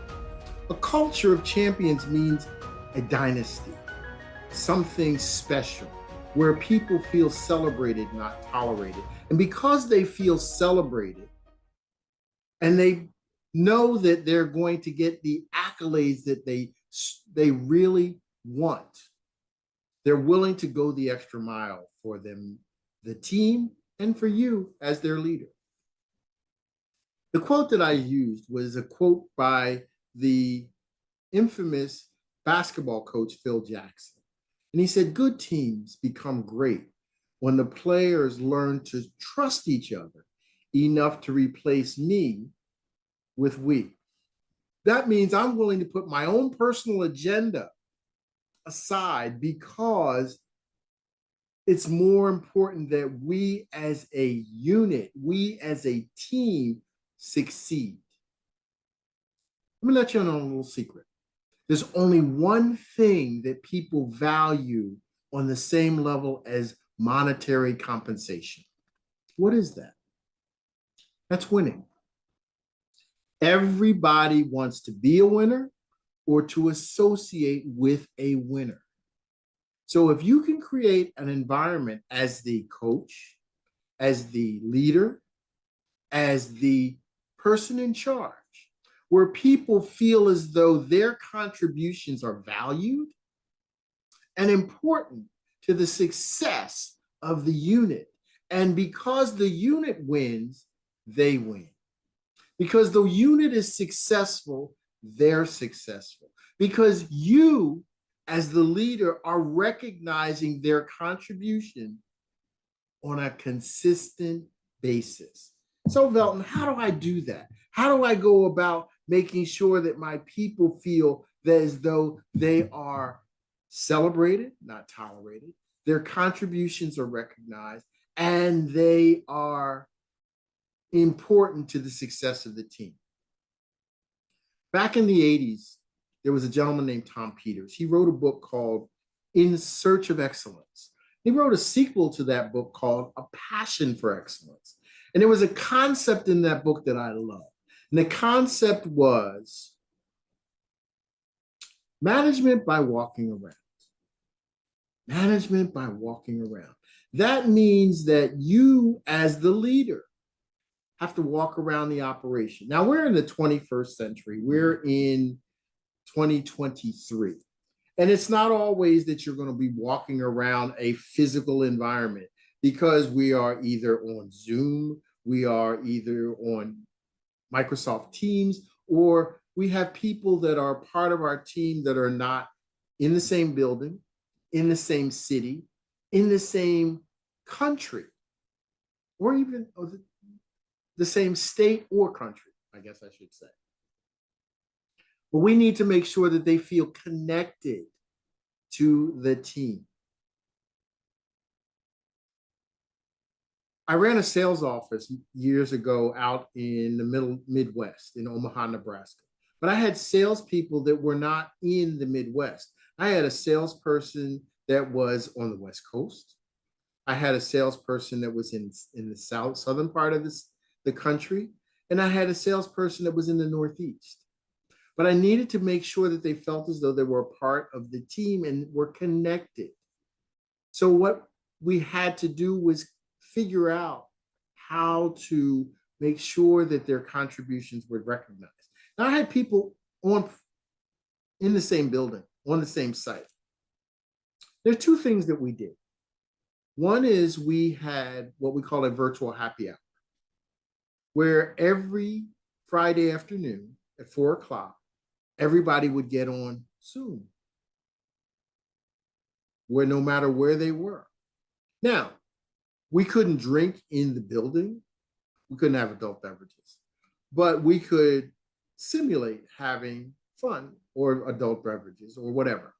But we played games, we laughed, we had a good time. It was a team building exercise. And because we were on Zoom, the people that were in the satellite locations were able to participate with us. It allowed them to feel included. It allowed them to feel as though they were a part of the team. Secondly, we made sure that we called them, or I called them, at least 3 times a week. And they were not calls to check in on their productivity necessarily. We did talk about their productivity, but we talked about what was important to them. What were the difficulties that they were experiencing, whether it was work-related or in another form? I wanted to understand what was going on in their mind, how we could help them achieve the things that they were looking to achieve versus just worrying about the things that we were concerned with. For the people that were in the building, we made it a point to walk around every day. And we walked around looking for people that were doing things that were exemplary, over the top, outstanding. In his book, Tom Peters talked about looking for people that were thinking outside the box, people that were striving for excellence and making a big thing about it, making sure that everybody heard you give them accolades, give them kudos for what they were doing. And the reason we did that is we were trying to create an environment where people understood that to be recognized, you had to do something spectacular. You had to do something great. We never recognized or had any kind of consultation with anybody doing anything negative. Those were behind closed doors. It was only things that were positive that we talked to people about in public. Let me tell you, it's contagious, because what started happening is people were making a point of going the extra mile because everybody wants to be recognized. Everybody wants to be patted on the back. I know I do, and I know you do too. Everybody wants somebody to make them feel good. So what we were creating was a culture where people understood that they were going to be celebrated if they went the extra mile. Second part of that is we made it a point to stop by or call and just listen. Everybody wants to be heard. There's a saying that says, listen like your life depended on it, because it does. And as a leader, you have to listen. If, as a leader, let me let you know a little secret. If you're not willing to listen to the people around you, soon you'll have people who have nothing to say. Not a good thing. You want people to talk to you. You want people to give you information. How do you improve upon a situation if you are less informed than the people that are dealing with it every day? So listen like your life depended on it, but ask a few open-ended questions and then shh, be quiet. Let them tell you what's on their mind. Let them give you their opinion of how to solve the situation. Next point. Accentuate the positive. When we talked about giving people accolades for what they're doing, but accentuating the positive means once there's something positive, blow it up. Make it the point of the day. Make it the most important thing that you can communicate at that minute. It's a positive boom. It could be something simple as, thank you for what you just did. Hey guys, we just hit a new milestone. Hey guys, we just did something that I never thought we could do. And it could be something very, very small. But again, we're building that energy. We're building that camaraderie. We're building that confidence. Let me let you in on a little secret, because a lot of you are entrepreneurs, small business owners, and you're saying, well, that's great in corporate America, but I only have a small business. I don't have any people on my team. Some of you have subcontractors, 1099 people that work with you. They're your team members. They need to feel as though they're appreciated. They need to know that you understand what they deal with to deliver the results that you're looking for. And if you recognize them, they will go that much further for you. We're creating a culture, an environment that is going to take us from here to here on an express train. But we got to make sure that we recognize it when it happens. The last thing I'm going to say to you as a leader, and I think this is extremely important, search for the answers. The tough answers. Don't make assumptions. Many times, because we are moving fast, we're trying to get things done, we make assumptions. We say, hey, I think this is the answer. Search for the answers. Search for the details. The devil is in the details. You gotta get to the root. Search for the answers. Take the extra time to find out what the truth is, because I can guarantee you it's more expedient than making a mistake based on an assumption and having to come back and correct it. And when you search for the answers, you don't make assumptions, the people around you will respect you that much more. What are we doing here? We're creating a culture. And creating a culture takes time, and it takes you being very, very focused. There's no magic. There's no hocus pocus. It's not about your focus. It's all about your focus. Excuse me. Focus on the details. Now, we're creating a culture of champions, and that's what I do. That's what I work with people just like you to do and develop. We have a community called the Culture of Champions, and we invite you to join us at the Culture of Champions, where we discuss those details that take us from good to great or average to outstanding. So go to cultureofchampions.world and come on over and see us. We have a heartbeat community, and we have a Culture of Champions community. My name is Velton Showell. Thanks for your time.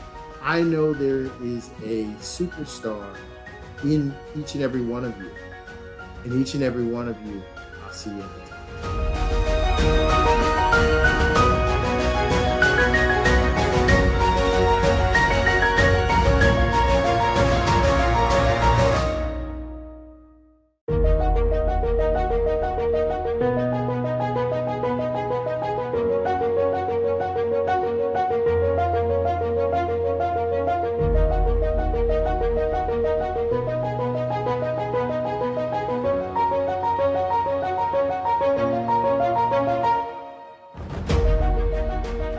In this amazing world of all, we're all chasing success. We all want to be the best. We all want to have more than everybody else. Hi, I'm Velton Showell. And today we're going to talk about something that I call the success quotient, because we're all chasing that same thing. We want to be the most successful person that we could possibly be. We want to change the world. We want to change everything. But Gandhi said this: if you want to change the world, you must first begin by changing yourself. So what we're going to explore today is how we can look internally first before we start to look externally at the people around us. I was a director of sales and marketing in a leadership role for over 20 years. And many, many days I had an operation that I had to go in and try to motivate, encourage, inspire, and direct people to do great things, exemplary things, to push the envelope, to seek where they maybe have never thought they could seek before. But somebody said something to me one day that stuck with me, and I want to share it with you. They said, when you get out of your car and walk in that door, no matter whether it's a Fortune 100 company or it's just your small business, because we have a lot of small business owners out there, you're on stage. Everybody takes their direction, their thought, their motivation from you. So how do you show up? I had a boss many years ago, and he had a saying that he would challenge us every day. And he would say to us, the only thing I ask of you is not just to show up every day, because showing up is easy. But I want you to show up with your best self. Think about that for a minute. I want you to show up with your best self. That's not easy. Because some days you get up in the morning and you might have had a difficult morning. If you have children, small children, the children may have antagonized you in the morning. They may have set your morning off on a bad foot. If you're married and you have a spouse or a significant other, your spouse or significant other either could have underwhelmed you with their morning ritual or what they decided to do that day, or the help with the children. It could be a small thing like driving to work in the morning and somebody cuts you off. Many of us know that with those of us who are commuters who don't work from home, is we got a journey to get to the office and somebody cut us off. Somebody made it difficult for us. Traffic was absolutely ridiculous today. It sets the tone for the rest of the day. But the question is, can you overcome that to show up with your best self? What I've developed is what I call the success quotient. And I'm going to share this PowerPoint presentation with you so that you understand what success is all about and how to, number one, look internally at yourself and determine whether or not you're showing up every day with your best self. But here's the magic. You can share this with the people that you've been entrusted to lead, and you can share this with your accountability partner to help keep you centered and focused. So give me a second. Let me fire up the PowerPoint presentation so that we can get on the road to the success quotient.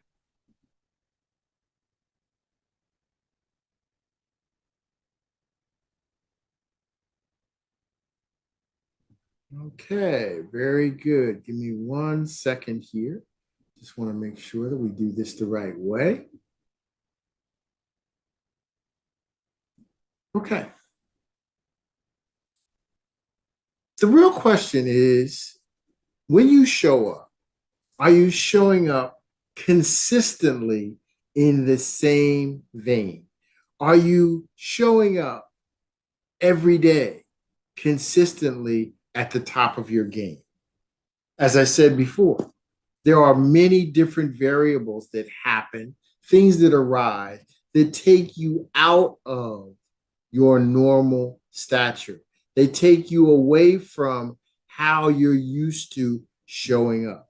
And you question, or other people also question, whether or not the habits that you have are consistent. Are you consistently the best that you can be? Are you consistently that person that we admire, that we look up to, that we want to follow? Consistency makes good performance great performance. So the question again is, how do you show up every day? How have you shown up for the last project that you were working on? How did you show up for the last meeting that you were a part of? Were you the epitome of excellence? Or did you show up with the case of the big head? What's the big head, Velton? The big head is that person who shows up thinking that their body of work is bigger than it really is. Their opinion of themselves dwarfs their productivity or their actual body of work. So the question is, do you have the big head, or do you get back down into the trenches and deliver what people need versus what you think you've already done? If you're a small business owner, this is for you. Bad companies waste resources because they have a bad culture. If you're in a major corporations waste resources because they have a bad culture. What do you mean? Bad culture, it means that people don't value the resources that the company has or provides for them because they have a bad culture. They have that I don't care attitude, that this is too much for me. The heck with them. They don't value me, so I'm not going to value them. But great companies maximize their resources because they have a great culture. And you know that if you don't, I'm going to tell you, I believe in creating a culture of champions where people feel celebrated, not tolerated, where excellence is on the menu and anything less than that is an appetizer. But we are going to get the entree of excellence. So great companies have that kind of culture where people are striving to, as a team, to be the best that they can be. You've heard me quote Phil Jackson before, the former coach of the world champion Chicago Bulls and the world champion Los Angeles Lakers, where he said, good teams become great when the players learn to trust each other enough to replace me with we. Are you creating that kind of culture? Are you creating that kind of example in your organization? So here's what we talk about. Resources with no results or minus results is a culture deficit. If you've got the resources, but the environment or the culture does not allow you to produce the results, it's a cultural deficit. You need to fix the culture in your organization. Conversely, resources with the right culture produces great results. Culture is the linchpin or the key element to the results that you're looking for, where people know that they're a part of the success of the team. They're valued. You make sure that they consistently, on a regular basis, hear from you how important they are to the success of the organization. And you're creating that environment. You're creating that energy where everybody wants to be a winner. It's a winning culture. That's what you're creating. That's what we're looking for. That's where we're headed.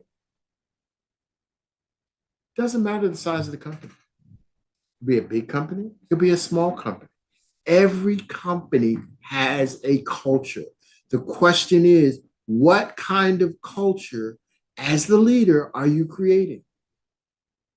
So let's look at patterns or trends over the last 7 days. Now, I know it's January 1st, 2nd or 3rd. And so we're looking at a new year. But the question is, at the height of your busy season, take a snapshot of 7 days. How did you show up? How was your team performing in that 7-day window? How did they do what needed to be done? What were the trends? Because 7 days will show you just it's a trend. You're looking for trends. Are you going up? Are you going down? Are you flat? We want to know what it is we're focused on. Okay? The question to you as the leader, first and foremost, is how have you shown up in that 7-day window? Whether it was last month, last week, last year. How did you show up? Take a 7-day snapshot of how you showed up for your team. Have you performed at the top or the height of your ability for the last project? Did you give it everything you had? Or did you hold back? Was there more you could have done and you just didn't do it? Or did you give it your all, put your mind, body, and soul into it? These are the questions we have to ask ourselves if we're willing or we are thinking about asking these same questions of other people. Did you give it your all to develop systems? You know, one thing is, it's one thing for us to solve a problem or put a Band-Aid on something. It's another thing for us to come up against an issue or a problem and for us to develop a system that ensures the fact that we don't run into this same issue or problem again in the same environment. We are moving forward. We're not the hamster on the wheel coming up against the same problem over and over and over again because we handled it, but we didn't fix it. So we create a system that allows us to fix that problem. Here's a question. Did you settle for good or did you just check the box? Sometimes we get so busy. We got so much on our plates. We got so much to do. If we can check the box on something, we're going to check it and move on. Sometimes checking the box comes back to bite us in the butt. Think about this. When you were in school, you got grades, A, B, C, D. You get a C. And most of the time when you got a C, it's because you just checked the box. But when it came time for graduation, class rank,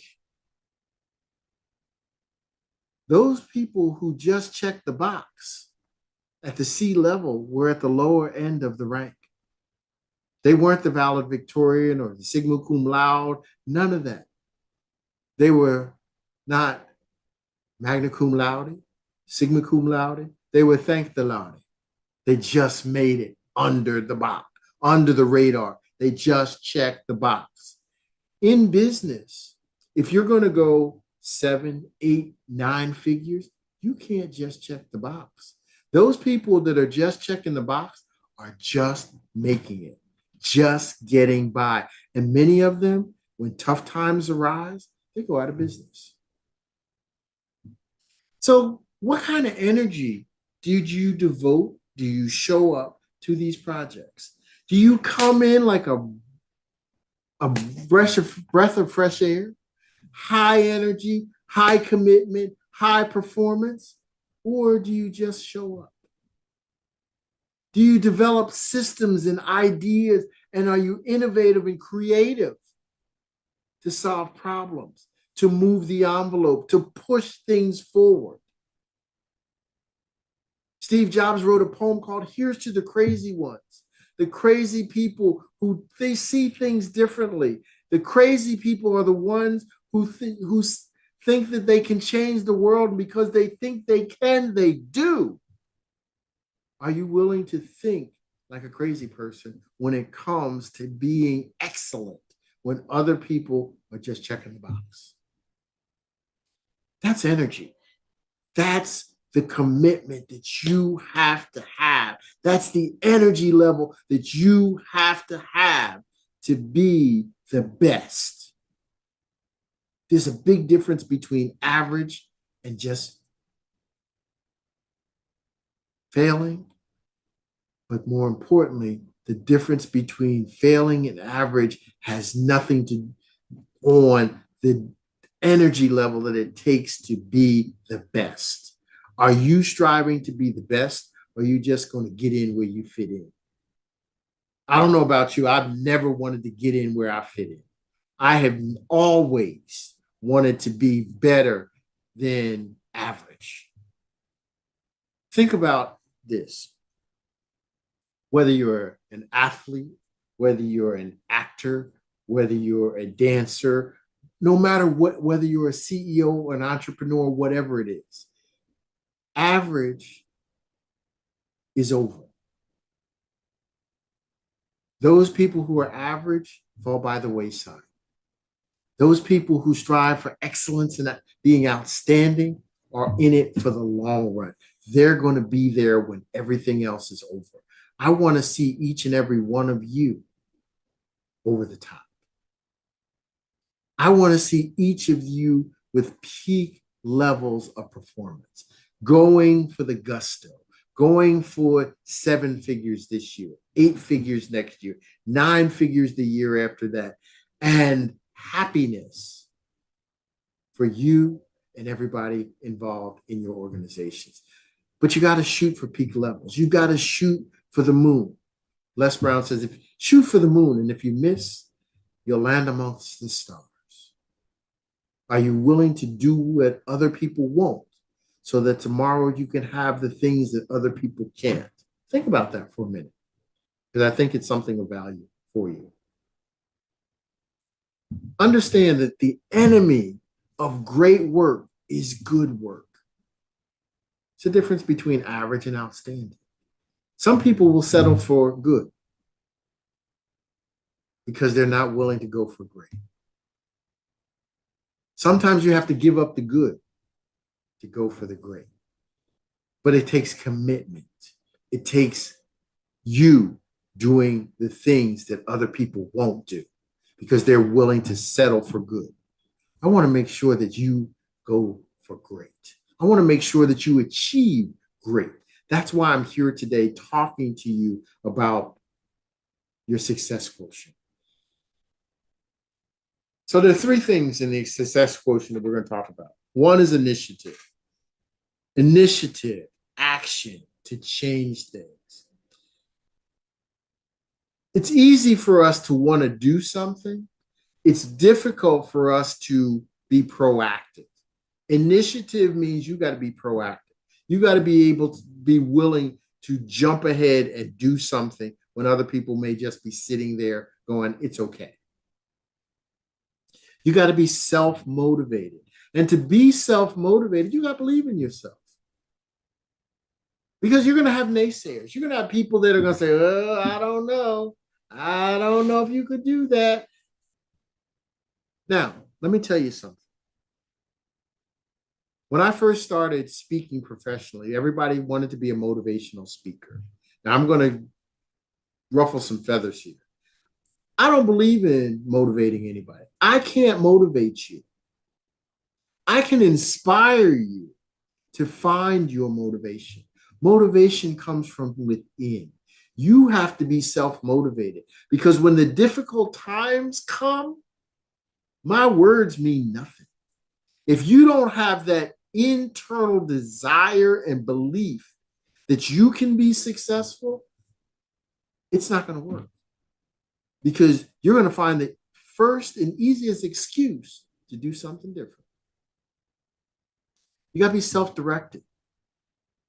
You're going to sometimes go down the wrong road. Sometimes you're going to have to pull yourself back. Sometimes you're going to know you're going to be a little indecisive, but you got to stay the course. You got to be self-directed. One of my favorite sayings was in the Disney movie, Alice in Wonderland. Alice goes down the road and she comes to the fork in the road.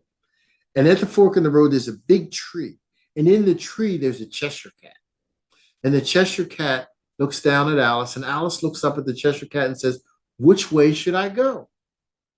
She can go to the left or she can go to the right. The Cheshire cat looks down at Alice and says, well, where are you trying to get to? Alice looks in perplexed and says, well, I don't know. And the Cheshire Cat's response is, well, any road will do. As the CEO of your organization, as the leader who's been entrusted with the success of your organization, you've got to know. You've got to be self-directed. You've got to be willing to take on the challenge and make a decision.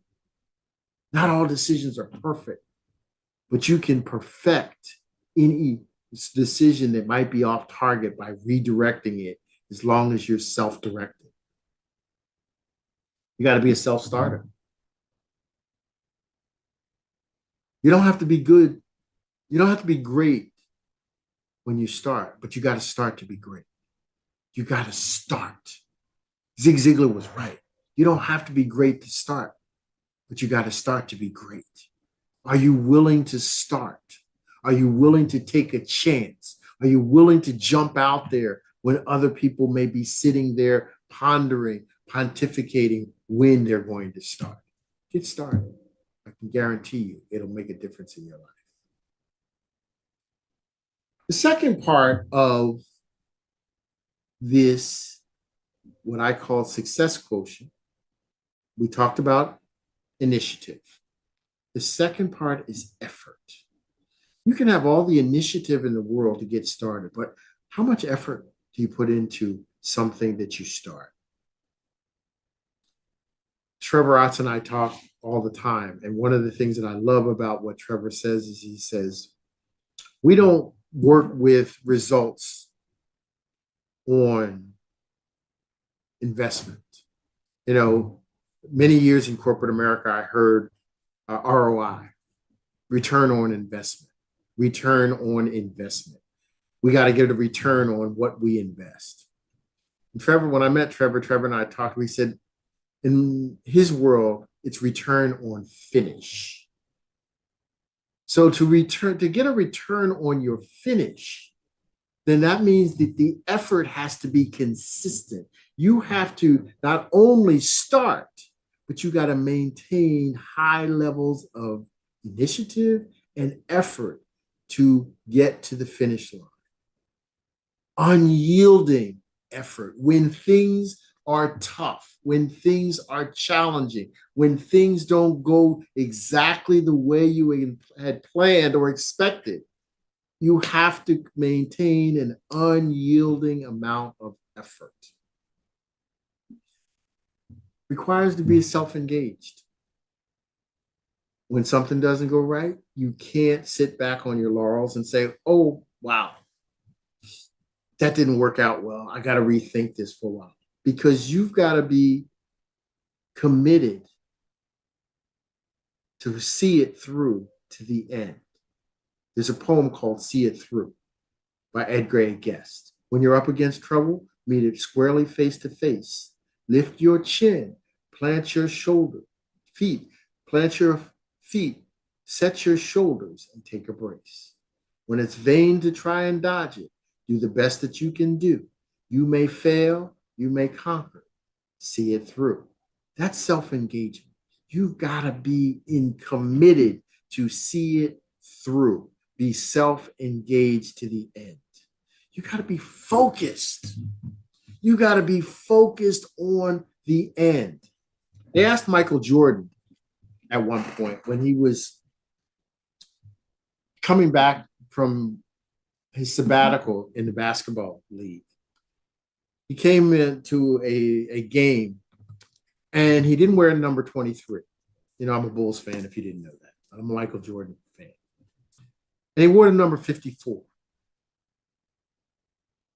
I'm sorry, he wore the number 45.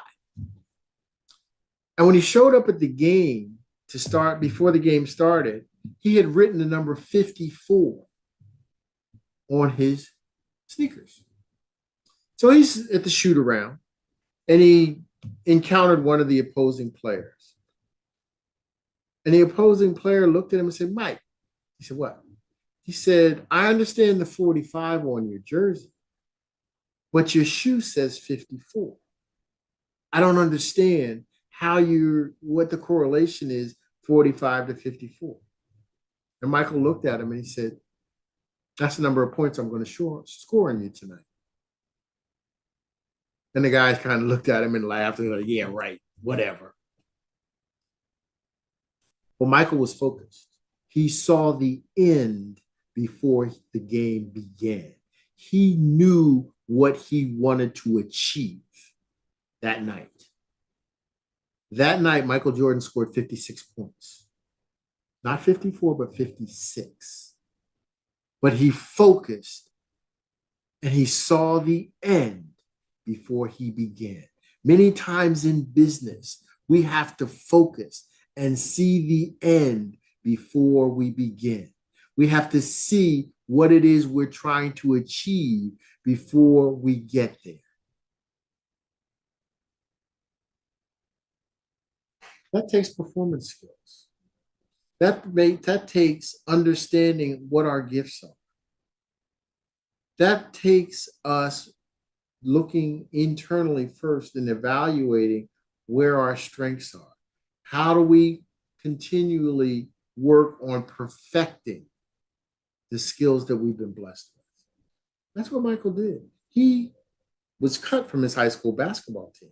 but he went home and shot 500 foul shots a day to become one of the greatest basketball players to ever lace up his sneakers. The question is, what are your performance skills? What are you good at?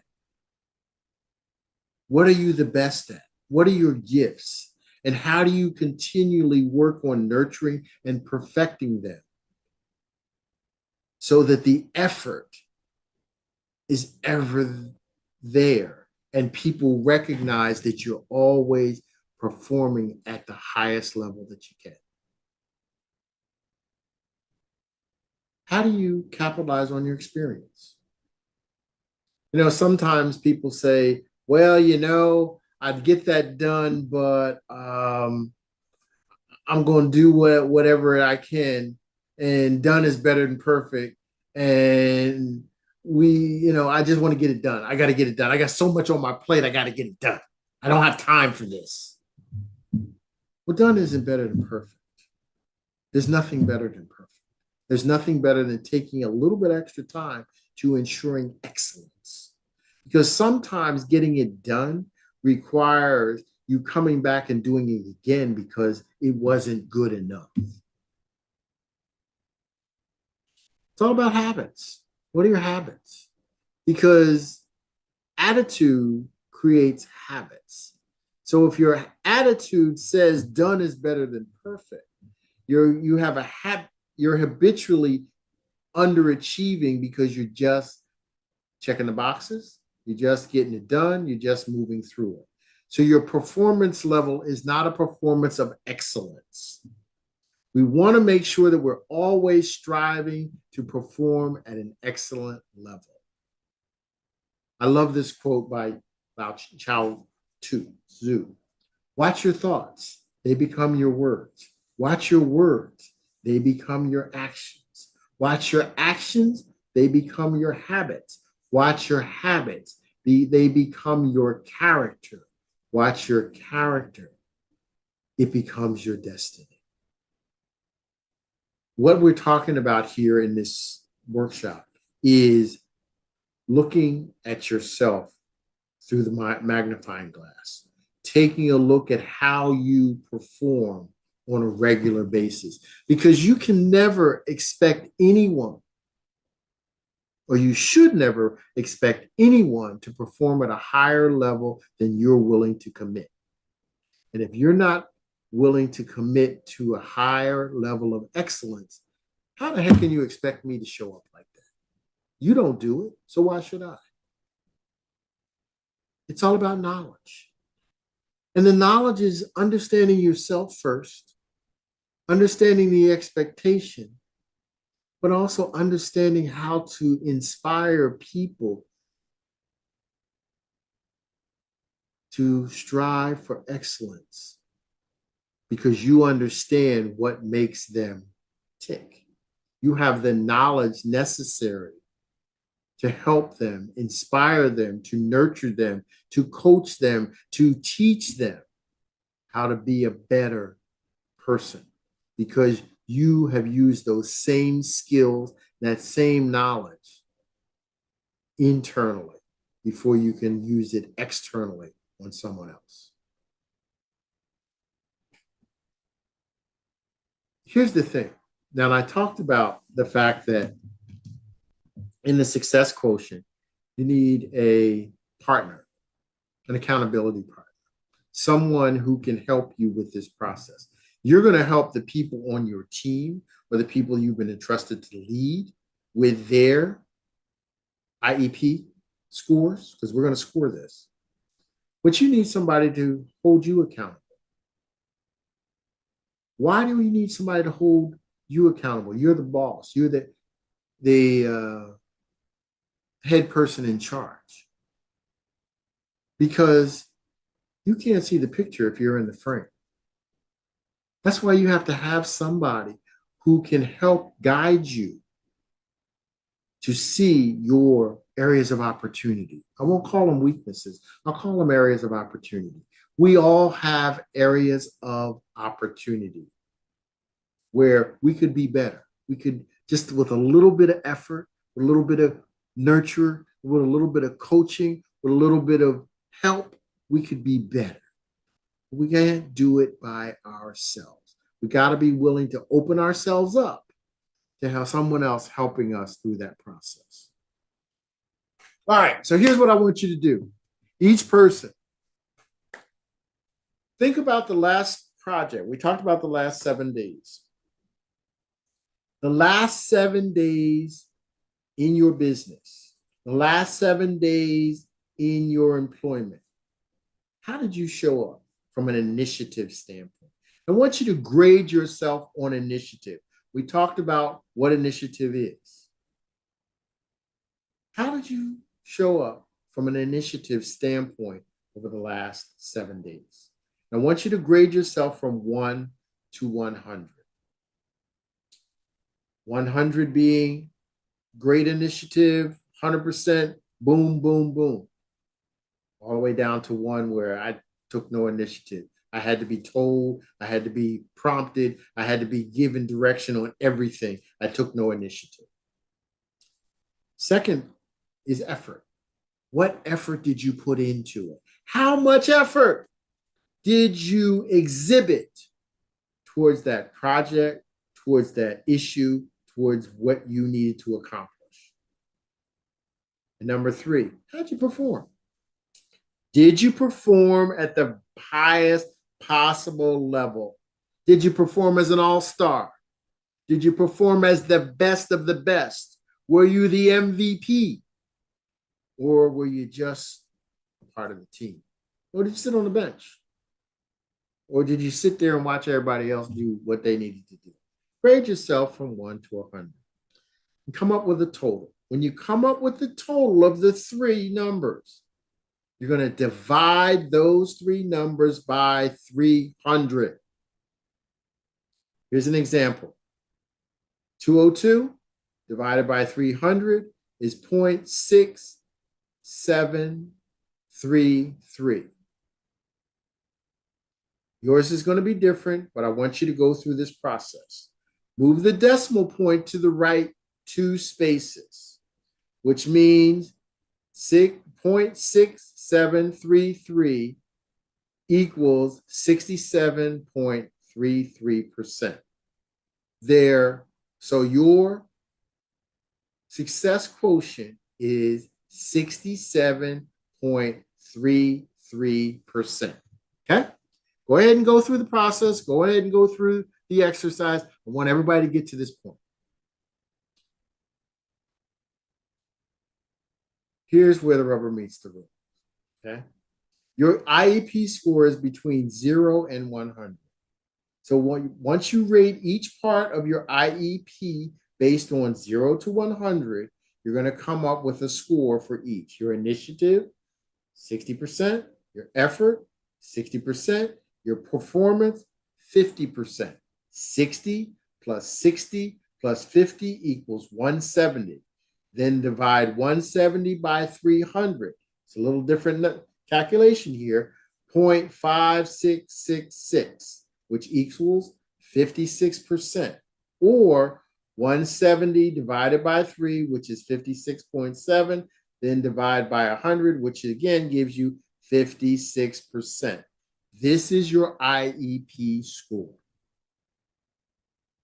It's initiative plus your effort plus your performance, your final IEP score, okay? Your medium score, your final IEP score is added to by you, and we'll talk about your personal mentor. So here's the process. You're going to evaluate yourself every week. Every week, you should evaluate your performance for the last 7 days. Remember I talked about having an accountability partner, a mentor? Once a month, your accountability partner, your mentor, your boss, your supervisor is going to go through the same process and give you an accountability score. They're going to grade you on initiative, effort, and performance and come up with a score. Once a month, you're going to submit your scores. They're going to take their score. You're going to take your final score and their score and divide by 2.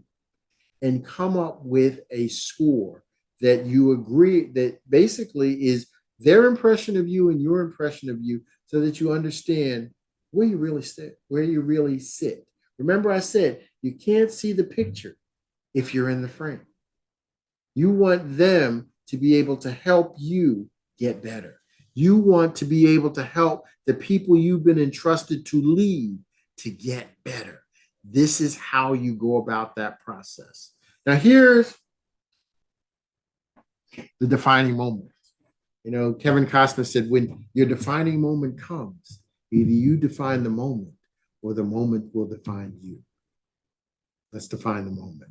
The goal is to be at least 74% all the time. 85% or more. If you're a small business owner, tune in now, sit up, take notice. 85% or more means you're on the road to achieving $1 million in your business. 75 to 84% means you'll achieve 6 figures in your business, about $500,000. 74% is average and sub 6 figures. What's your expectation of where you want to land? 66% and below, you're in trouble. If you're not committed to more than 60% IEP score on a regular basis, you're in trouble. If you're averaging between 50 and 59% and you're a small business owner, it's time to get a job, because you're not really a CEO. You're not making any money. You've got an expensive hobby. This is where the rubber meets the road, ladies and gentlemen. This is not me telling you anything that I just trumped up based on looking at you. This is cold, hard reality. These are the facts. If all your parts of your IEP are bad, then you'll basically equal -4 figures. You're losing money every year. You're losing about $20,000 a year. That's why I said you got an expensive hobby, because you're not making any money. You're losing money every year. If all parts of your IEP are average, then losses will be around -3 figures to +4 figures. Those losses can be anywhere from $999 to $50,000 or $99,000 a year. You got to really look internally and give yourself a reality check here. If all parts of your IEP are good, then gains are from 5 figures to 6 figures. Gains are around $10,000 to $413,000 a year. Again, this is not gloom and doom. This is reality. I'm giving you feedback based on what the numbers tell us. If your IEP score is around 75 to 84%, if all parts of your IEP are great, then the gains are from 6 figures, 7, 8, and 9 figures. There is no limit. Gains are around $400 to $2 million a year because you are focused. It's all about mindset, changing your mindset to focus internally first, and then focusing your team to get the new results.